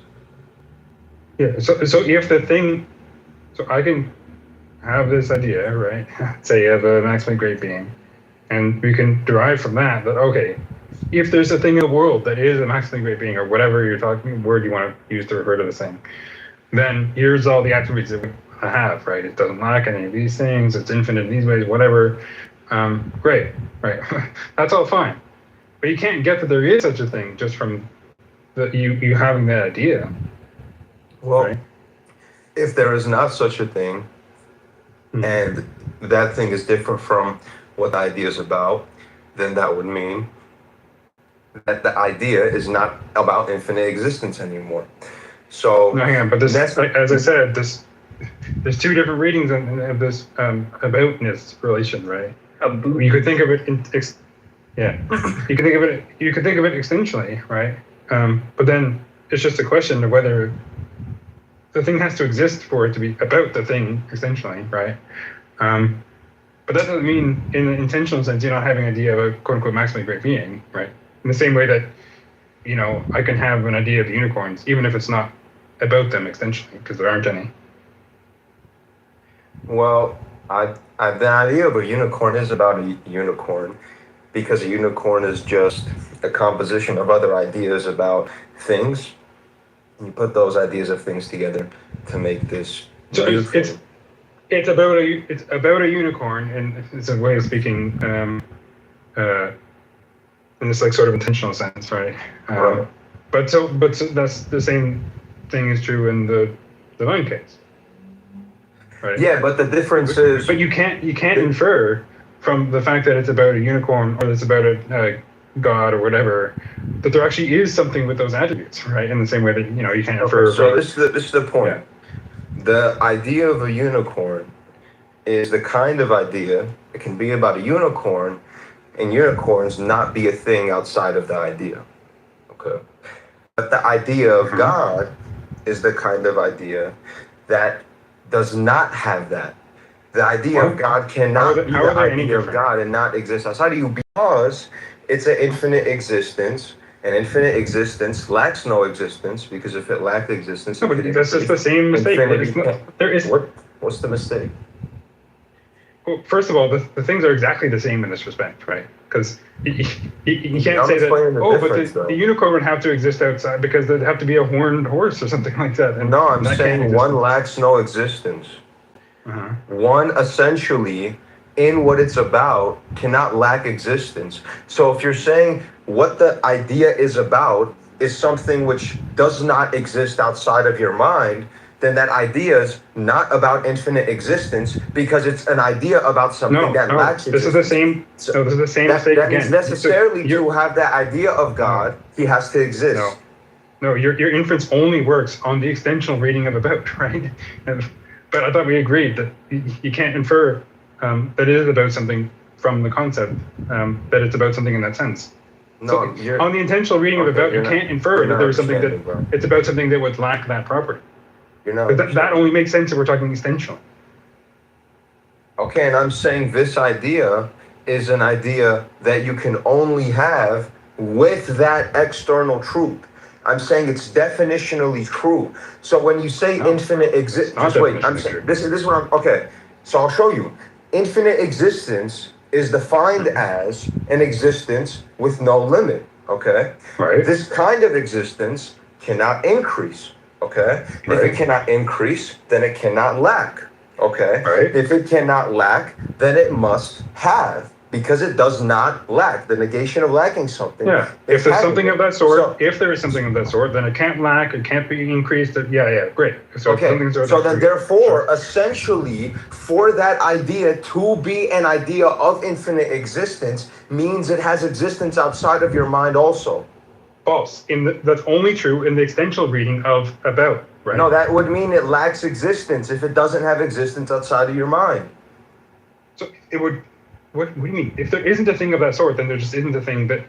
Which means it lacks existence. Which means it does not have existence. It lacks existence. Therefore, it's not infinite existence. No. If there just isn't a thing of that sort, then there isn't a thing of that sort. Not a thing of that sort that like. Okay, therefore, it's not infinite existence. What do you mean when you say it's there? What are you referring to? We just defined it, an existence with no limit. So there's a question of whether there's a thing like that, right? An existence with no limits, right? You can't infer, it just does not deductively follow from the concept of a thing with no limits that there in fact is one, right? But they could say there isn't. You're not understanding. That's not the argument. The argument is that if you have this idea, what the idea is about is the kind of thing that necessarily has existence outside of the idea also. So what it's about is not going to be different from this is the same mistake that I've played like 3 or 4 times.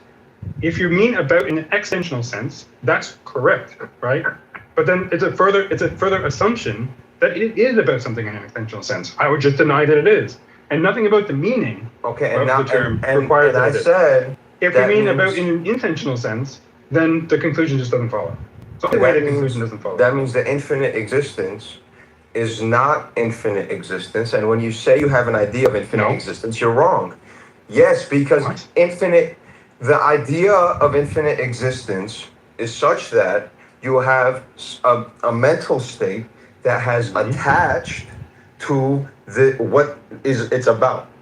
And what this idea is about is something that essentially, meaning it has to have it to be this thing. So when you're saying it's about it, it has to be about this thing also, which is when you say about there, do you mean in an intentional or extensional sense? Because I feel like you're just not understanding the problem. Okay, it will be extended and also intentional. It's your intention attaching to God, which is outside of you. So if what you mean there is an extensional sense, then it's right, that if it is about something in that sense, then there would have to be something that has those attributes. But you can't infer from having the idea that it is about something in that extensional sense. No, I'm saying it's by definition true. When you say infinite existence, I already explained why that's a non sequitur. Okay, I'm not understanding. Evidently. Okay, so is anyone else understanding what he's saying? Yeah. Okay, explain it. So you get this point about like unicorn versus like apple, So there's okay, you can think of it this way. There's like a rule for what would count, right? If anything, as an apple or as a unicorn, right? And it can turn out that there isn't anything that counts, right? So like you can understand the rule for what it takes to count without anything counting as that thing, right? But I agreed with that. Right. So you can understand what it would take to count as like God or the greatest conceivable being, barring that that's like incoherent, and so on. You could have a concept of a necessary existent shoe, you know. And that's just saying, like, if this sort of, in order to count as this sort of thing, like these are the conditions. But that doesn't tell you that you can have an understanding of that without such a thing existing. You couldn't have a shoe be intrinsically identical to the infinite existence because the shoe is the type of thing that by definition lacks existence. It's a physical thing. And physical things are shapes. They by definition lack some kind of existence. They're limited existences. So when you say it's an infinite existence, limited, that's not relevant to the point. The point is that an infinite existence would not lack existence, but a shoe does. So a shoe is distinct from infinite existence. I think if you want to have would not lack existence if it were a real thing. Right.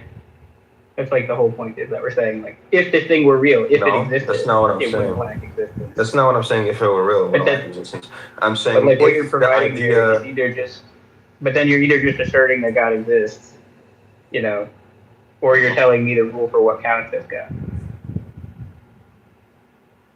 No, I'm saying that if you have the idea of infinite existence, this thing is not physical intrinsically.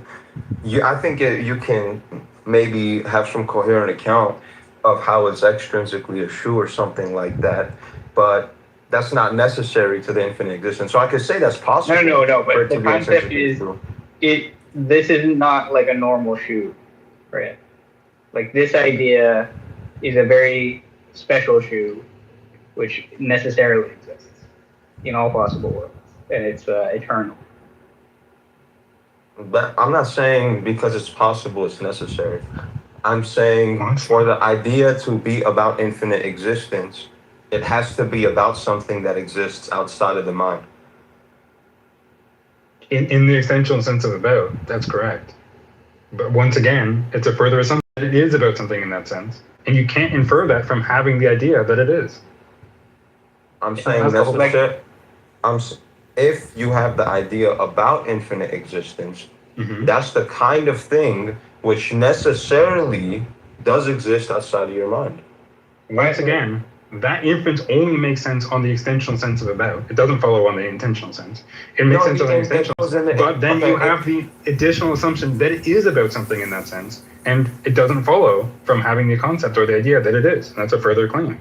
So you're saying that the idea is not about God? Well, let's just ask you. In an extensional sense, yeah. In the same way the idea of a unicorn is not about a unicorn in an extensional sense. Because the unicorn's out there for the concept to be about. Yeah, okay, so the point is... Do you get that, like, do you think it's, like, logically possible that somebody has this idea of an infinite being or whatever, infinite existence, necessary existence, whatever, and that thing doesn't exist? Or do you think that's like a contradiction? Yeah. Okay, like why is that a contradiction? Because infinite You're existence... just going to repeat the same thing. It's going to be because the same. Infinite existence... Error. Because infinite existence essentially does not lack existence. So what you're referring to, if you're referring to it, it cannot lack existence. Why are you supposing that we're referring to it? You just assume that there is a thing there. Okay, so earlier when I asked you, are you saying the idea is not about God? Would you answer? I said in the extensional sense, it's not about God. In an intention, just as a claim about the meanings. So I'm saying, what the meaning of the idea is not going to be distinct from what it is outside of the mind. What? But then we're back to the whole thing about the meanings or whatever the concept is being identical to the thing, which is obviously not the case, right? Obviously, God is not an idea or concept in my mind. That's ridiculous. He's identical to what it's about. In an extensional sense, that would be the case. But then we're going back to the extensional reading, and I explained how that doesn't follow. So, You're not understanding what I'm saying. You keep flipping back and forth between the extensional and intentional reading of about. And either way, it doesn't follow, but you're getting lost on why it doesn't. Because the argument is inferring the external necessarily from the internal. Right. Or the intentional. That's the whole point of the argument. I understand you're saying that intentional doesn't lead to the external or extensional, but I'm saying this kind of idea necessarily does, because it's the kind of idea that lacks no existence.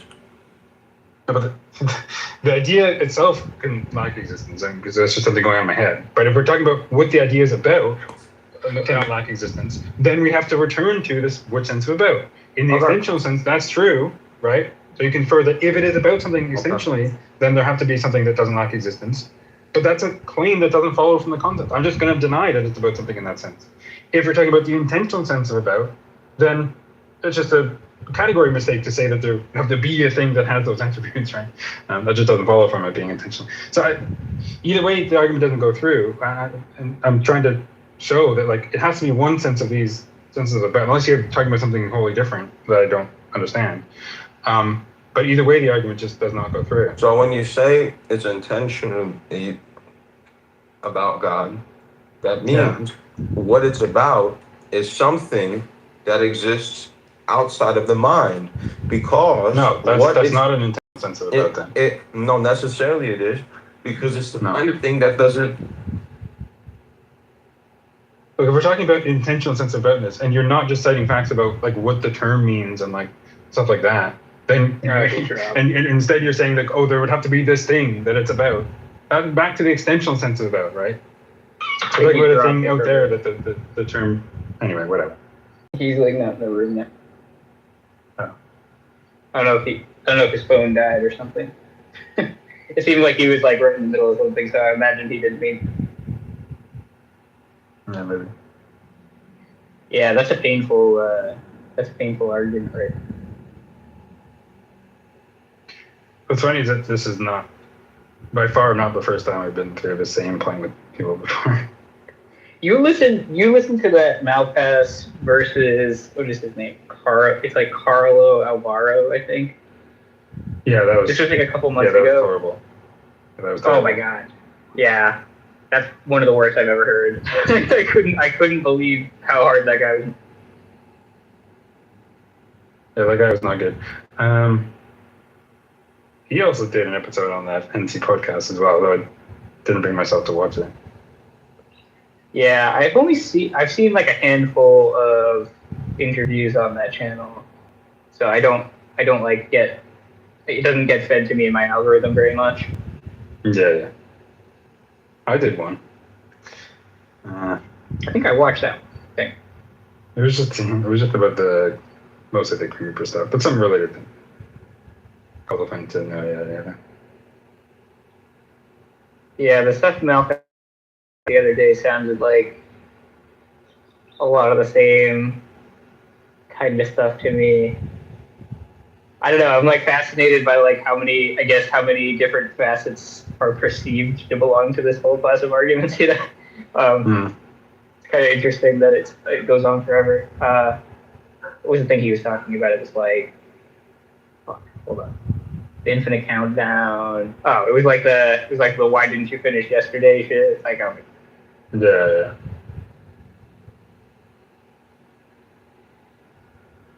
I told him I do think it's just that, like, if I tell you a countdown starts from 10, and each day they say another number, and then I'm like, okay, well now 11 days have passed, so have they finished? And it's like, yeah, they finished, finished yesterday or whatever.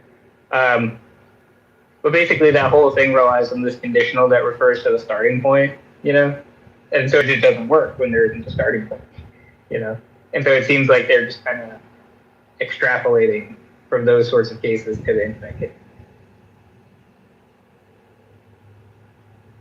Something like that.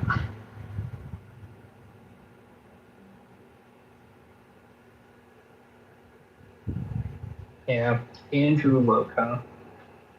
We should try to pretend, we should give him like a fake name and you can wear a mask and stuff, You can wear like a door mask when you debate him. That's right. This is Nacho Libre. We'll be debating. Do I have to put on an accent too? Of course. It has to be Canadian Catholic. Hello, everybody. Welcome to the debate on the. Yeah.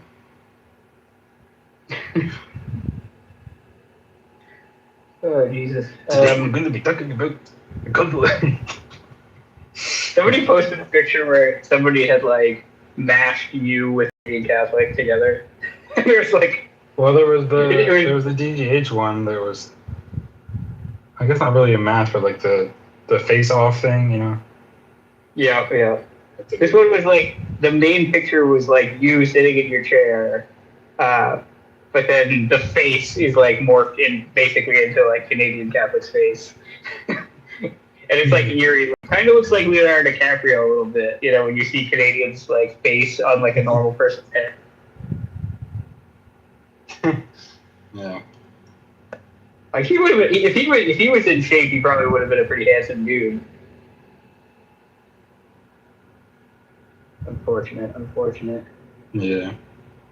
You got into it with him over reparations.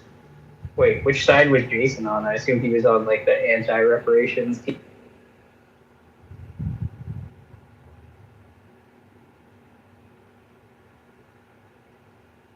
It's funny. That's kind of funny. There's been a lot of silly nonsense going on. So much silly nonsense. Indeed. Do you think what do you think the over under is on like everybody goes back to this?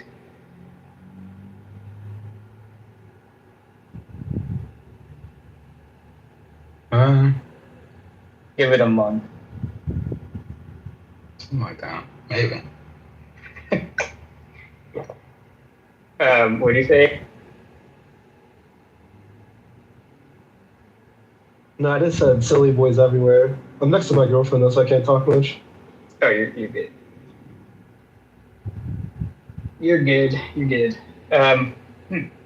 Roger, you need to wrestle Andrew Loke into debating Detroyer somehow. We need to like. No, need to bribe him. you got the order the wrong way around. I would need to wrestle Detroyer into debating Loke. Wait, I agreed to it. Mason tried to set it up and Loke declined. Oh, right. I tried to set up too, and then he asked what terminal degree you have. Wow. Wait, good. Did he really say that? That's fun. Wait, let me pull up the message. That's crazy. He knows who he is. He knows who he is. Hang on, one sec. Andrew Loke has responded to Detroyer like. He said, hang on. I asked him this.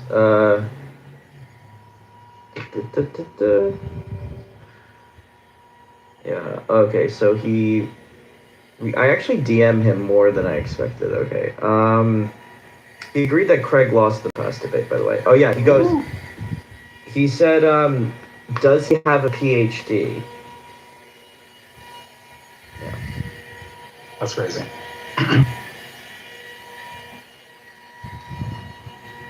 Detroyer, you just need to go get one of those diploma mill PhDs so that you can just say. I'll do the, the Kitover, like, Patriot Bible, whatever the fuck, Like, yeah, my, bachelor's master's in philosophy, my PhD is in, like, bullshitto theology.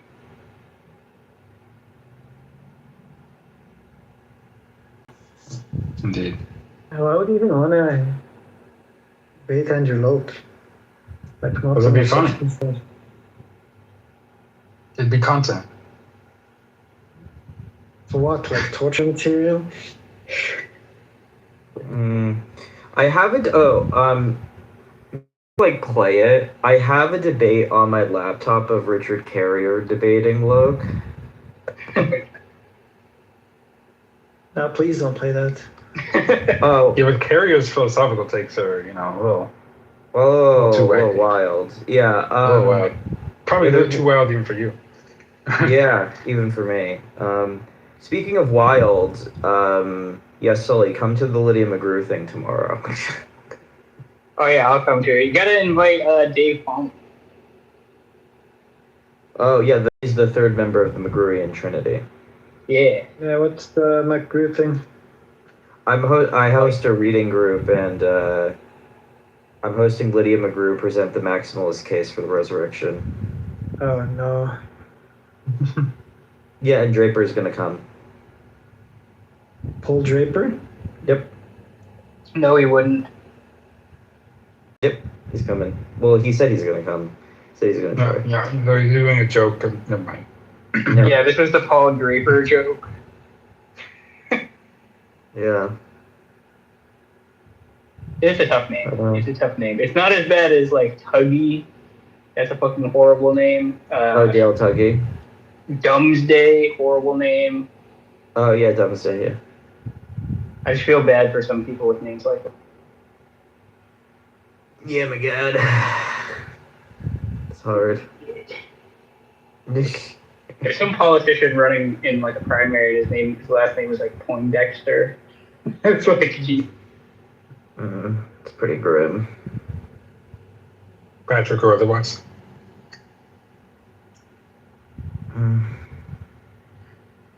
So, what do you think will be the next thing after? What do you think will be if you defeat awesome theistic evidence, Roger? Yeah. Like, what's the next thing? Yeah. Yeah. So it's my next shtick is the argument I told you about yesterday. I'm gonna have to refresh me because I'm forgetting. Okay. So my next shtick is skeptical naturalism. Oh right. Yeah. Oh. Yeah, it sounded interesting. I passed it by.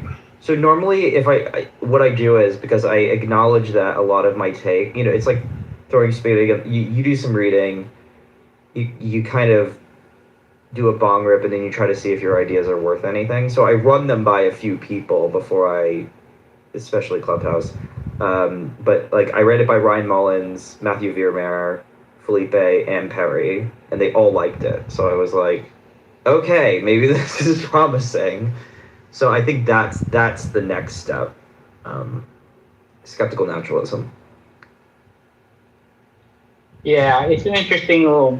So Destroyer, what do you think about this? It's like if skeptical theism works, then skeptical naturalism works, and so you can just be a naturalist and be like, yeah, we're not in a position to think we should, no, like I guess this is going to be a rejoinder to things like fine tuning, right? It's like McGinn's. It's like you take McGinn. McGinn called it transcendental naturalism in 1993, which I think is a terrible name. But he didn't see himself as responding to theists. He was mainly dealing with things like free will, a priori, consciousness, etc., like the general problems of philosophy. But yeah, that's the general idea. Is like, okay, what's good for the goose is good for the gander. If you want to run skeptical theism, I could run skeptical naturalism, and if you tell me like, explain fine-tuning, explain psychophysical harmony, explain free will, explain psychonomic harmony, I could be like, we're cognitively close to the solution, type C physicalist style. What do you think about this, Richard? Yeah. Well, I guess I'm not a skeptical naturalist, but I guess that people would want to, maybe they'd want to press that the skeptical theist view is more motivated or more plausible given theism than skeptical naturalism is. But then the question is, what would justify that being more motivated, right? That doesn't rely on dubious claims about divine psychology.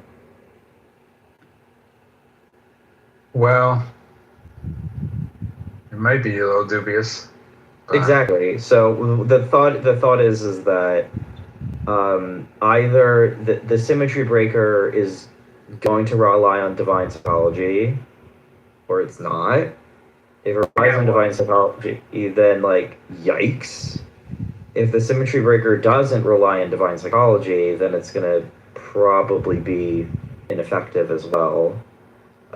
So any objection that I think you launch against skeptical naturalism will serve equally as an objection against skeptical theism.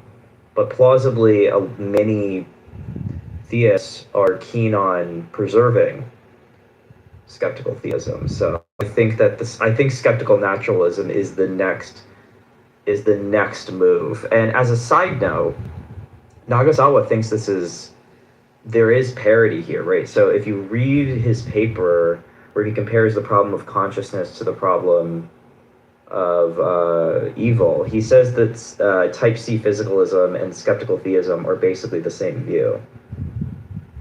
Now, if you think that, the question is, how far can you push that parity? Because if you push it far enough, a lot of these evidential arguments are just like, you could have this like epistemic type of answer to them. Now, it's not to say that that answer is going to like persuade everyone or whatever. It's not saying that. It's saying if you already have the skeptical theist intuitions, this is a perfectly dialectically permissible move for the naturalist to make. Yeah, maybe.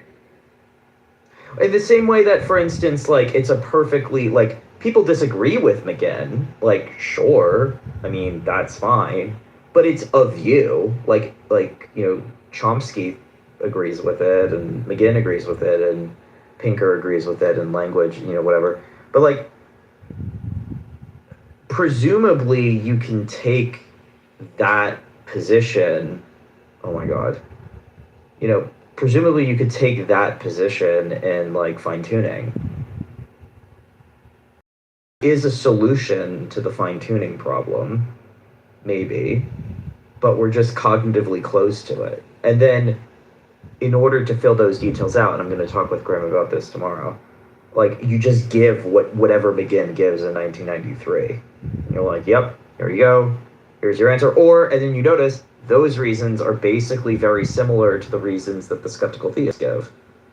And it's like this deflationary answer where you're like, yeah, there's a solution, but like I'm not required to give it to you. So it's like almost quietist, I guess, in a way.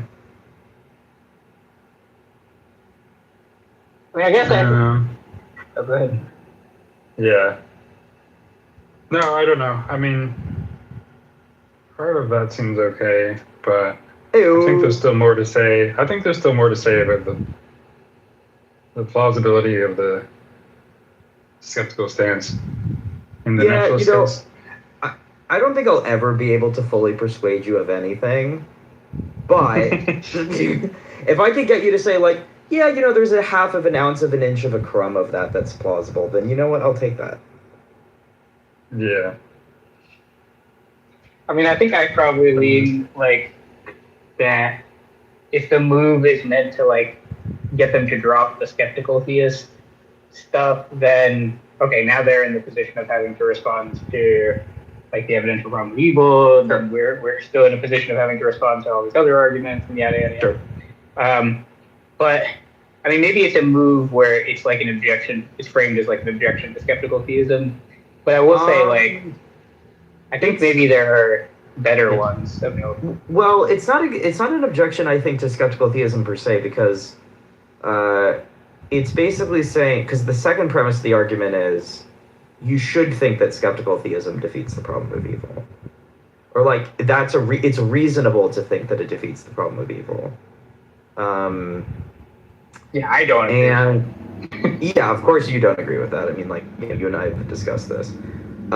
So if you think that, but that's just to offer a good.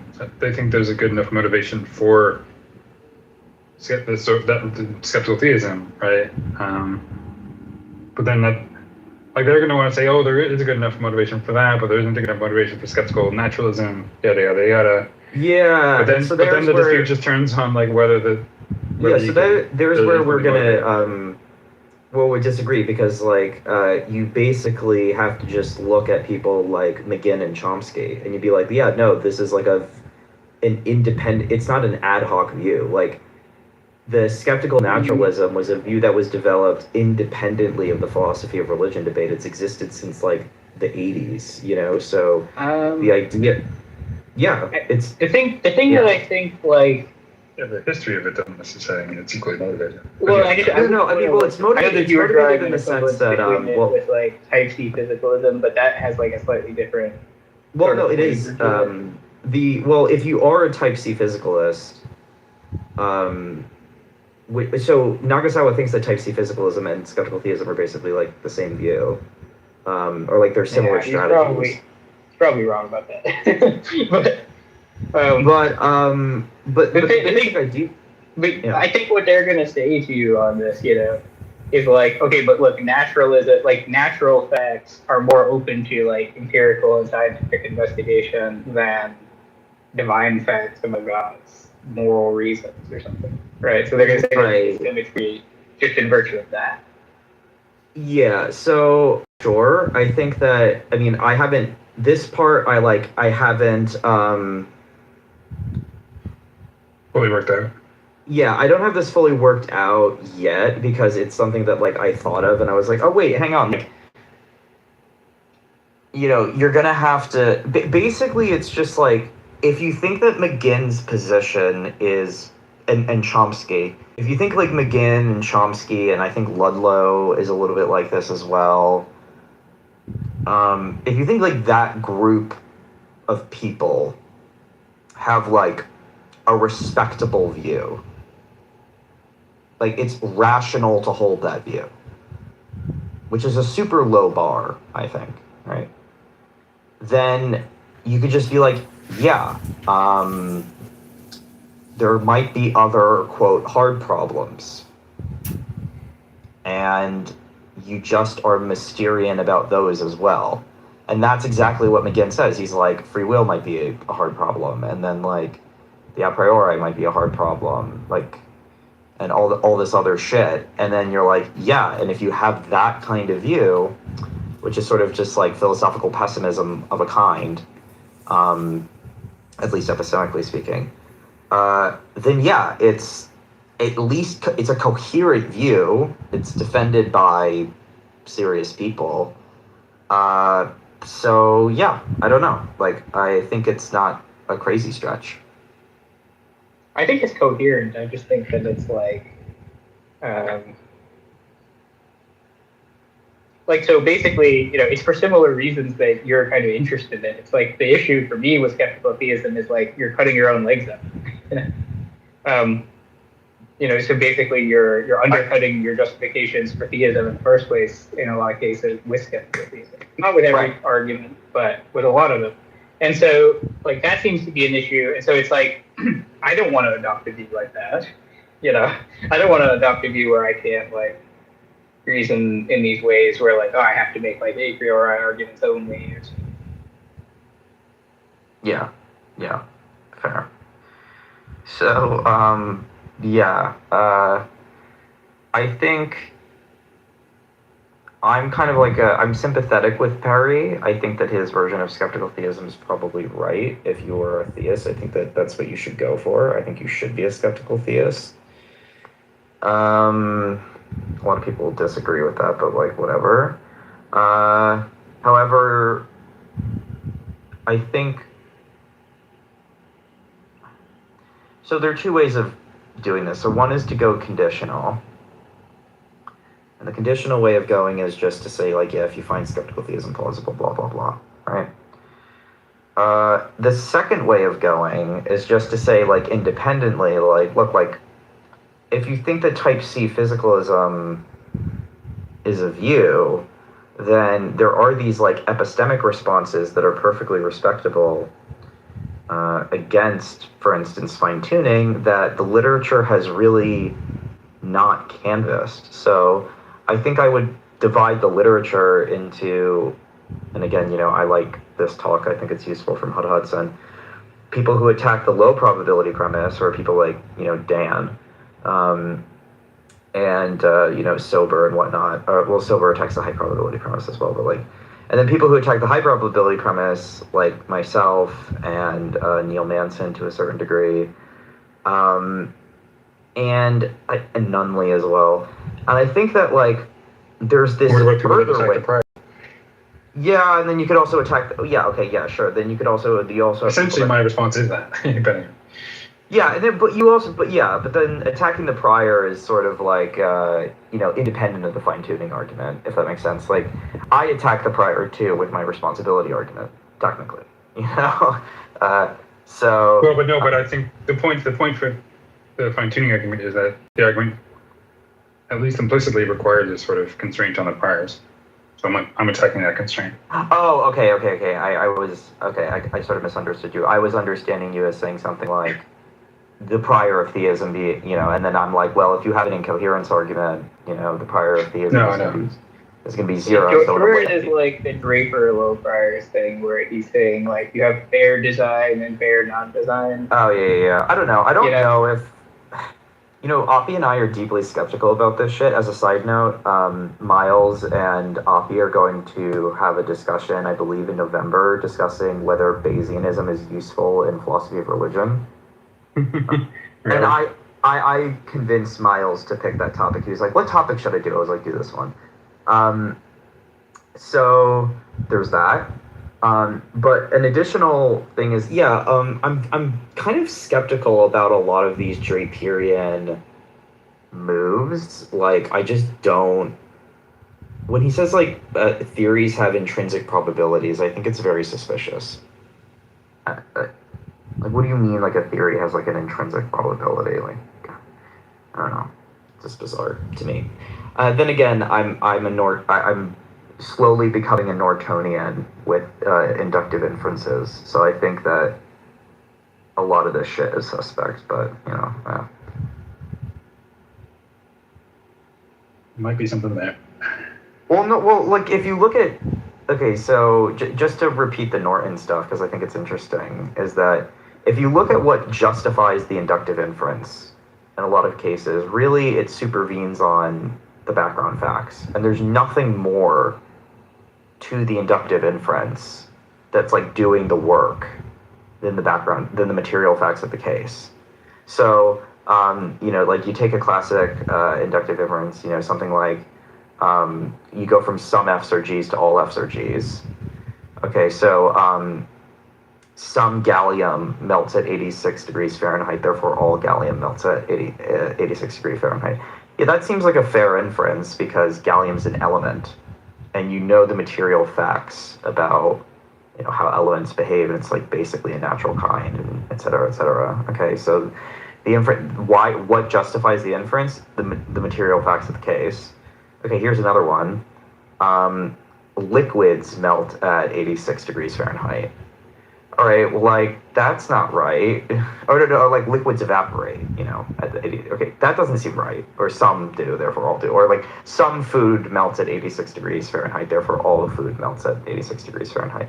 That inference isn't good because, we know things about food that plainly seem to suggest that such inferences are mistaken. And so even if we didn't know those things about food, we wouldn't have the background knowledge that would support the inductive inference. Yeah, anyway. Exactly. Yeah. So you either don't have access to the background facts that warrant the inductive inference, or the background facts speak against such inductive inferences being valid, right? So, or being applicable, right? So it's one of the two.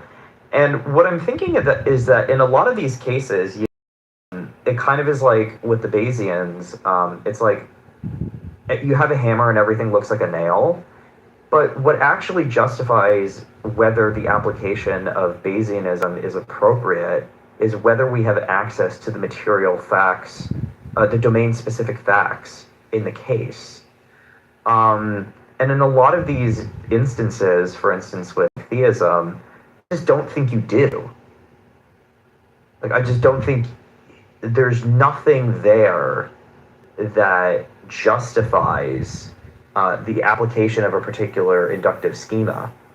And so you're just like, we're having this like false level of precision that's adding a mathematical veneer to something that really is unjustified.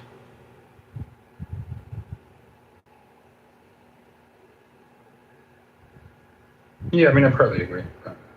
Yeah, well, Norton's great. I mean, I think he's one of the best philosophers of science alive. And the material theory of induction is pretty good. I mean, like, you look at, like, for instance, like, Bayesianism is really, really good. when you're like trying to calculate, demographic statistics or like false positives in medical testing, or things where like you have numbers, like, or like election result stuff. Like, it's really good there because you have the facts and you just kind of like plug the numbers in and then you get a result. But when you're doing it with like, what's the prior probability, for instance, that you have like bare design, or like, what's the prior probability, that there's a God who would be worthy of worship. It's like, what the fuck are you even talking about? And I think that because we don't have access to that information, it's like, hard. But then there are these further problems, which is like, probability model shit. I don't know. Like, when you're specifying, like, because I think that obviously, probabilities are indexed to a domain.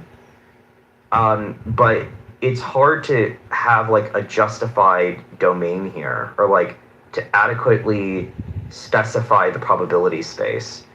And when you don't do that, it's like unclear what you're even talking about or what you're even like counting. So it feels like what Draper does, which I'm not a fan of, is that he buys too much into this like probability is the magical elixir that's going to save naturalism from the grips of theism. And I think that what we should be doing is questioning whether or not like we should even be talking probabilistically in this area. Like, why should I think that this is useful?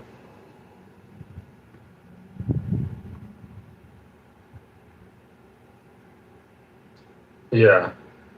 I mean, I'm inclined to say that it's maybe not that useful, but also that, like, you could assign plausible, well, relative. Plausible here is going to be somewhat subjective, but, Yeah, exactly. plausible, That's the problem. yeah, I mean, whatever. But, I don't think we're barred from reasoning probabilistically. I just, I guess like. Well, it's a question of like, it's not a question of like we're barred from reasoning probabilistically. It's a question of like, do you have could there be a non-arbitrary probabilistic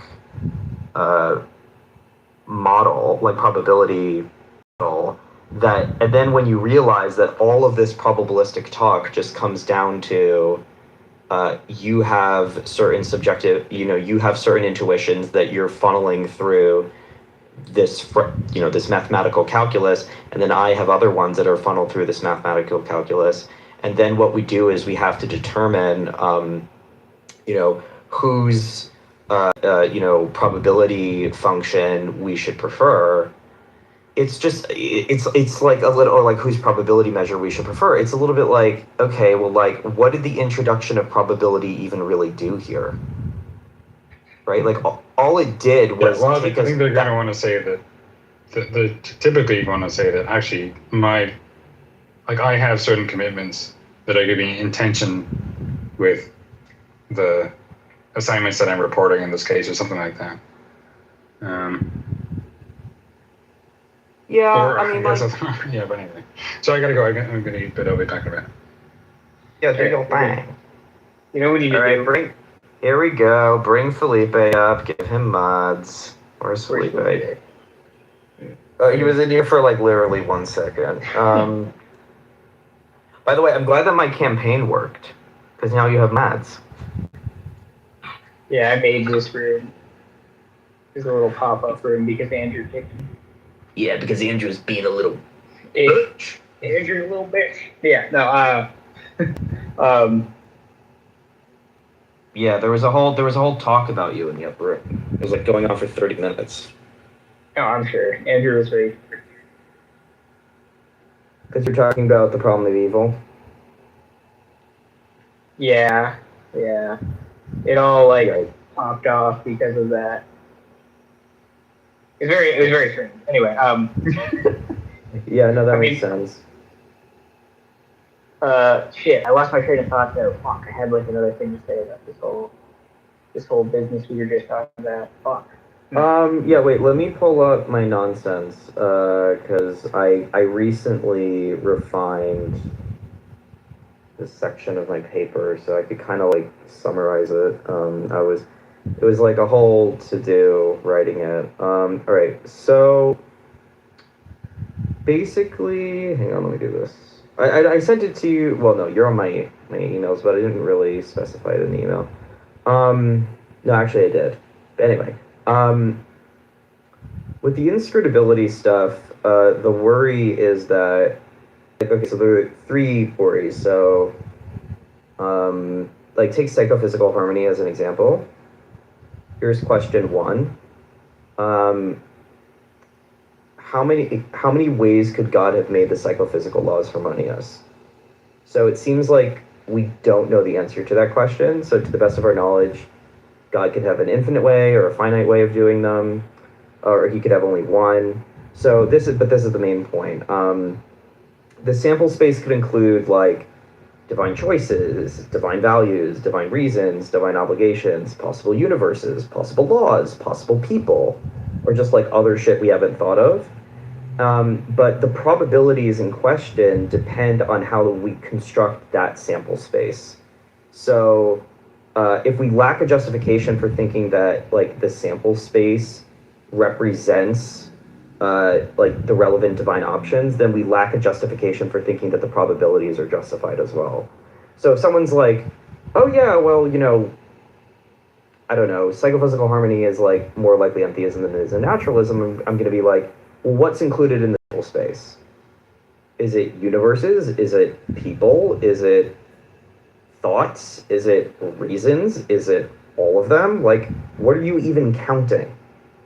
Yeah, sure. I mean, basically, so it's a problem. The way I look at it is that it's a problem. Let's grant that it's a problem. I still think like I can play that game and still win. That's kind of how I look at it.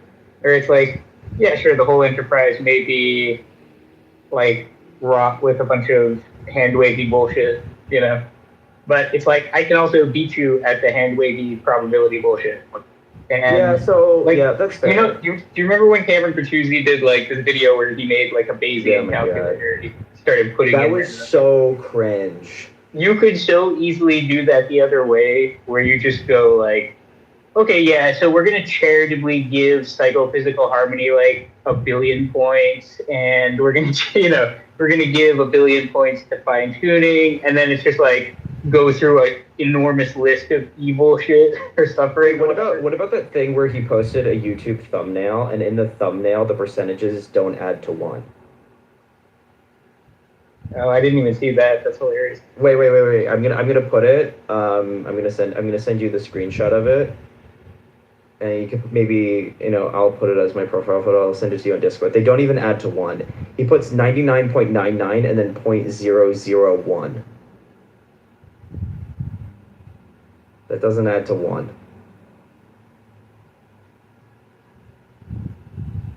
Oh right, it should be 10. And like you'd think,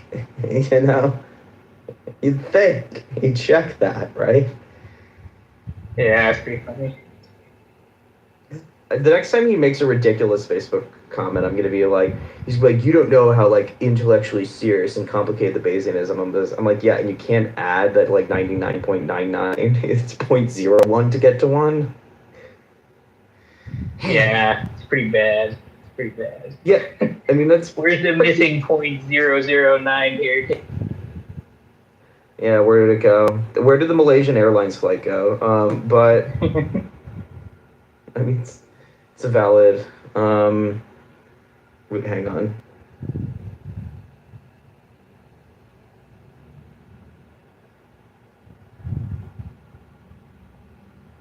Hang on. Perry sent me a giant message. I'm editing a special issue of Theologica. Oh, nice. Yeah, so it's going to be on theism and moral responsibility, and we're thinking about which authors to invite. That's pretty dope.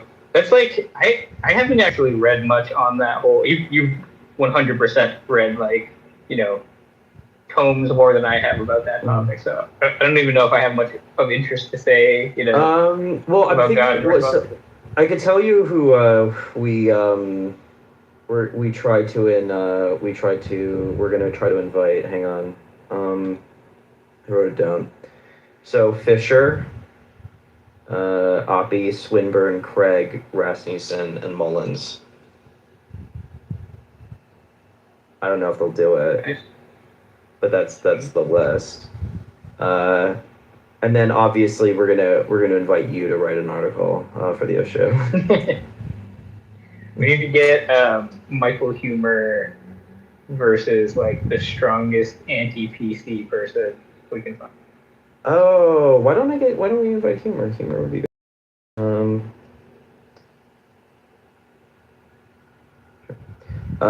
Okay, yeah. Mike Humer's a moment. It's funny how he's like, I'm really smart.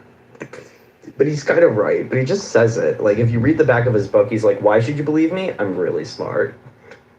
Oh my god. I saw some, it was like he is kind of funny, but like, he just said like retard one time, like in an interview, and I was like, damn, like he was like, I forget the context he said it in. Yeah, I wouldn't be surprised. I think he was giving like caveats to like a thought experiment, and he's like assuming this and assuming that, and like assuming you're not like retarded or something, and then like he just keeps. Yeah, that sounds about right.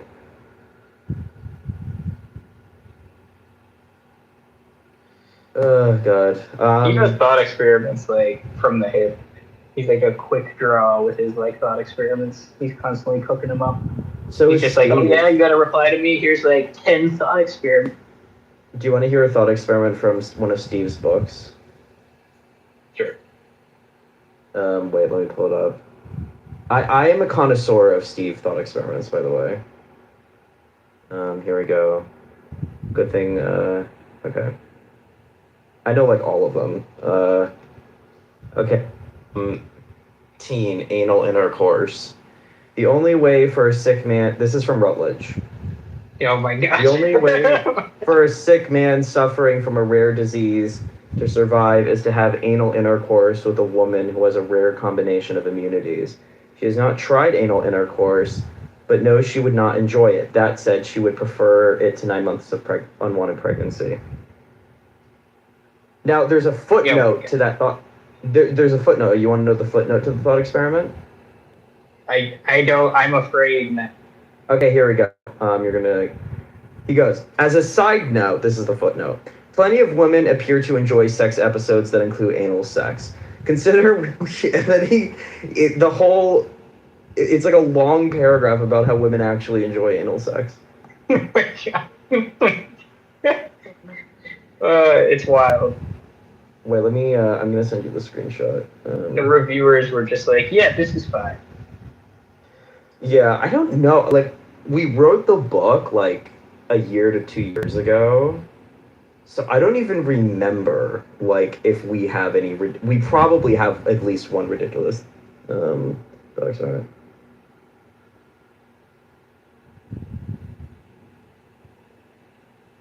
Yeah, my God.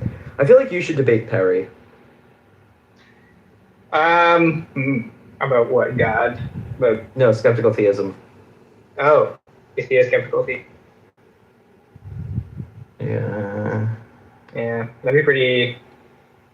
Well, he's like the skeptical theist. Yeah, I was gonna say, didn't he like write like the SDPR or some shit? Oh, that was Tim Perrine. Tim Perrine. Oh, okay. Yeah. He could have written it as well. He's just. Oh, you know who I was thinking of? I'm thinking of fucking Trent Doherty, because I think he wrote the old one. Oh, yeah, but then he got canceled because he got a student pregnant or something. Yeah, I'm just getting my people crossed. Yeah, so yeah, Perry. I actually don't know a lot about him. I've heard him talk a few times, but like I don't know the particulars of his. Hang on, I'm talking to Perry. He said he might come on later. I'm probably gonna have to close this one soon, just because I don't know. It's like if I don't run the room, like there's not a lot of people, so it's gonna be like silent anyway, and I gotta hop off personally soon. So, Okay. but yeah, I mean, I have like 5K.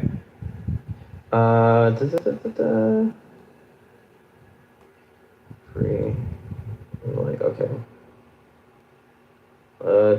Yeah, because it's not the Andrew Battle Dome. Yeah, when it's a bigger active room, you can like step away more. Yeah. By the way, Perry says if you don't have at least, I think, 3 kids, you're single. Yeah, which is, I don't know, maybe true.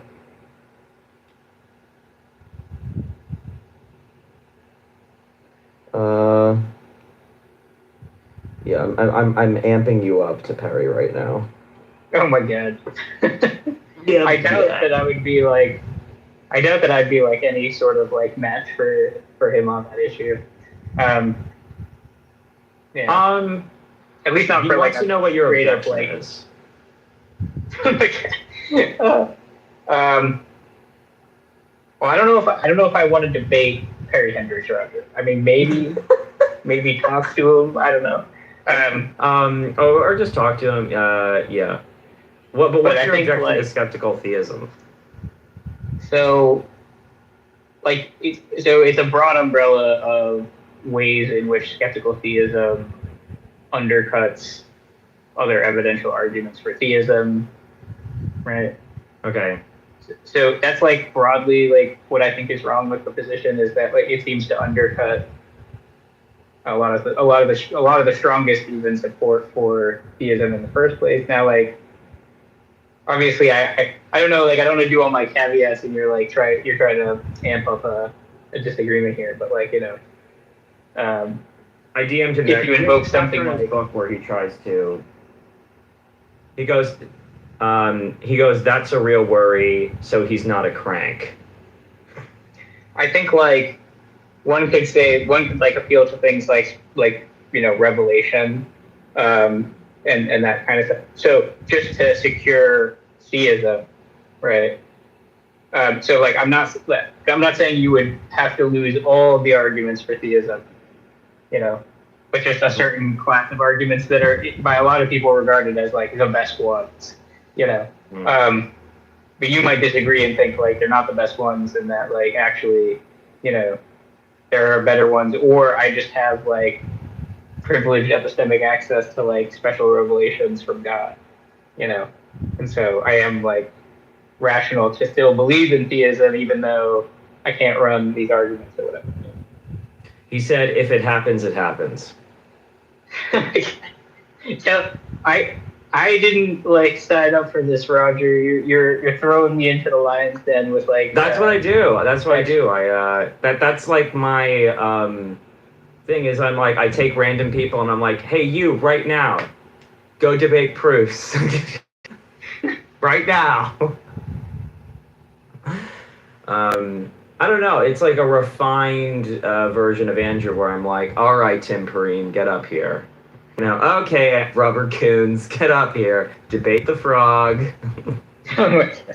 Yeah, I mean, maybe if it was like, yeah, it could be if it was not just if he singled out as the only like non-professional philosopher in the room, like if there were Well, like. do you have I don't know, like abortion?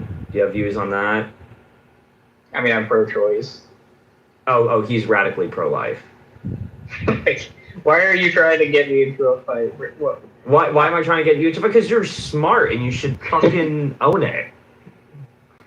He goes, here's my attempt to square it. God is maximally great, so we'd expect him to create worlds that resemble him in important respects.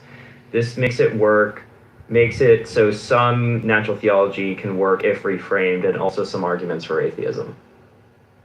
That's what he said. Sorry, what was the very first thing you said? How about I'll paste it in chat. Okay. This is what Perry said. Hang on. That's Perry.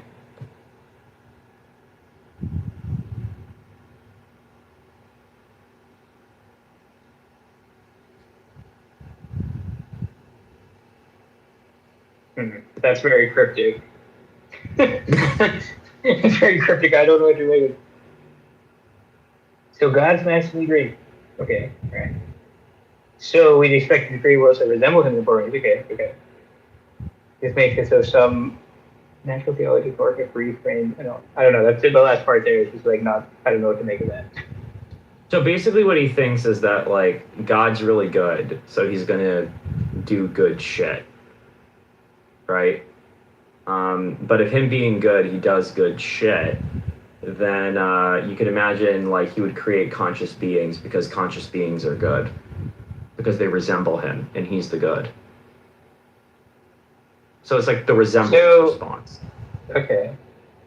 So maybe when he's saying, and also some arguments for atheism, he's thinking of like how I would set up the evidential problem of evil, which is basically just adopting this whole like value selection idea for doing like the probabilities, I guess. Is he into that stuff, or is he? He's a probability guy. Yeah. Yeah, because it seems like that does just like I'm fine arguing in that territory, where it's just like, okay, well, we model theism as value selection, and so that's how we get a grip on the probabilities, and we just go like, okay, is thing valuable? Yes or no? If it is, it's more likely. If no, then either it's neutral or it's less likely. If it's like bad or whatever, And then we're off to the races. We can do. You give me all the good stuff. I'll give you all the bad stuff. We'll exchange on that to see like who wins. But then the point I think is that the tie there, like the person like providing the examples or the data of evil, the disvaluable things in the world, to say, see, this is unexpected on value selection. They don't actually have to go so far as to prove like disvalue selection, right? Because you could go all the way to the other side and say like, no, it's like something selecting for like disvaluable shit. And in fact, all they want to do for atheism or naturalism or whatever is get to like the middle somewhere, in this kind of tug of war where we're throwing valuable and disvaluable features of the world at each other. Like, okay, but value indifference only needs a tie. So if it even looks like a tie, like right. Okay.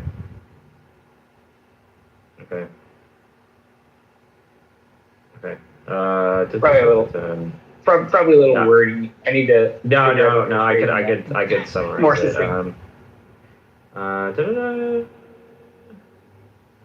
Okay. Yeah, that makes sense.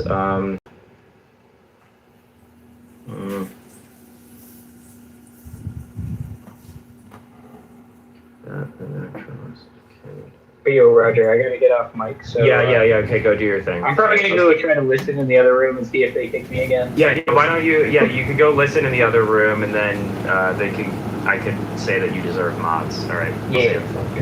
All right. Bye.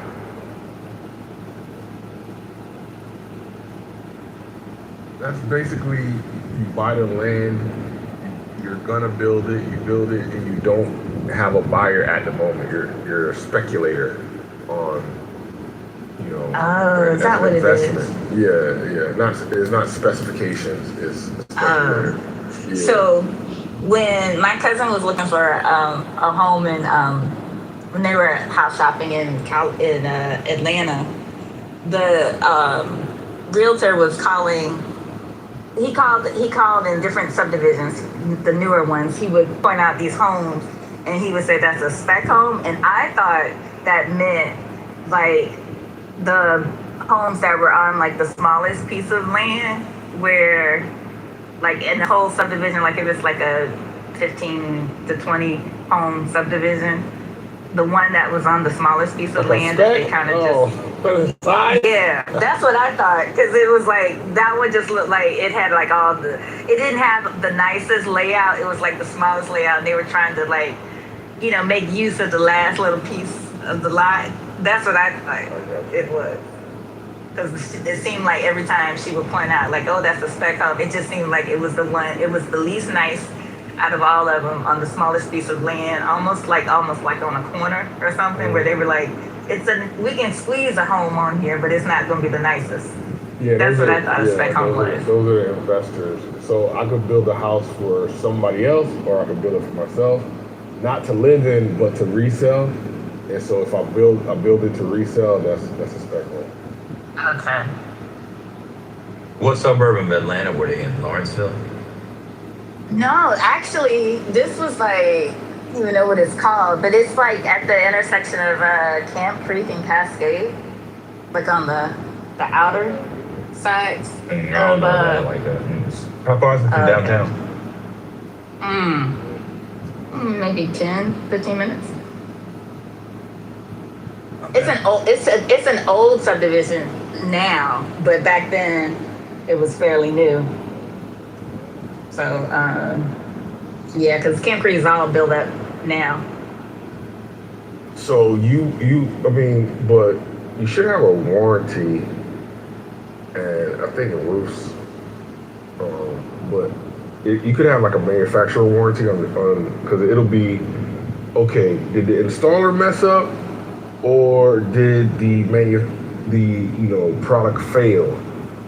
And your product will have a much longer warranty than your installment warranty, and then the installment would be based on the local code customs and whatnot. And if it was a faulty install, then I think you should have some recourse where it's not on you, especially given that like the roof should have like a 20-year life at least, shingles, 20 to 30-year life for shingles. So you might be able to do something. Yeah, he told especially me if it had like He told me, yeah, that's what he said. He said he said they could do something with the tiles, but the install was a little shoddy. So I think the tiles I can get. Yeah, I think you're right. I think the tiles are like 20 years or something like that. But I think I got to pay for the labor and install. I think that was over. That's what they told me. I don't know. I got to look into it. I only got that part fixed. But the guy, when he was up there, he was like, man, I got to come back and do this whole thing. Like, let me know when you want to bring this check. But they do that. They do that to, look, even us in the game, in the industry, if you end up with a trade that you're not like comfortable with, they'll try to bamboozle us as general contractors. So, and a homeowner is even more ripe for the picking. Yes. So you got to get 2 and 3 evaluations before you can pronounce yourself in a really shitty situation. That's good advice. Yeah. I'm so glad I don't have to deal. I imagine contractors are even more devilish than mechanics. Some of this stuff. You know how many times I've had clients do a whole renovation and then fire the contractor and do a second whole renovation? It's every day. And I hear the stories and I'm like, how did this happen? How did this happen again after everybody knows? You don't give the guy all the money up front. You don't do this, you don't do that. Everybody's heard the horror stories, and yet you hear the same exact horror story over and over and over again. They did the work, or they're making progress. The people don't live there, so they go check on it, and they're like, "Hey, this isn't coming along great. Can you fix this, this, and this?" And like, "Yeah, we'll take care of it. It's gonna look great." And then like 2 months later, the woodworking guy out of Asheville, North Carolina, he had a flood, so the cabinets that were going to be made, we can't get them shipped up here. It's like all this shit, and then you're 7/8 of the way through, and then they're like, fuck it, we're just going to get a whole new architect contractor, rip this all up, and start again. That's insane.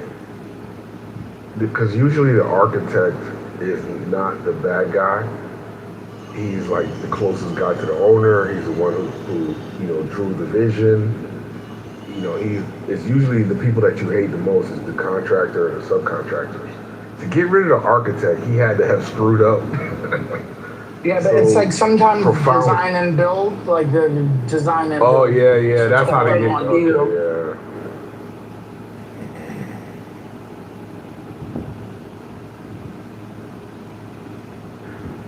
Spiritus, have you ever thought? Because the cure to a lot of issues, I think, could be a good owner's rep, who is the basically the educated liaison between the owner and all the other construction professionals. I will never get involved in that. Have you ever done it? No, I am never getting involved in that. Oh, okay, I got you. Too much shit that, and a lot of shit I just don't know.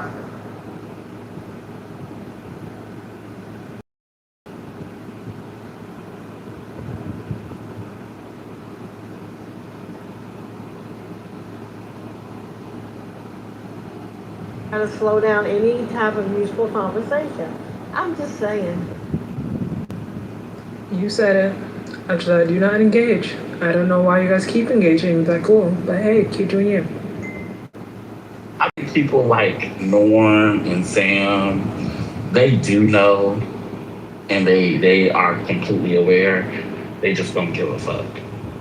They just don't give a fuck.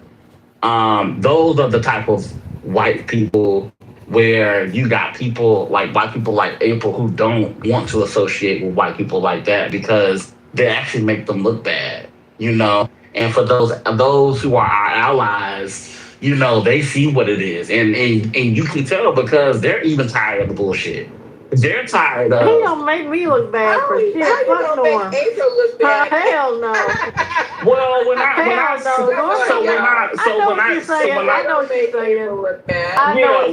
Fuck Norm. Look bad. That's what they do. Yeah, they make themselves look bad. You're right. But they do make, you know, because it is all white people till there's no white people, right? It's just those kind of conversations don't bother me because I'm not him. I'm not in his group, and his group is. Did Marlene say it? Ghoul. He's a ghoul. GHOUL. That's what the fuck he is. Ghoul, right? I use that. Well, now that the ghouls are gone, so we're back at the question: did we lose our other Republican? Yeah, Norm. I kicked Norm down, but then he left her. I'm talking about Julian. Y'all be Omari's here. Julian's here. Omari's on the stage. You got two Republicans. Thank the Lord, because I mean, what? I wouldn't say I'm a Republican. I'm an independent. Oh, you wouldn't say it now. You wouldn't say it now. Oh, I remember you from last year. I remember you voting for Trump and all that shit. No, he said independent can vote for Trump. Is what Julian said. Oh, is that what he do? Julian know he a Trumper then. He know he at least a Trumper. Okay, so I don't have a problem with Julian. Oh yeah, you are. You voted for him. You got it. You got this. This one's on you, Julian. You can't get out of it. I don't have a problem with listening to Julian because now he's basically he's better than Norm. That's right. What happened to Lisa? Lisa, what are you doing?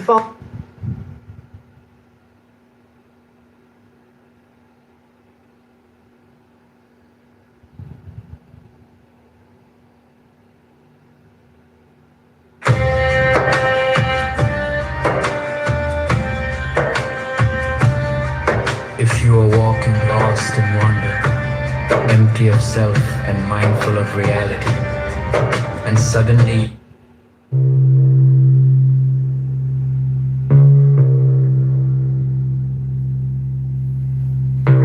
give me the sign of the open eye,